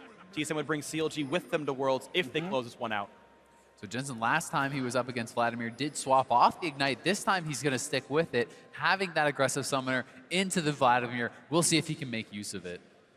See if he can right now. Players lining up across the map, and we've got ourselves a quick pause here. Happens. Hope the word quick is what we end up staying with. Yeah, indeed. Because I really want to see the way the early lanes play out in this. One of the big reasons Taliyah was such a pick and ban priority later on in the season and still in other regions is the insane power early on in the laning phase. Level 1 shove, level 3 shove, just being able to pressure raptors, get vision on the enemy jungler. Then when you hit level 6, first you get to go and roam down into other lanes. And that's the type of stuff that Jensen would have to do. He will really need to kind of take over this game, I feel like, for C9 to have a chance. It's also so much about segmenting those team fights. Who in the later stages of the game can you cut off and isolate and create these advantageous, 3v1s, these 5v3s, etc. in these team fights? It's a lot about how well you're going to be able to use that ultimate. Yeah, well, looking at the in-game situation here, Jensen had left the game, then reconnected. Looks like the ref is off his screen, and he's going to verify that he's okay to go. Don't know what the issue was, but he was able to buy items walking to mid. Had a quick game sound problem, but okay, should be good to go now. Well, it's a bunch of pirates. They all say R in all chat, and looks like we'll be ready to go here into this one. When they type R, it means ready? Yes. So, as much, there's no pirates in this game. Gangplank is banned. Misfortune is out of meta. True. True that. Look at all those. There are pirate-themed skins for other champions, but no Katarina picked up in this one. And yeah, what an awesome audience you guys have been here today. We are back into action. Cloud9 versus TSM. The 5th time these two organizations have met in the North American LCS finals. They've each won 2 crowns themselves in the head-to-head. And here we go. TSM up 2-1 in games. One more, and they cement it. So much pressure on C9 here, especially Jensen. First finals going up against Bjergsen. The MVP has not had the kind of success that he's wanted so far. On these last 2 Vel'Koz games has been rendered pretty ineffective. We have a unique jungle start, by the way. Svenskar not being leashed Krugs, but being leashed his red buff is atypical. There's always like the really small chance it's like a level 2 gank out of nowhere. I have a red buff, body slam flash, but... Oh god, Jensen's actually pretty far up there. He actually might get a conversion on right now. Running up onto this one, trying to figure out where it's because they know the strat from Taliyah. He's going to go pick the first camp. He has to flash away, but that means body slam is easy. And Svenskar metagames the obvious Taliyah laning phase. It's the easy chase down, nowhere to go. First blood to Bjergsen. We talked about this in Champion Select. The Taliyah shoves the first wave and goes and steals Raptors. And it's also dangerous to succumb to patterns, and that was a pattern that from minute 1, TSM was ready to punish. This is what research gives you. Beautiful start there for TSM. Cloud9 obviously did not see it coming. The red buff start for Gragas and looping around the brush. And they lose the blue buff right after that, and Jensen, completely unaware that this is happening. He has to know that he was dead as soon as he flashed there. Just no chance, even able to give it over to Bjergsen, the level 1 Vladimir, auto-attacking him down. And this could be disastrous for Jensen. Taliyah needs the early lane shove to get pressure elsewhere, but if they can get one back right here, double it. Here comes Meteos, flash knock, if they're gonna trigger the stun as well. Is it enough damage? Yes, it is. Sneaky, crucially gets the kill. C9 battling back, making a play on the bot side. The critical Rek'Sai coming up huge with a very good gank path. And I can't emphasize that enough, that had to work. If they failed on their flash gank from Meteos and they were losing in the mid lane, the Taliyah pressure kind of has to snowball against this scaling of Vladimir, but it does work. They get the kill on the carry, and they're back in the game. It's made even more important by the fact that Svenskar didn't have to use his flash to get that kill on Jensen. He can return to the mid lane. Jensen is very vulnerable for quite a few minutes still, and here is that bot lane. Once again, Meteos sneaks in from behind, full commitment, flash on Burrow, Doublelift cannot react. And this is another path that C9 was able to take that was probably a little bit distracted for TSM because the early gank went so well. But when Svenskar goes and gets that kill early in the mid lane, that means there's no way he's there for a counter gank, that Meteos passed for a quick level 3, into the jungle and the dive. Both of those are level 1 strategies, but with the way they interacted, it means both junglers actually end up getting a kill. There's even more fun interactions there at a very high level mechanically. Even though Doublelift never flashed, I don't think he ever had the opportunity to, because as Meteos is coming in, he right-clicks on Doublelift. If at any point in time he's in range, instant unburrow. If Doublelift flashes, unburrow. If Doublelift doesn't flash, Meteos flashes, unburrow. Either way, he's dead. Yeah, the only chance would have been to flash away early and try to hope that that gives you enough distance that Sneaky maybe doesn't flash after you and things like that. Right. But either way, he does have that summoner available for next time. That could be a very big deal here. Impact trading back and forth with Hanser, uses Hop to trigger Hyper underneath the dodge zone and gets the damage in. Impact so far looking good in a matchup that I feel like also is supposed to favor Gnar laning phase-wise, but Hanser went for the team matchup, not necessarily the lane one. It definitely does, and I think it gets worse over time once they have that frozen mallet. Even if you land a taunt on them, you start getting damage out, which is kind of your way to win, taunting them in mini form. You just get so much damage back on the way out because you're running out. He's just rocking his hyper over and over. It's very tough to deal with. Yep. Yeah, there's definitely an exit cost to taking a trade at Hanser, but you know, as long as the entrance is good enough, it's still worth it in the long run. And so far, it's just been very close. You're seeing the farm almost identical as that wave is right in front of his turret, and Impact takes the long walk back. And the most surprising place to see the identical farm is in the mid lane. Jensen died at level 2, burned his flash, and we were thinking the game could have fallen to complete disarray, but now he's sitting in full health, already been able to buy and get that lost chapter, and he's been able to keep the pressure on the lane early. He has been doing fine, but one of the critical things is once Bjergsen hits that Spirit Visage, hits those key points, but repeat gank in the bot lane. Doing it again. They can get it, the burrow down the wall. They've got a slow and a Biofrost to tag him. Double great flash and a dodge. He gets away from it. And now it's Biofrost running out of health, burning down, but he should survive Deathfire Touch. Fenn's coming down though. Okay, but it's still 3 alive, and there's no Trundle. I think there's no chance that gank works. He realizes that himself, drops the Trinket Ward, and goes into the jungle. And that's actually the last time they can go for that gank because Hanser's ultimate is up now on Shen. So if they do try an aggressive thing like that, it will be turned around at least until Impact gets his teleport back up. It's another reason Svenskeren is getting so aggressive in the jungle. You're kidding me. Steals it away. Actual insanity right here. Sven has been playing so well this series for TSM. He's been so aggressive, constantly winning these little smite fights, and they add up over time. It's so frustrating, and taking away that experience, taking away that gold, chip by chip by chip, is what edged him into a 3-level lead last time. Exactly, and if you think about the choices that Meteos made, the over-aggressive dives, like it wouldn't be unreasonable to think that he's just getting tilted off this, where he's just losing everywhere. He's not getting the kills, he's not getting the farm, he's getting nothing. Their swag, bright-colored pink ward gets killed off by Bjergsen, and yeah, tough stuff. Right now, though, 500 gold lead still does reside with TSM. They are winning by a little bit here as the top lane resets, and Impact hops out of attack range and walks away. And I think this top lane matchup is going to be super critical because a lot of times when you're on Taliyah, you'd want to actually gank that Shen, especially if Meteos can make it up that way. Because the more they can keep Hanser out, the safer their bottom lane will be. Dodge zone is down, Mega Gnar used, and look at the low health bars here on a Hanser. Flash is going to come in, that's enough damage, go to the source of the global, and he's been shut down. Global domination by C9. And while Impact has been creating his own advantages elsewhere, this could be the game where the whole Cloud9 team starts piling up topside just so they can stop the Shen from impacting it, and so they can get the most out of Taliyah and Rek'Sai. And Hanser has no TP. Impact still has his TP, gets that kill, gets a good buy, and he can actually look to impact the rest of the map. Wouldn't be too hard for him. You're seeing the dual lanes trade back and forth, a nice dodge and a snipe, and Biofrost realizes, okay, Smoothie's here, I can't go in for the auto attack. He kites away on this. Sneaky's Jin looking pretty good. He's got a kill, and he's right now tying Doublelift and farm as they shove this wave into the turret. This should be a convenient recall if they need it, but right now, both AD carries are actually fairly poor. There won't be any recalls for a while. But the ultimates are unlocked. We see very frequently sometimes that Jin will hit level 6, shove the wave, walk mid, and just go curtain call, burn a summoner spell.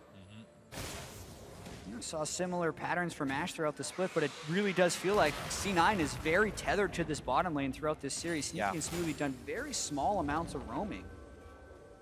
Especially against the Lucian, there's going to be a lot of focus on trying to win this laning phase. He's going to land a couple of shots. Rude on a Biofrost. One more hit would stun, but it's not enough.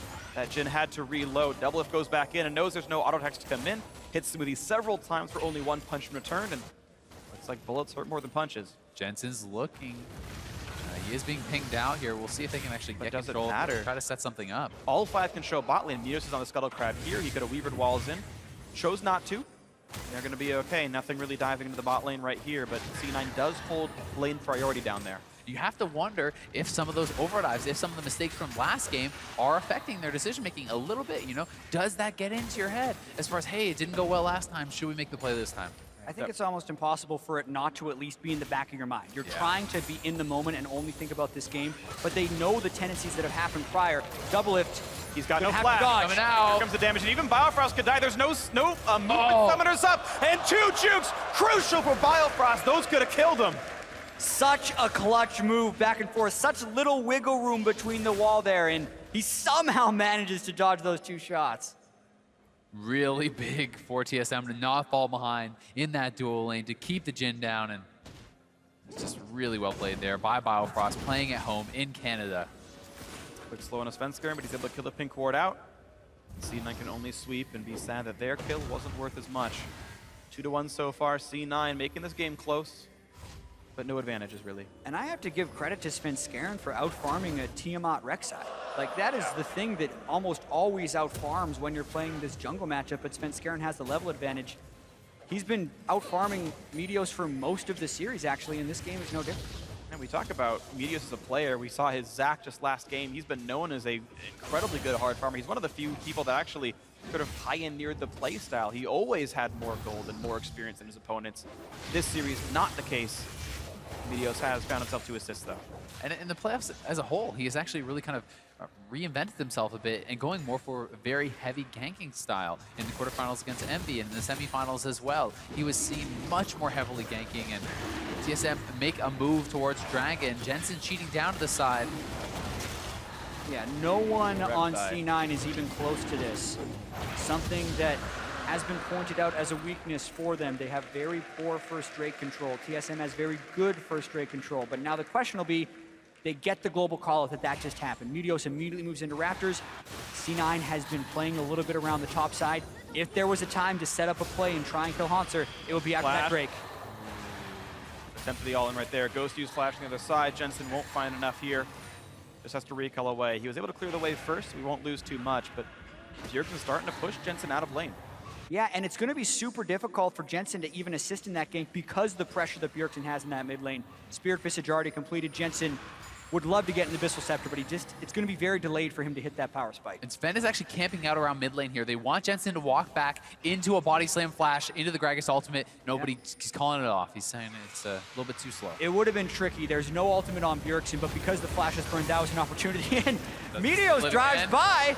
He should have known. Okay, he gets the smite that time around. Sven's going to jump over the wall. There was actually one Tremor Sense that should have let him know that Sven was around.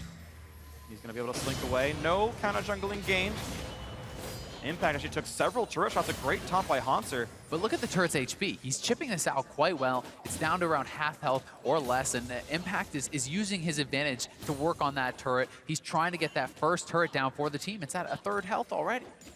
Yeah, first turret's going to be huge in this game, and by far that turret is the most chipped down of all of them. The next gank that works would still give a first turret before this one, but if it's a steady state game, I expect that top turret to go down. See if the steady state can happen, and C9 with Jensen has no flash. There's the body slam and a flash to the knockback. Doesn't quite get him far enough, but it's still going to be enough damage. A nice pickup once again. Bjergsen 2-0. And they still would have had the assistance of Hauntzer Stand United if that didn't go well. So Jensen up a little bit too far, and it gets instantly punished by TSM. And that's the benefit of forcing that flash out earlier from Bjergsen. He's carving out his advantages, and he's having his team help him out to collect on that. A bit more damage on the bot side once again. Deadly Flourish will be anything but, actually. Just a miss over the shoulder. Quick dodge there. Double doing his best Neo impression. He's going to be fine. Those bullets aren't going to hit. The Meteos is coming in. Does not get seen by that pink ward, just barely. But the Wolf Spirit does. It pings, lets him know. TSM have to say, okay, as long as we have Shen, we're okay. However, Hauntzer is low on health. Him joining is not going to be easy, as Impact hops away from one, and there's no flash for the other. They see Gragas. That means they might try the dive. And here comes the attempt. There's the jump on in. A lot of knockups. And here comes the Hauntzer ulti. One more shot won't quite get the kill. And now Meteos is in danger. Can he get out? No, he didn't have the tunnel. And just like that, Hauntzer pressing R turns the whole fight around. You got to consider that C9 somehow misjudged that entire situation. unless they can burst out over the Shen ultimate, it's not going to be a good time because they can't match it fast enough with Haunter's teleport, but they still want to persist because they really want that first turret goal. But Bjergsen is coming down. He has his ghost. He has his ultimate. They need to be careful about this. Talia is nowhere to be seen just right now. Trying to figure out where she actually is. Actually part of the team. There we go. Hiding under Smoothie. Hiding in plain sight. Yeah, I was like, where is he? Not mid lane? He's not in the base. Where did he go? Oh, he's on the screen. It's because you expect him to be flying around on his ultimate, but he's been walking to all of these locations. It's another thing of this series. C9 hasn't been able to use their global pressure spells to create global pressure. The Ash Arrow has been completely ineffective. Curtain Call the same, and no Talia ult yet, but we got to watch this again. And here's this dive once again, and Doublelift gets right behind Biofrost, and you have to think maybe Vito should have just gone for Biofrost there, who already had the Braum passive on him. Had he procced that, they might have been able to at least get that support kill, but the Shen ulti there turns it around, and it's the TP used from Impact, which means Haunter has global advantage. His TP is still available. Yeah, and they really weren't that close to that kill. Now with 2-0 Bjergsen. Yeah, Media's got to be careful. Sven has ult. Wow, a big knockback by Svenskar and into the engage. Chemo Plague is on. Good damage on the Meteos. Running out of health pretty rapidly. One more hit will do it. Does he have the reinforcements? Juking as long as he can, but that will be a kill picked up. Bjergsen gets it. 3-0 now for him. A taunt lands for Haunter, but it will be Smoothie able to get away. Slinking out with his life, but now 4-2 kills advantage for TSM. Cloud9 about to knock down top turret, I think, though. I don't think there was any way that was going to work for C9. They just are not even close to having enough damage to kill off Bjergsen, who has a Giant's Belt and a Spirit Visage. And this is Jensen, who's quite a bit behind. There's just no way that was going to happen. They're over-forcing it. It feels like the nerves are getting the best of C9. Yeah, it happened a little bit in that last game after the first Zac dash didn't go the right way. They just pressed a little bit too hard. And now, why are you walking into a 2-0 tanky Vladimir that you have no chance of killing? It's backfiring, and it means first turret goes to TSM. And it's solo gold on the Doublelift Lucian. He's going to get a huge injection of gold. 650 going his way is really going to try to put him ahead of the Sneaky. First turret had gone to C9 in the top lane, but it's still turret gold going to TSM nonetheless. Making it close, though. You can see 1,100 separating these teams. Not a huge margin. Either one could win this one. Biofrost taking a couple of shots, slinks away. It feels similar to the story of last game, where a lot of the hope is just on Impact here, but Smoothie getting aggressed on. Big culling in. Oh, nice job there. The shield comes in time. Svenskar could not knock him back.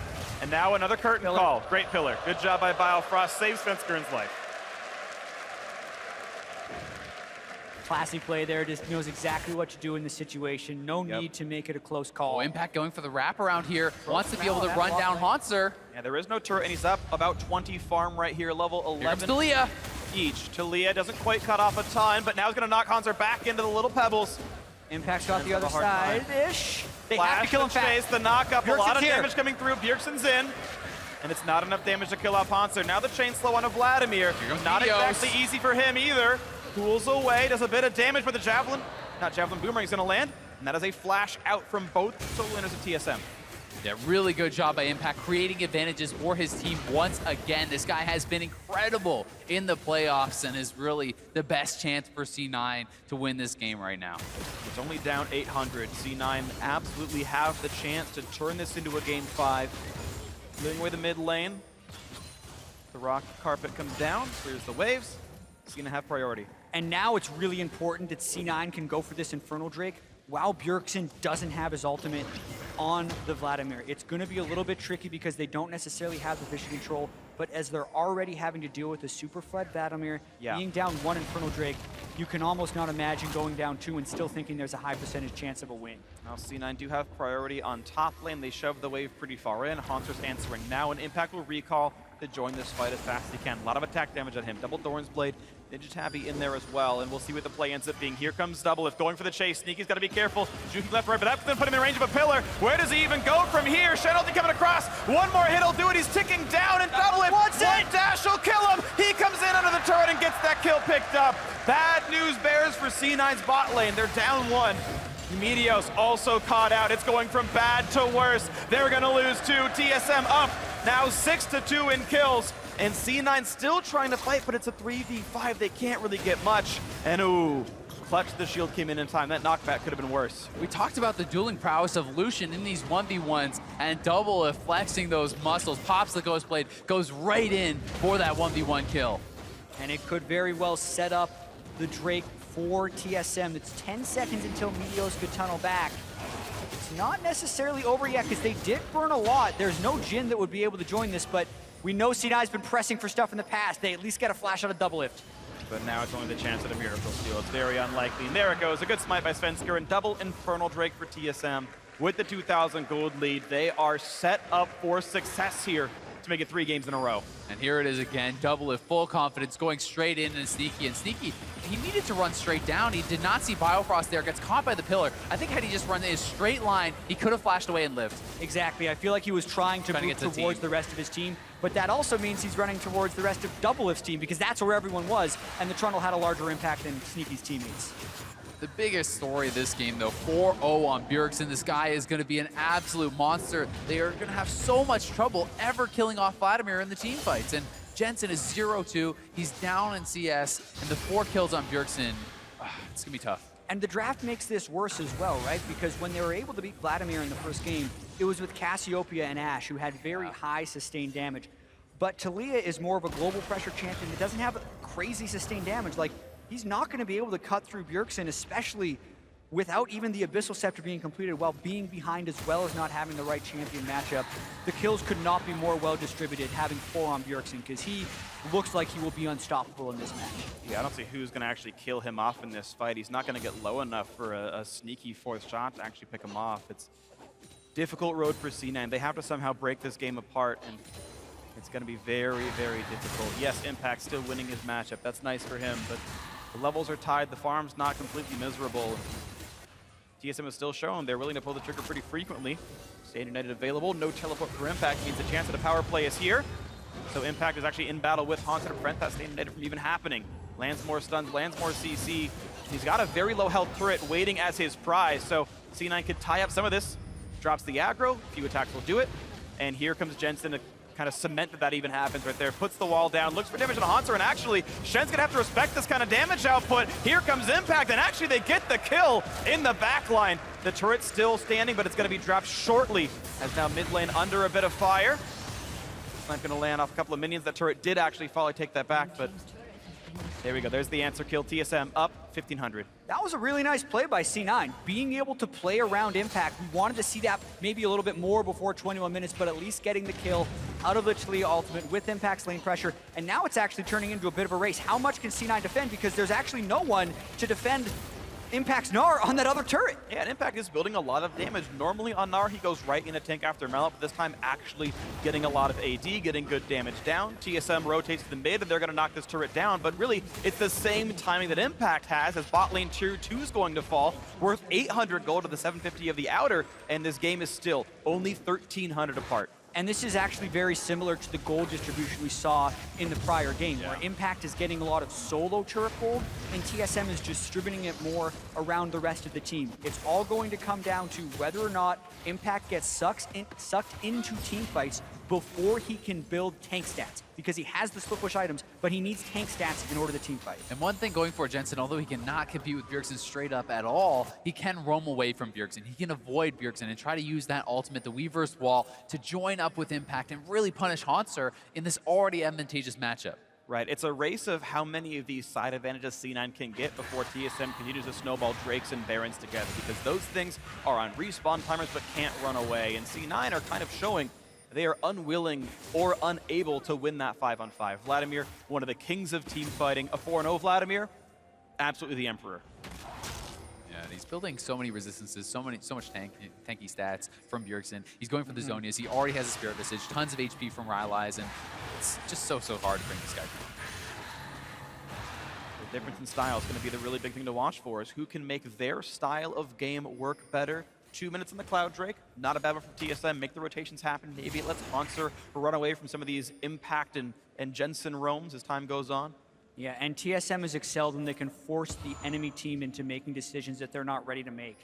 With 2 Infernal Drakes and the super strong Vladimir, the way they can pull Cloud9 towards them is to start controlling vision around Baron and ultimately make them check things unsafely. Most of TSM's advantages this game have also come around picking C9 off before the fight. And that's where C9 has to be so careful because they don't necessarily have the tools to prevent this bait from working. They certainly have to be careful. They have picked up double blue trinket to help circumvent that a little bit, but there's a fight breaking out. When he begins, Meteos, Guardian Angel in the front line, taking out of health, and he's going to pop the GA. FLICKR a bit low, but not low enough. Staying alive, flashes that with his life, and Meteos still at the chase. And one more pillar, one more shot. Doublelift takes him down. Now into the back line. Hauntzer dodging what he can, but Impact is certainly scary. Flash for the chase, a snipe from Sneaky, and now Bjergsen getting chain CC. The pool is on cooldown. A few more hits will do it. The house comes down, and a shutdown is in. Doublelift is super low. Very, very low. One more clock tower goes in. The Summoner Heal keeps him alive. Biofrost runs away, but C9 lost 3. TSM only lost 2.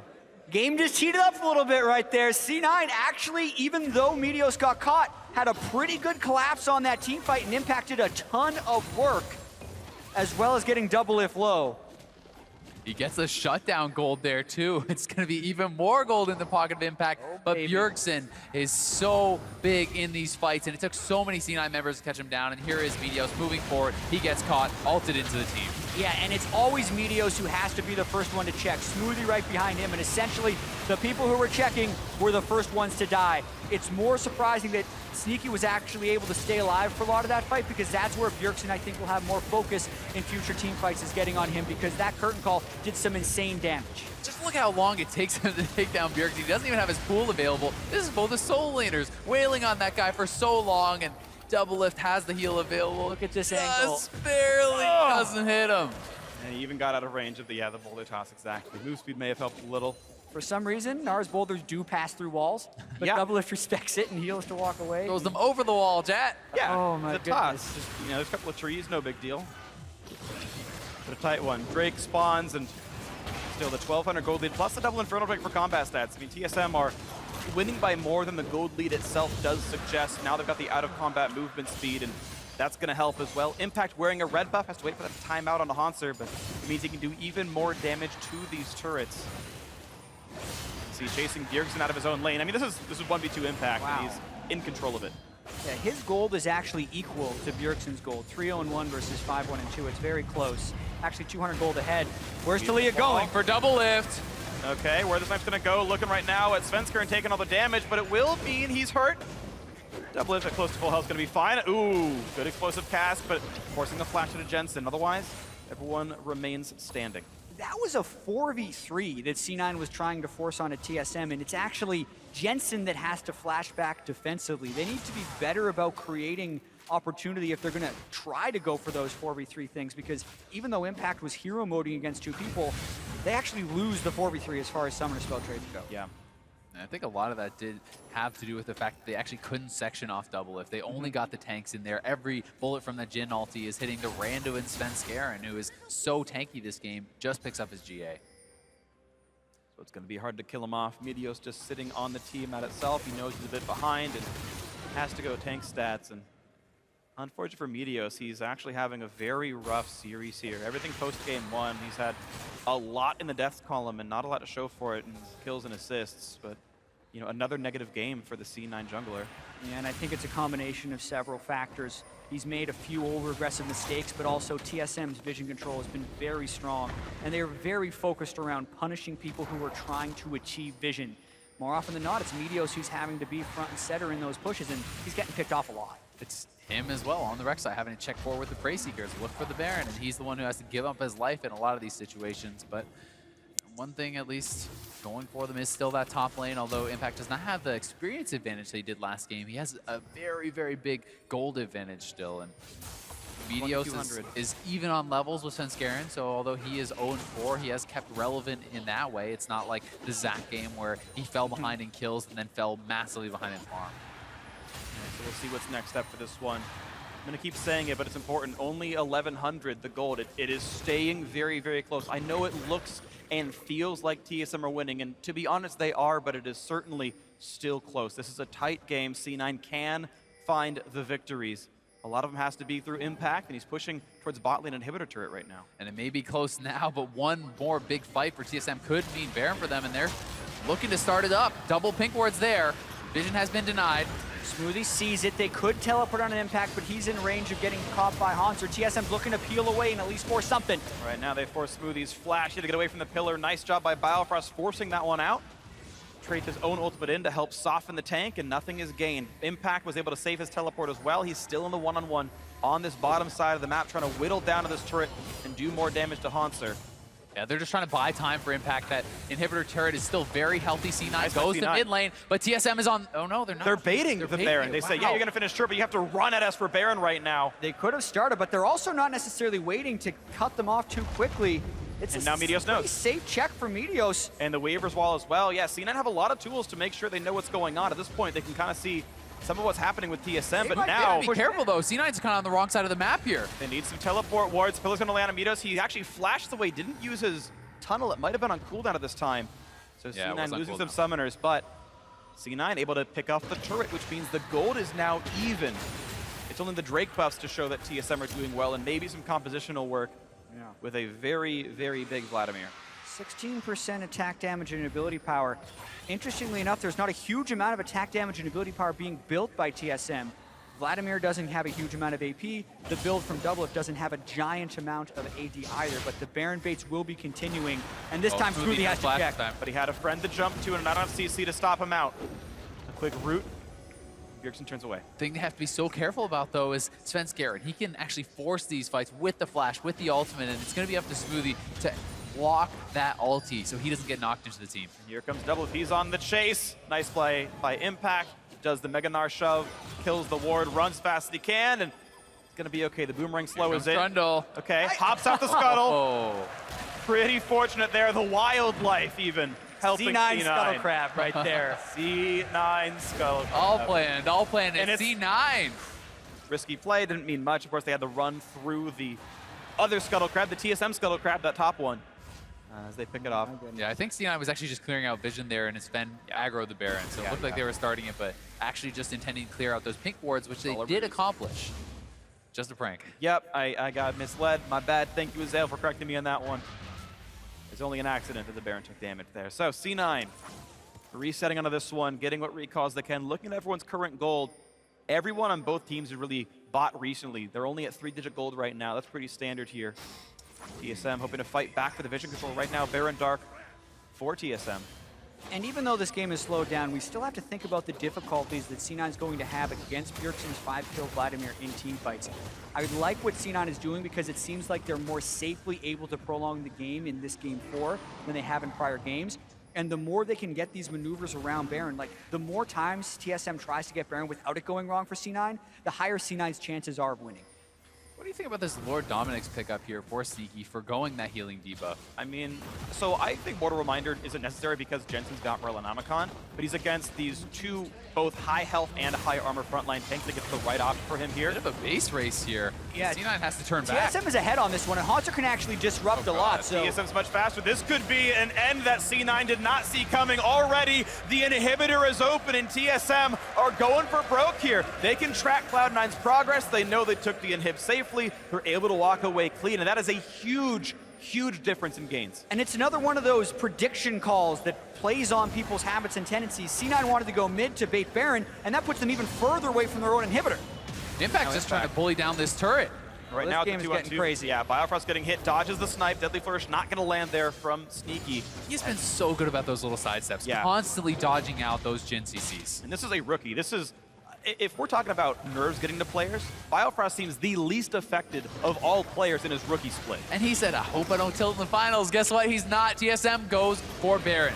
And with pretty perfect play from Biofrost, it's there. Bjergsen on the side. Tanking Baron Nashor. Waiting puts up for the collapse. They hit Biofrost. They got him. That's one kill so far. Bjergsen's still waiting for someone to jump in a little bit too far, but now they see where he's there. The curtain call comes in, and the bot lane, a turret fell down somewhere. I think for mid-turret. Mid went down. Mid-tier 2 went down to minion waves. Yeah, bot's still alive for now. And now you wonder if C9 is going to try and section these guys off. They're a supportless team. They do have the Gnar has advantage. TP. And Weaver's Wall's still up. They can completely cut them off. Here comes the play. Meteos' Guardian Angel finds the front line. The knockback comes in. Doublelift gets the ulti in. Here comes the battle. Smoothie has to kite back. Shield is on. Sven's going to lose his Guardian Angel as well. And here comes the revive from Meteos. He's going to go down. Bjergsen down to half. Here comes the battle back as Sven's going to lose his life. Both junglers now dead. 4v3, but Smoothie's injured. They've got to be careful. Doublelift to clean it up. Here comes the damage shot, but Smoothie's going to go down. Haunts are staying alive. There's the Mega R.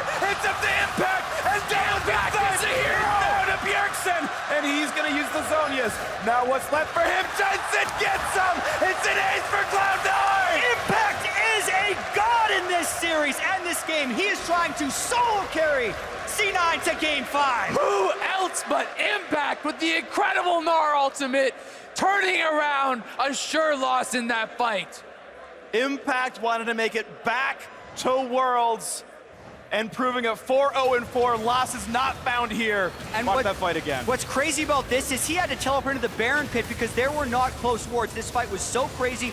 Multiple Guardian Angels, but just watch the patience in this fight. Bjergsen going away at low health, healing up so much. Doublelift on the outside. They're actually trying to go for Baron on the other side. They're going to get it. We can stay on this replay, I think, because we need to see. Sven is moving actually down for yeah, the Sven Baron. might be going it. There's too much happening right now. Beautiful Gnar. Let's get back to live. Gonna watch the live one in the corner. Here comes the Kraken's attempt to steal, and it's gonna go over. Ooh.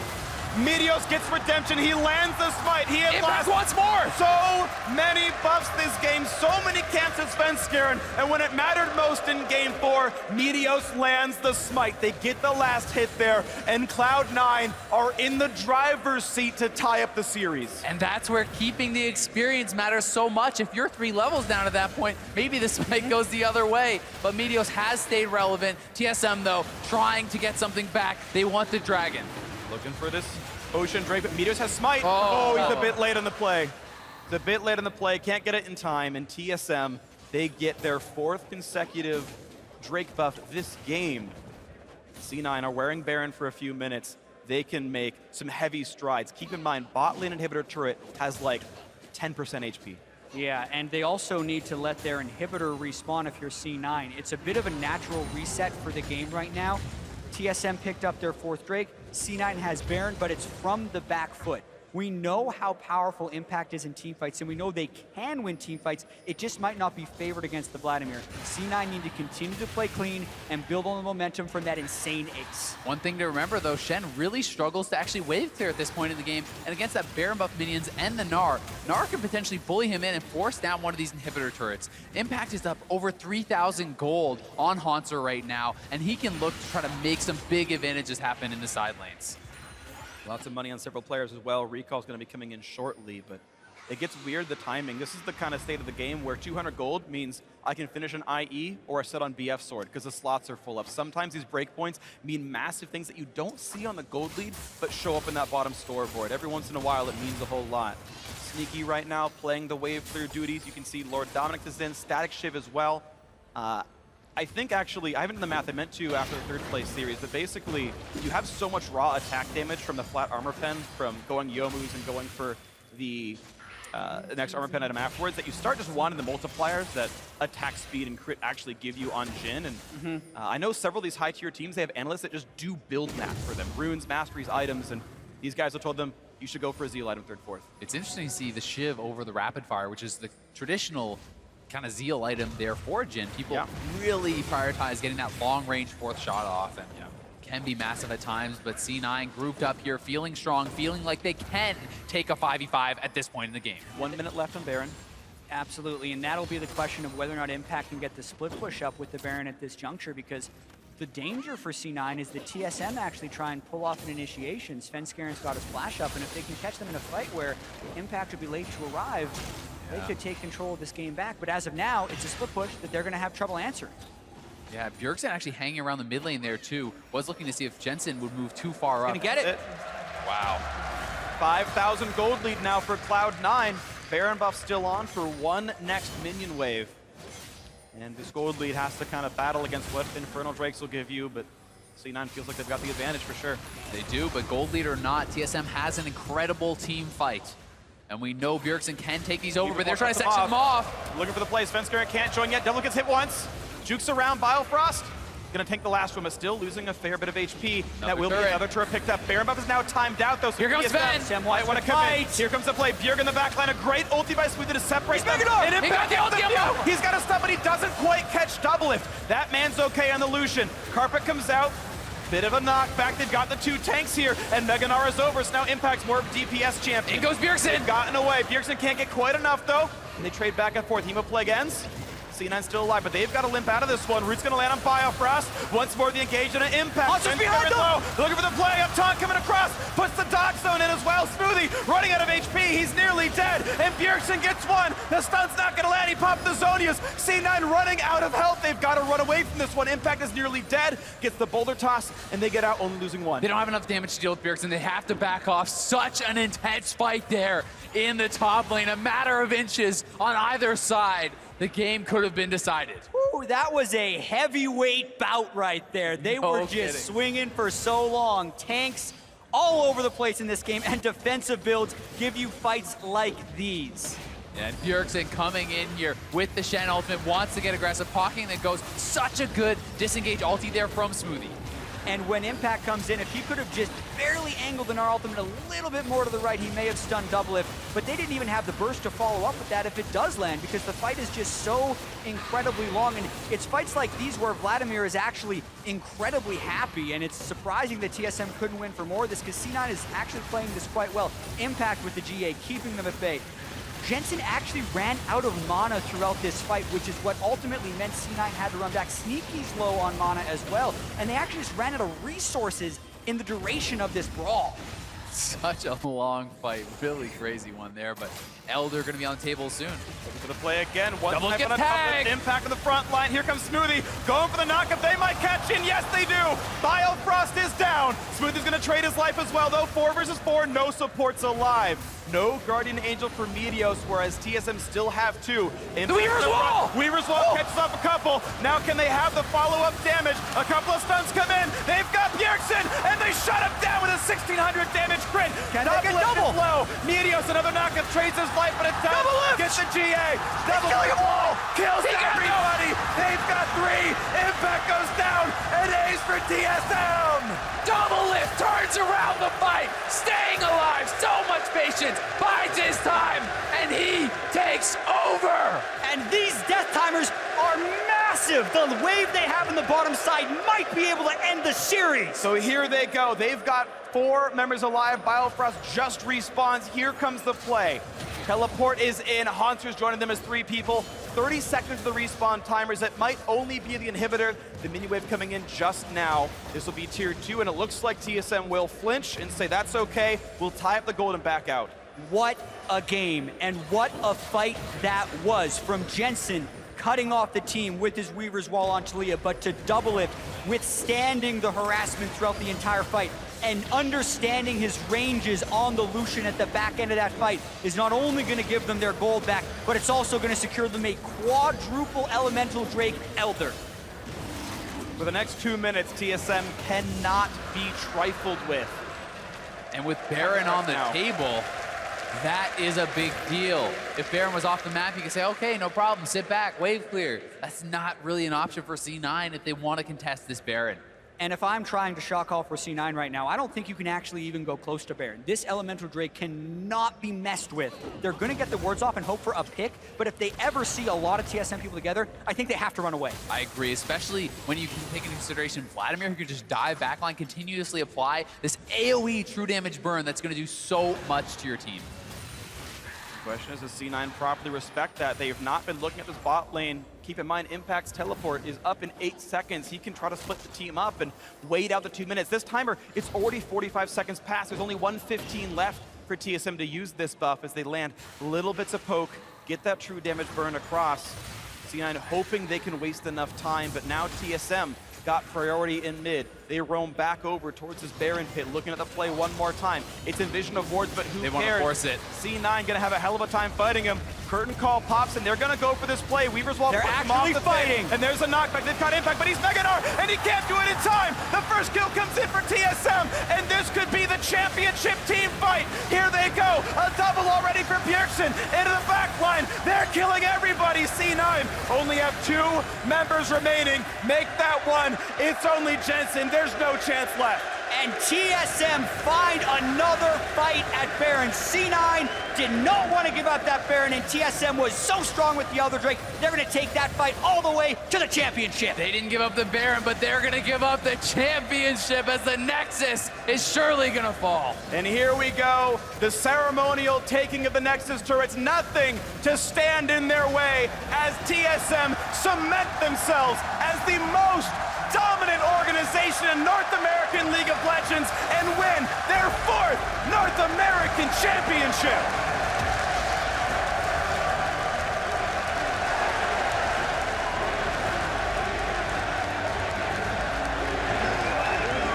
An incredible moment for these guys. You can see just how much it means to them. Disappointment last year in Vegas, and now finally victory is theirs. And the 4th game was the closest of all of them. They really had to fight for that last game. If you're looking at Cloud9 right now, you can see the disappointment because they know they had some chances in that 4th game to force a Game 5. And now if they want to go to Worlds, they have to make it through the regional qualifier. Yeah, now it's either C9 or Immortals. Maybe it's like maybe it's Envy, but those are the 2 you look at. And yes, TSM can rightly hoist that trophy as the top dogs of North America. Rookie Biofrost in his hometown in his first split says, I'm the best. It's gotta feel amazing for Biofrost, and it might even feel better for the other 4 players on TSM who were 1 team fight away of hoisting that trophy in the spring, but now it's theirs in 4 games. This is a team people are talking about. This is the best ever North American team we have seen. Punch their ticket to Worlds, 1st seed. They will get their chance to prove just how good they are against the world's best. Doublelift, who you could see front and center right there, also becomes the first player to win North America on 2 different teams. Biggest news of the offseason was Doublelift going from COG to TSM. He couldn't take down COG in the spring. He did in the summer, and he also wins the championship. Now you see the smiles, the support staff, the men behind the camera for TSM. Of course, yes, the heartbreak for Cloud9. They know this was a winnable series, but it was a team effort. C9 must regroup. I don't know if I have ever seen Jensen more distraught than in this moment. And I can imagine he is just replaying those team fights over and over and over again. But he played a hell of a series. He did. And the crowd respecting that, giving Jensen a tremendous round of applause there, but it was a series of inches, and sometimes it's the smallest plays that decide these games.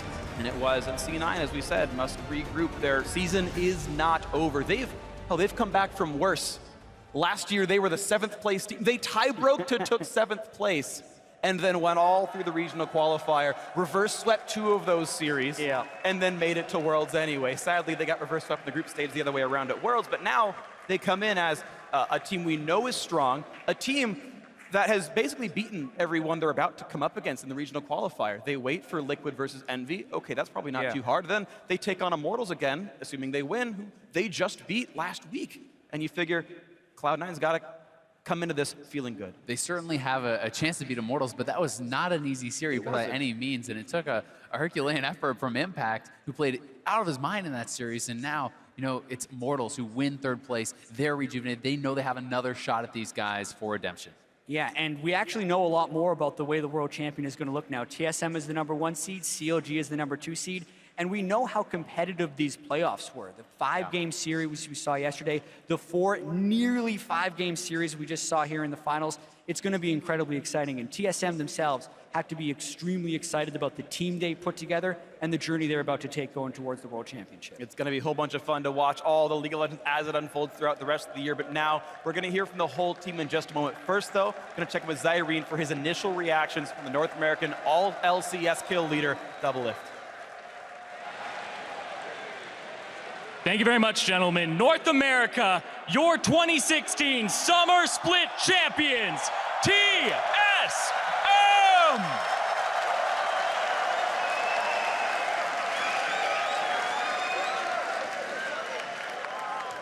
Now, Doublelift, it's been a year since you've been able to put your hands on that trophy. How does it feel to finally be able to hoist it up once again? Oh man, when I still stand by this one. The first time I won in Season 5 Madison Square Garden was like probably the best day of my life. And then losing narrowly in the finals last split, I think this was just like redemption for us, and for me.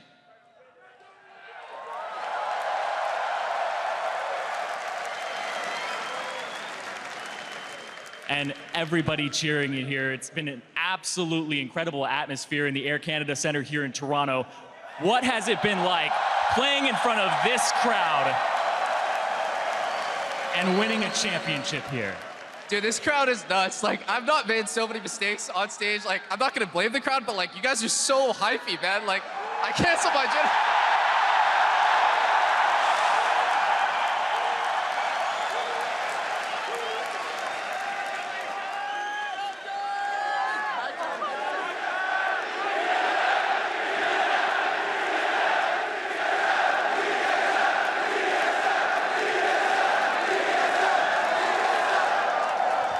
And my final question for you, Double Lift. You guys already punched a ticket to Worlds, but you just stamped it. First seed for North America. You will be representing us at the World Championship in that Pool A. How far does this TSM go?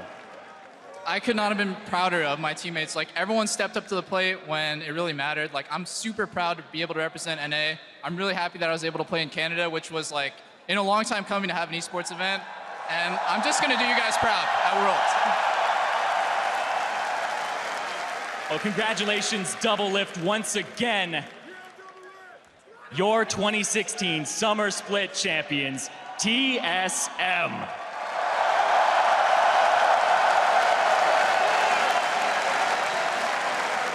And we're gonna have an interview with the rest of the team in just a few minutes, but to close out the series, we're gonna throw it back to the casters. Thank you very much, Irene. Excellent, excellent interview on the day for you. But now we talk about TSM and how well they played. And, you know, I think every single person pitched in very heavily at certain moments. You had some consistent performers. You had some outstanding performers. There's a player that, honestly, I think deserves player of the game here for consistently playing amazingly, and that is their jungler, FLICKR. Yeah, player of the series for FLICKR. And we have, it's a very hard decision that we made here, but we feel like he gave so many advantages to TSM throughout this entire series that it's well-deserved. The playoff buff for FLICKR, so to speak, and he made it work. He played fearlessly the entire time, always getting the edge over Meteos in these games, getting aggressive, taking away his camps, getting vision for the team, and making plays when it mattered. Yeah, honestly, just like crushing it. It made Meteos look completely outclassed. His score lines by comparison, meteorically better here. You know, Sven played just incredible League of Legends. He got his lanes ahead. He found those ganks that tilt the matchups a lot of the time. And, you know, in a match where you were seeing TSM get solo killed or getting killed without any jungle intervention, FLICKR comes in the next few games and goes, nah, not gonna happen on my watch, pops people up, makes them all happen. And I think just did so much work. Yeah, you think about the way some of these games turned around, like game 2, very early on, FLICKR gets a kill for Bjergsen on Jensen in the mid lane. Yeah, and then the game 4 mine game when they start at red buff so they can punish Jensen when he's going for Raptors was such a tone setter in what turned out to be an incredibly close game, but was the clincher for the championship. Yeah, you imagine if Vlad didn't start out 2-0, 4-0, this game looks very, very different, but TSM had all the Drakes and the Elder afterwards because of all the early pressure. Thanks, FLICKR, for making that one happen. So a beautiful series for TSM, and now for another perspective on that series, let's head back into Pastry Time, who's standing by with Cloud9 support. Hey guys, I'm here with Smoothie of Cloud9. First of all, thank you so much for joining me after obviously a tough loss there for you guys. An incredibly competitive series, despite the scoreline. What happened? I don't know. We basically just underestimated some champions. We didn't play against a lot of like Cassiopeia, for example, and I don't know, Bjergsen just played really well. And TSM in general played really well this series. Well, I have to say, you guys have had an incredible season as well, and you, of course, being a new player into the LCS, you've had an amazing season to start things off with Cloud9. What have you thought of your play throughout the season? Because from what we can see, it's been incredible.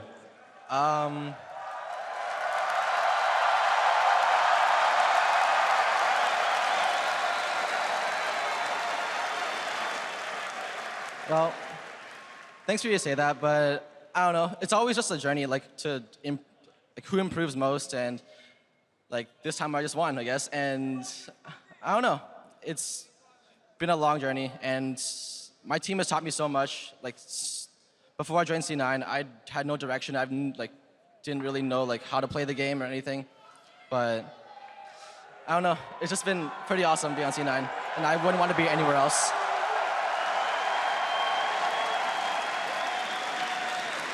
Well, like you said, that journey will be a little longer now for Cloud9. You'll have to play in that gauntlet. Worlds obviously will be a dream. I'm sure for you and the rest of your team would love to get back there. For those who have been there before, do you think you can do it? Can you pull through the gauntlet and be the last North American team to represent at Worlds?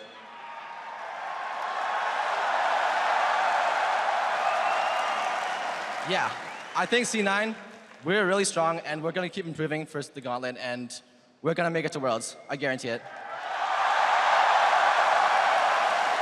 Well, before we go, we've heard the crowd already. We know it's your home country here in Canada. How's it been to play in front of your fans, and do you have anything to say to them? Because they have a lot to say to you. Being in Canada is a great honor. I haven't been back to Canada in like a year since I started playing competitive, so it just feels really, really good to be back here, and I miss everything about it.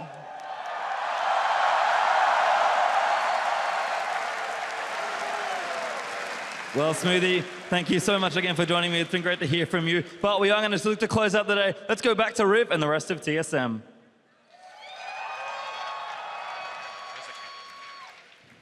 Thank you very much, Pastry, and it is a very huge pleasure to be joined by your 2016 North American LCS champions, TSM. Gentlemen, there's a lot to go over. I do want to be able to talk to each and every one of you. Sven Skaren, I want to start with you first. Coming out as player of the series, there was a lot of criticism back in the spring split, and you have largely silenced a lot of that coming into the summer. What was it that switched for you? I think it's just mainly that we got a lot of team synergy more after the first split, and I think my teammates trusted me a lot more after I did well in last playoffs. So coming into the split was a lot easier, like just adapting and like playing well as a team because I knew all my teammates trust me. And he's hitting the gym, dude. Swole scared. Let's go. The lucky Doublelift came in with that. I was going to ask you to pop and lock. Third, for going to you, Bjergsen, this is your third MVP award, and I want to come to you next because Sven and you in the mid lane have a lot going for each other. You keep each other in check, and also this is the way you got into Jensen's head throughout the entire game. Your first MVP award came 3 years ago. What does it actually mean to you now to get this again, 6 splits later? I mean, obviously it means a lot because I had to go from the first time I got MVP, it was just individual play, mechanics, laning, getting a lot of kills, but now the game has translated into being much more strategic. So for me to be MVP, it means that I have to be smart and I have to make the right decisions. And that's kind of where I try to improve every single day. And how do you, I have to ask, how do you keep that level of play throughout this entirety of the splits? I think it's just always being critical of yourself, always thinking that, maybe you had a really good game, but there's still a bunch of things you can do better. You can watch a lot of your replays.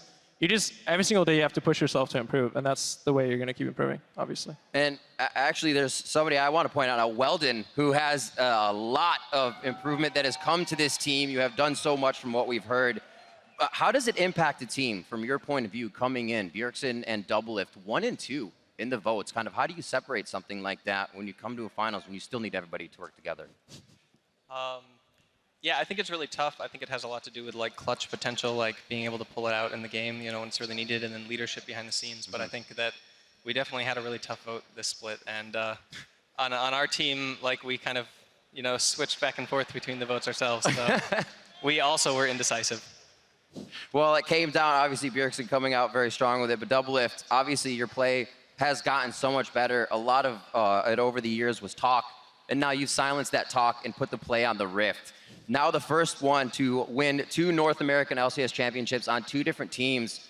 How does that compare? What does it mean for you from then to now? Well, first, I just want to point out how it's so funny that now that we won, TLG goes to Worlds, so it's 2 years in a row. TLG relies on me to carry them to Worlds. It's ridiculous. Whoa. And the other thing is... spicy. I don't know, joining TSM, it was a fresh start. On CLG, there was a lot of baggage, and I managed to wade through it, but it's a totally new experience. I was able to sort of reinvent myself, and all my teammates are super supportive. Whenever I do something stupid, they call me out on it, and I just really respect that everyone here is super hardworking, and we're all good friends too. Great friend. Great friends, hardworking. That brings me to Biofrost. Very hardworking, coming out of the Challenger Series, now getting to play in that hometown game. I have to ask you, Biofrost, in your rookie split, rookie of the split, a championship victory and now a chance at Worlds. What does that mean to you? It just feels surreal. I never would have thought I would be at this point like 3 months ago. So it's definitely really nice, and the crowd's super amazing. They're very supportive, and it just feels really great. I remember when we did the Rookie of the Split interview, you told me you were very surprised to be even offered a spot on TSM, so I can't imagine what you guys are going through now with this victory here and that rookie bottom lane. Haunter, I want to come to you next. The top lane has been a place where TSM has absorbed so much aggression over the split. It has been absolutely crazy, and just last season yourself, you faced the expansion tournament, trying to get in, making sure everything was going to be right for you, and you've always stated that you want to be the best top laner in NA. Being voted that all-pro top laner, do you feel like you've actually achieved that for yourself now? I think there's like a debate between like all the three like best tops of the top 3 teams, but I definitely think I'm up there, and we'll just have to like prove myself at Worlds and see how I do there. Absolutely great mentality. Always leaving that space open that there's somebody better than you, and you have to keep achieving to be the greatest. Finally, coming to Parth, a fantastic split all along, one of the most dominant we've seen from Team Solo Mid. We spoke a little bit about, coach of the split and how that is really given to everybody on the team, you felt. What does it mean for you, though? What is it like been watching these players grow? You have been one of the longest standing coaches now on TSM. There's been a lot of in and out. What does it mean to you watch these players grow? And beyond this win, what are you most proud about? I just remember last year when we lost at MSG, and then we lost again at Worlds and MSI. It was just super depressing. And I think one of the biggest reasons why I stayed with TSM, even after last year, was because of Pearson and how hard he works. And then this year, we just got to see a bunch of players who also share the same goal and are also equally as hardworking. So it was just a pleasure to work with all of them. And yeah, it's been awesome. Well, it's been awesome for the fans. Obviously, an awesome record and awesome going to Worlds as your first seed. Ladies and gentlemen, your 4-time NA LCS champions and first seed going to Worlds, TSM.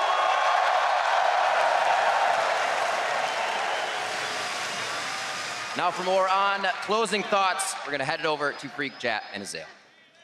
Thank you very much, Riv. And, well, this is the last time we get to talk here in front of this amazing audience here in Toronto.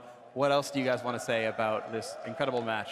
It's been really great. And I think about Team Solomon's journey from losing the finals in Madison Square Garden and seeing the crowd chant CLG, the name of their biggest rivals, to coming here to Toronto for a super hype crowd to then chant TSM has got to feel great for them. And just the journey that Bjergsen and Parth and those guys have gone on is really impressive.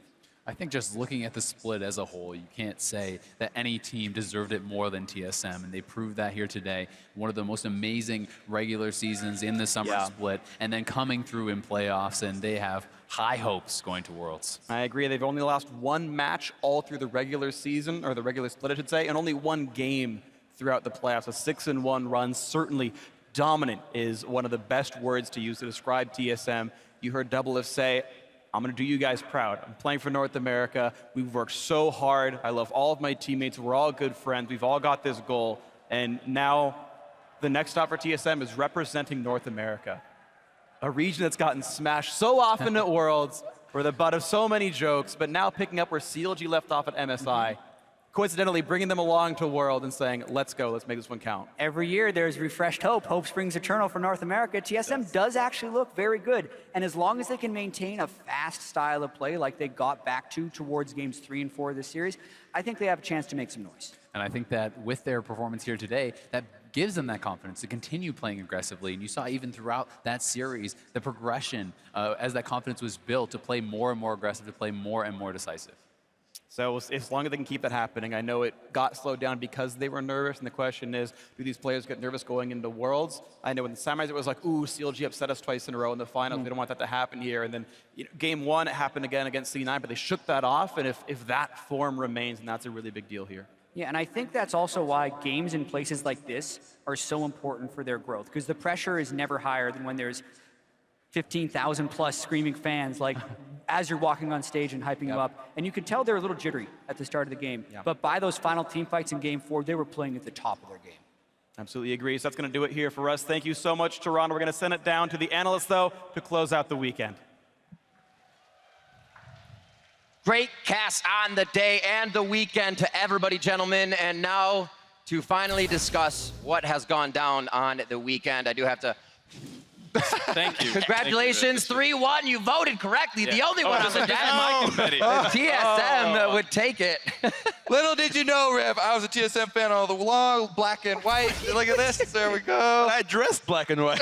All right, well, these guys live in a delusion. Yeah. We're going to talk about why you actually thought TSM was going to be able to come out victorious in this series. The biggest thing to me was just, I think, how they match up. We identified that, like, individual skill-wise, they seem very similar, but I think TSM over the course of the season has always found ways to just make plays happen. They're not always the biggest, the flashiest, and I think we saw a great example of it where in this game, Bjergsen's able to get the flash off Jensen, and a minute and a half later they come back and they're able to kill him. It's those kinds of plays that they've been making over and over again to the point where I thought that over the course of a series they would make more of those kinds of plays to win the whole thing. Also, it's their ability to deal with failures, right? These games were not perfect. Both No. teams were making mistakes, and yet it's the team that's able to come back after making a mistake and then follow that up with the correct play over and over, without going down that path and spiraling out of control.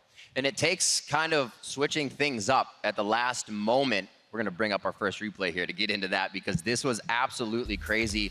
So many questions to go around this is, why don't we see things like this more? But let's focus on We this see first. Sven starting red buff, and we've seen Talias do this time and time again, and just such a great play. As soon as we see them, you make the read, not even from how Jensen's playing the lane, but just from the pick itself. Talias have been doing this all the time. Exactly. Just from that play alone, Bjergsen's already winning lane. Lane's over, you've lost.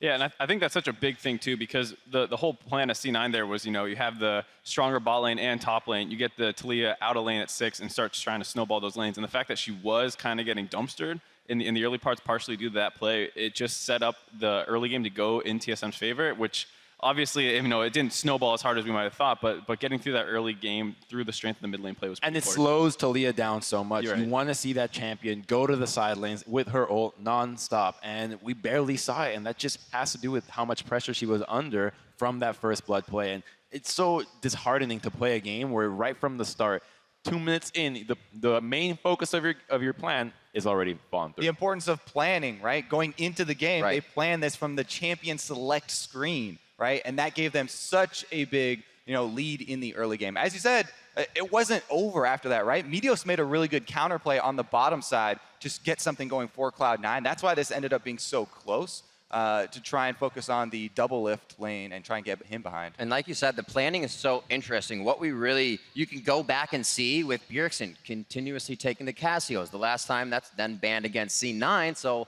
they'll probably take the Talia. Oh, great, we can use that Talia strat. There could be so much that went into this, and it could have just been that pick ban. But you see how TSM has these things played out already.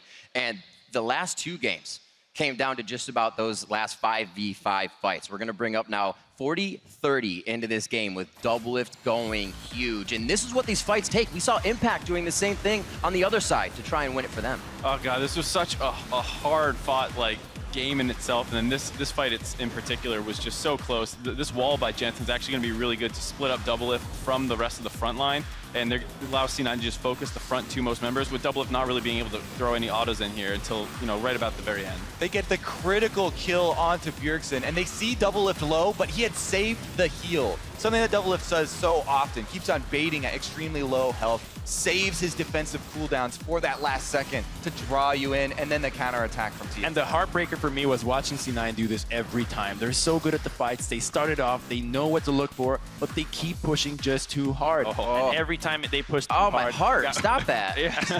That reaction so many times. They pushed too many times where they shouldn't have. Instead of playing the TSM game where you take the advantage and then you pull back, look for it again, and eventually each chip away is going to be bigger, they keep looking for the massive play. We want to ace you right away, and that's just not the way that the current meta is played. And it's a double-edged sword, right? It's so easy for us to be like, oh yeah, that's doing it way too hard. But in the same thing, oh, why are they waiting so long? Why aren't they taking these opportunities? League of Legends is such a strategic game now. It's all about good decision-making. Yeah, it was a split-second decision for Jensen. They flash in there, which puts him right into the culling and just gets blown up. And a second ago, he was close to full health. And they had the lead, right? They had just killed Bjergsen. Yeah, you think that fight's going so well and just other way. It's how it happens. That is League of Legends. And now with our summer final champions crowned, we can take a look back at the completed playoff bracket. TSM are your 2016 NALCS Summer Champions. This auto qualifies them on, and quite a road to get here throughout the summer split. They almost made it easier for themselves, and that's the way you got to do it. Give yourself the easy road. We've doled out all the championship points available for the 2016 NALCS season, with TSM auto qualifying in, as we said, as the first seed. CLG has earned second seed with a total of 130 championship points. And obviously the faith was coming in from CLG fans. Even Stixay himself said, I want that TSM jersey. TSM and CLG will now join the other 8 teams who have already qualified for Worlds, and those are from Korea's LCK, ROX Tigers and SKT, from China's LPL, EDG, RNG, and recently IME, from the European LCS, G2 and H2K, as we saw this weekend, and from the LMS, Flash Wolves, with now the North American LCS having TSM representing first and CLG at second. The remaining 4 NALCS playoff teams are all back in action next weekend, with North America's 3rd seed at Worlds on the line. The NALCS Regional Qualifier is a gauntlet-style tournament that kicks off Saturday at noon Pacific and continues through Monday, September 5th. Mark it on your calendars. You better be there. Tune in to watch as Liquid, Team Envy, Cloud9, and Immortals battle it out for their last chance to qualify at Worlds. It has been a crazy split, crazier to see the teams that we're still seeing go into the gauntlet that we thought would we already be riding that Worlds ticket. And from what we've seen today and yesterday, it's hard to think that Team Liquid and Envy are going to be able to put up much of a fight against Cloud9 against Immortals. That's true. It's most likely looking like a rematch of the semifinal matchup that went to best of 5. And if that best of 5, that Cloud9 was able to go to almost 5 games against TSM, I mean, the number 1 to 3 seeds of NA are going to be well, hey, you're hoping, right? You were those guys' practice partners coming into this, so maybe you have an idea. Yeah, I think the hard thing, though, is that C9 and Immortals didn't seem too upset by their loss. Well, Immortals won, but C9 didn't seem too upset by their loss. You heard Smoothie be like, I guarantee it, we're going to Worlds. And to have so much confidence, as well as just getting a lot of on-stage practice in the current meta, I think that they're just a step ahead of the other teams there in the regional qualifier. They really understand what it means to run the gauntlet. There's the experience there, as well as kind of having a voice of Meteos come back in, something that they had been losing, and now he's finding this drive. It feels like with those options of Zach, maybe that does throw off some of the lower teams, those pocket picks that they can bring out. It's going to be difficult for them. We see Immortals as well, like you said, obviously going to be very tough to stop them going through. Is there any chance? Do we see somebody maybe knocking them down because of what happens to them at the end of the this gauntlet is going to be extremely exciting. The number 2 and number 3 placing teams from Summer are fighting for that one spot, and only one person gets to go, right? Because CLG made it off of points, so they get to slip right by them. It's going to be so through crazy. the cracks. Like, we made it. Like, nobody look what happened here. Spring split, baby. It matters. Hey, they at least took Immortals to Game 5, and C9 took Immortals to Game 5 as well. So I just think the whole tournament's going to be pretty crazy. All right, well, that is going to do it for us here at the Air Canada Centre. We want to thank the kind folks here at the venue and all of our Canadian fans for bringing the love.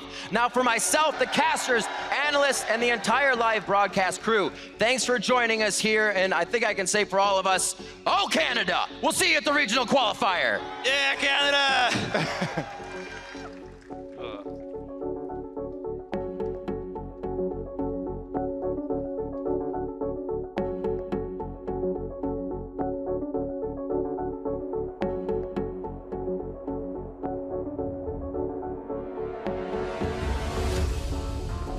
The North American LCS is locked in and ready to roll.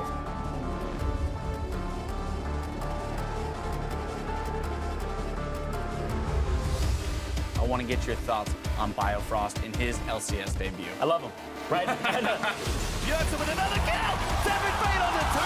Rooney diving back in, but the damage is massive! TSM! Undefeated in the North American LCS. They've been unstoppable.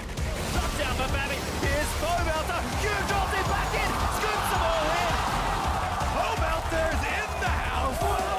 Envy are 4-0. Oh my god, dude, the Matrix. I'm Morpheus is Neo.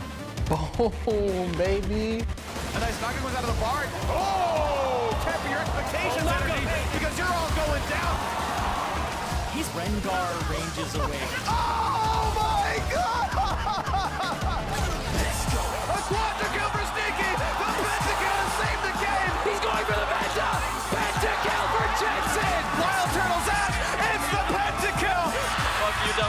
not your Penta.